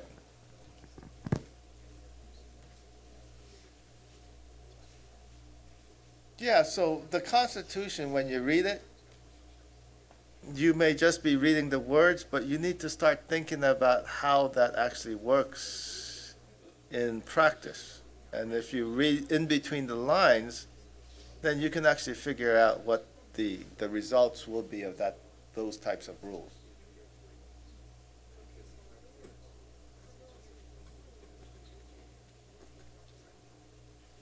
So that's the whole point when you make a constitution. When you set up a set of rules, there's going to be intended results, which are apparent, and unintended consequences, which may not be apparent in the written word, but will be the natural cause of the natural result of the structure that you set up. So when it says benefits, in a way, it's more like it encourages, but it's not going to. When you refer to benefits, you're talking about material benefits, Right. income benefits of being married versus being unmarried.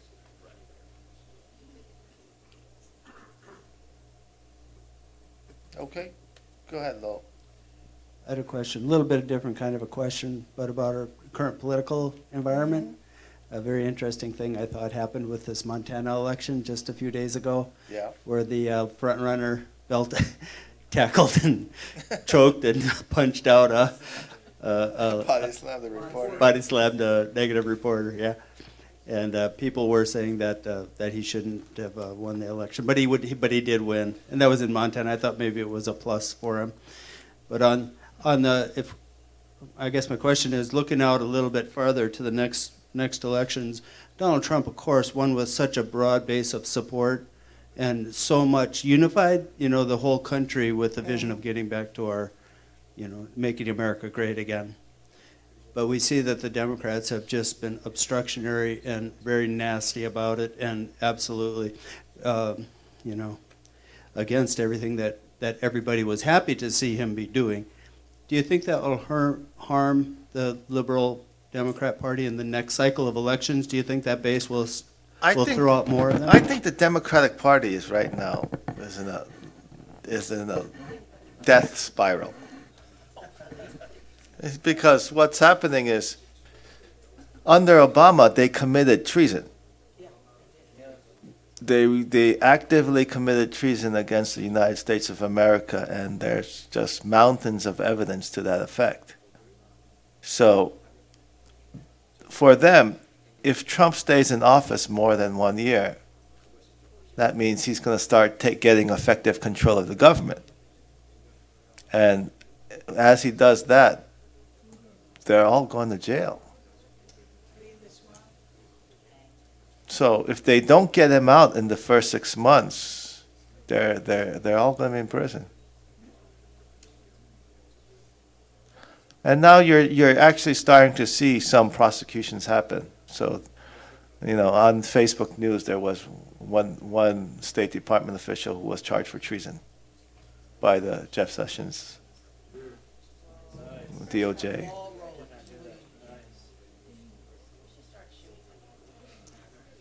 And I would imagine that's going to escalate quite a lot.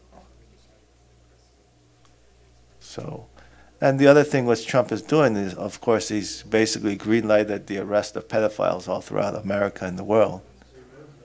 And you know where that's going to lead, because a lot of pedophiles are in Washington. And a lot of pedophiles are in the Democratic Party. So basically, they realize that Trump is coming to get them, literally, round them up and put them in prison and execute them. So they're basically fighting for their lives right now. Do you think that overlaps the media as well. Yeah, a lot of media personalities, I'm sure, are part of that same pedophile cult.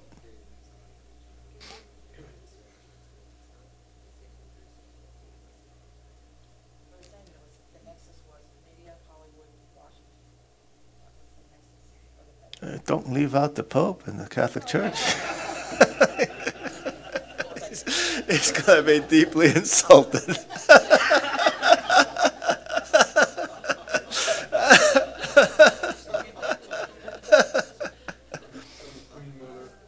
Yeah, the Queen Mother, don't forget her. I think the more we see coming out, we see that the center of world power is this pedophile network, and it's not just a pedophile network; they're actual practicing Satanists, and that's what we've been talking about. That's what Father's been saying, right? The center of the world, the rulers of the world are Satan. And when, for a lot of regular people, even a lot of BCs, most of our BCs, 80% of them think, hey, America's great. Yeah, there's no Satanism here. And in many ways, America, external prosperity is a fantastic place. But at the root and center of that, the prosperity, there's still Satan controls it. It's Satan's world. It's not God's world yet. In order for it to become God's world, that center of power has to be changed from pedophiles to people of God.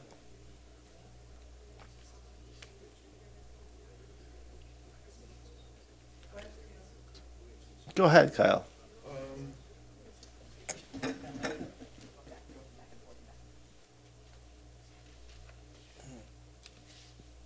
Kind of getting back to the inheritance issue, there was an interesting article just last week in the New York Times where basically they were complaining that the older generation is now hoarding their money and not spending it.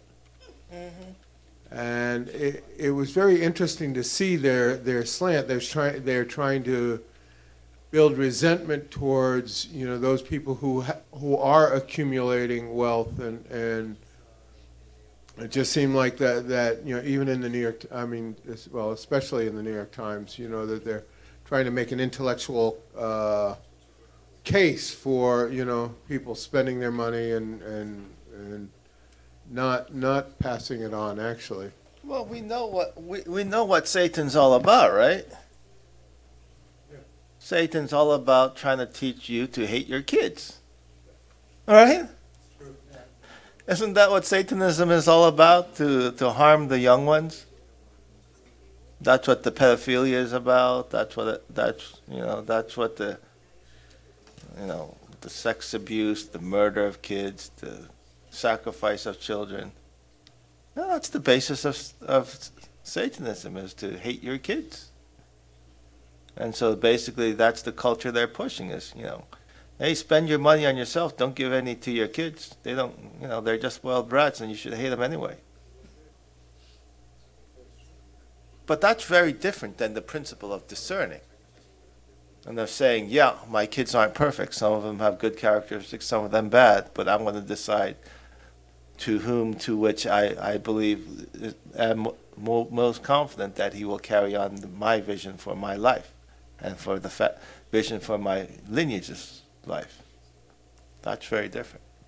I stand corrected from my wife that wasn't the New York Times, it was the Bloomberg News. Okay. No, the same thing. Same thing. Okay. They're all the same group. We now know the nature of it. I mean, that's a big revelation, is to be able to see Satan's kingdom and to see, Satan's rulers. Even, 3 or 4 years ago, it wasn't apparent. You couldn't see it. It's only after Father ascended that now we're allowed to actually see who is ruling Satan's kingdom, what is at the center of the nations of the world. That's a big revelation.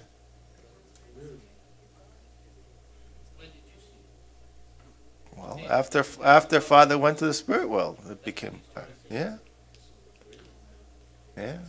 Well, when you look at the world, you don't realize this nature of the extent of evil, because it's been hidden for so long. But it's only the foundation of true Father being the spirit world and being connected with his descendant here on earth, which creates the spiritual connection, necessary to bring people to the realization of Satan's kingdom. Our eyes can be open. Yeah, so our eyes can be open. And that's the thing about Satan's power. He's the magician. He's the illusionist. Once the illusion is broken and you can see the truth, he loses his power. And so that's why the Satanists all around the world are panicking. Because they're exposed. They're out in the open. They're not covered in their illusion. People don't think that they're good anymore. They see them for what they are. Vampires, cannibals, child molesters.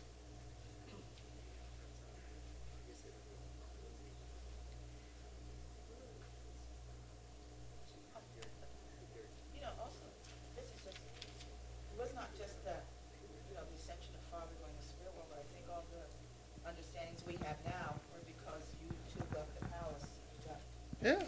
And on that foundation, everything could be made.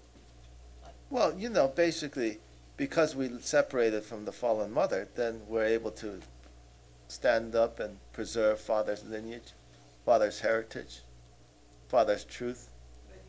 And so that creates the direct dominion of God from one generation to the next. And that's the basis in which we receive our blessings.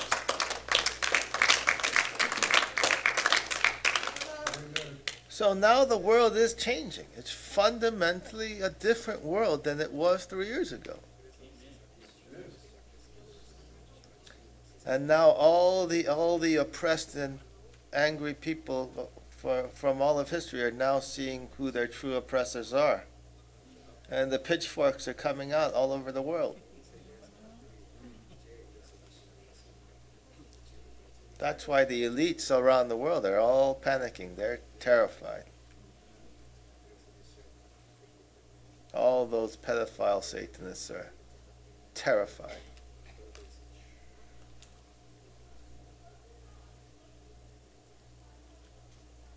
It's kind of like what happened, after the Reformation. What happened after the Reformation? After Martin Luther nailed the 95 Theses on the wall.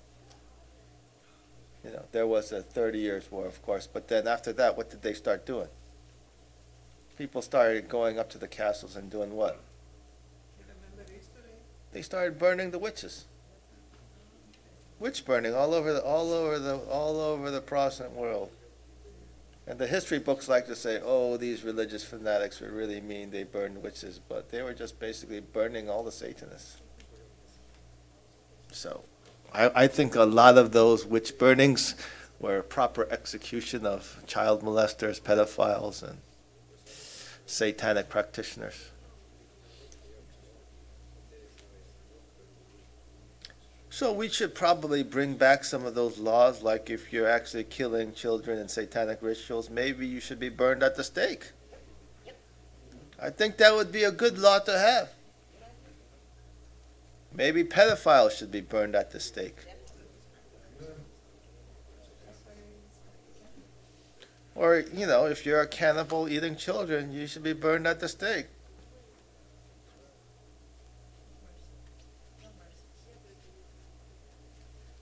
Doesn't sound bad to me. Sounds like a very reasonable punishment for the crime. All for witch burning?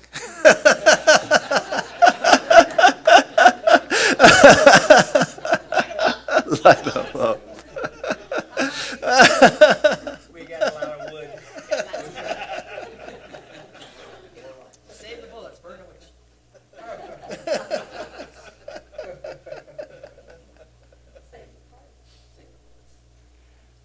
Yeah, you have to really kind of look at history from the viewpoint of people who are writing it. I mean, you've all heard that the Dark Ages were awful and terrible, but now the more we learn about the Dark Ages, the more that we learn, it wasn't actually that dark. There was an awful lot of technology there in the Dark Ages. So.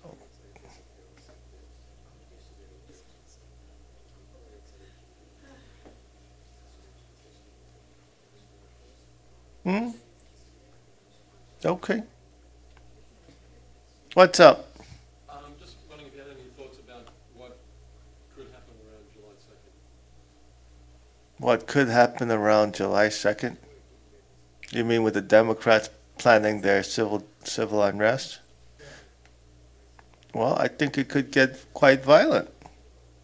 That's a possibility. If they don't make it violent, then Trump's going to arrest them and execute them all.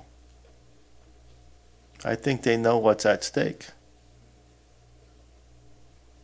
What would you do if you're a Democrat who had committed treason against the United States of America?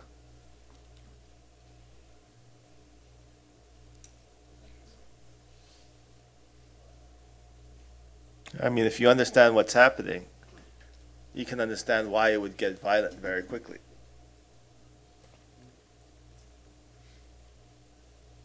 What's up, Robert? I heard, and I really have no verification of this, but I heard from somebody that there was a certain group of people in Pennsylvania that had gone to the International Court of Appeals in The Hague and done something towards declaring independence for Pennsylvania. Have you heard anything about that? No, I haven't. I haven't heard anything about that. Oh, okay.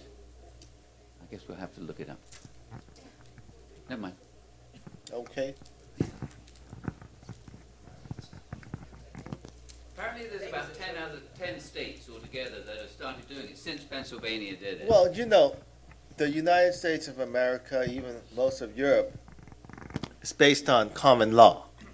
That's the legal theory which our judicial system is based on.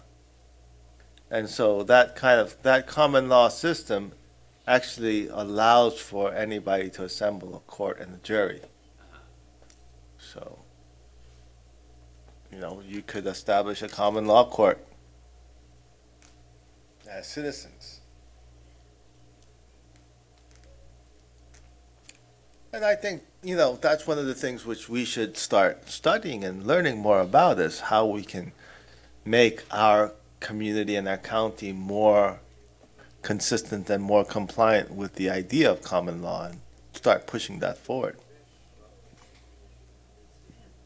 Then you can have more, you know, true representative government in the judiciary system. Go ahead, Kyle. So Rod brought up the issue of July 2nd, and you concurred that, yeah, there could be a lot of disruption. How can we best prepare physically as well as... Well, that's why we're here in Pennsylvania, right? We've already prepared. We're out of the big cities. No, we're... September 23rd. Somebody yesterday asked a question to Yonchine that around the time, everybody can hear me, around the time something happened that the member of the Family Federation, they cannot come back with through father anymore, or there is some kind of line or some kind of something. That's what the king had basically said. You had 1 year after a certain date to come back into father's lineage to maintain your blessing status, which you had before you drank the false holy wine. And there was But that was the only limitation. There isn't another. But September what? With September? He didn't draw. There's no line drawn on September 23rd. Members of the family fed, if they take choose to come back under father's authority and go through the proper 3-day ceremony, separation and 3-day ceremony, they can join father's lineage again.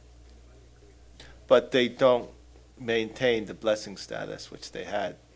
They're basically coming in as a church member who had left the church. But my question was, what is the period that kind of was they have the Well, possibility. you have, as long as you're alive, the opportunity to come back to the to Father's authority. So there is not particularly. Yeah. Yeah, okay. If you end up dying before you come back to Father's authority, then you're just shit out of luck. Sorry for you. Yeah, that's nothing we can do for you there.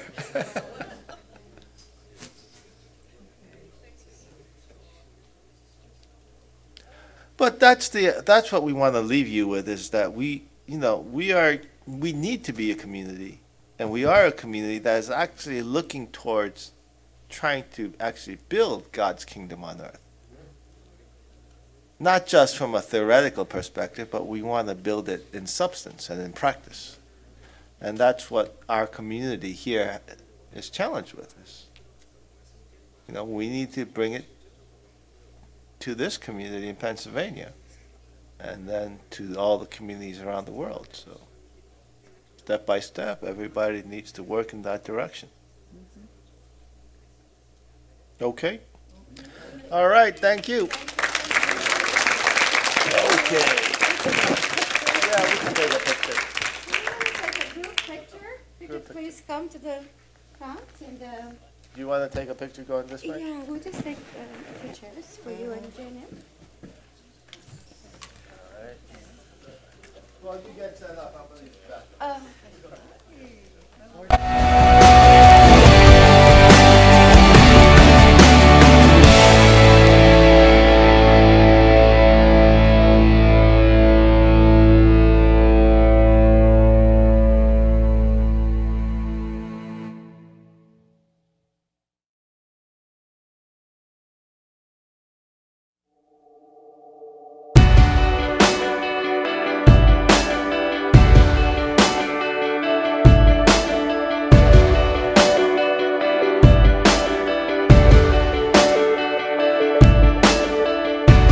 When I'm feeling all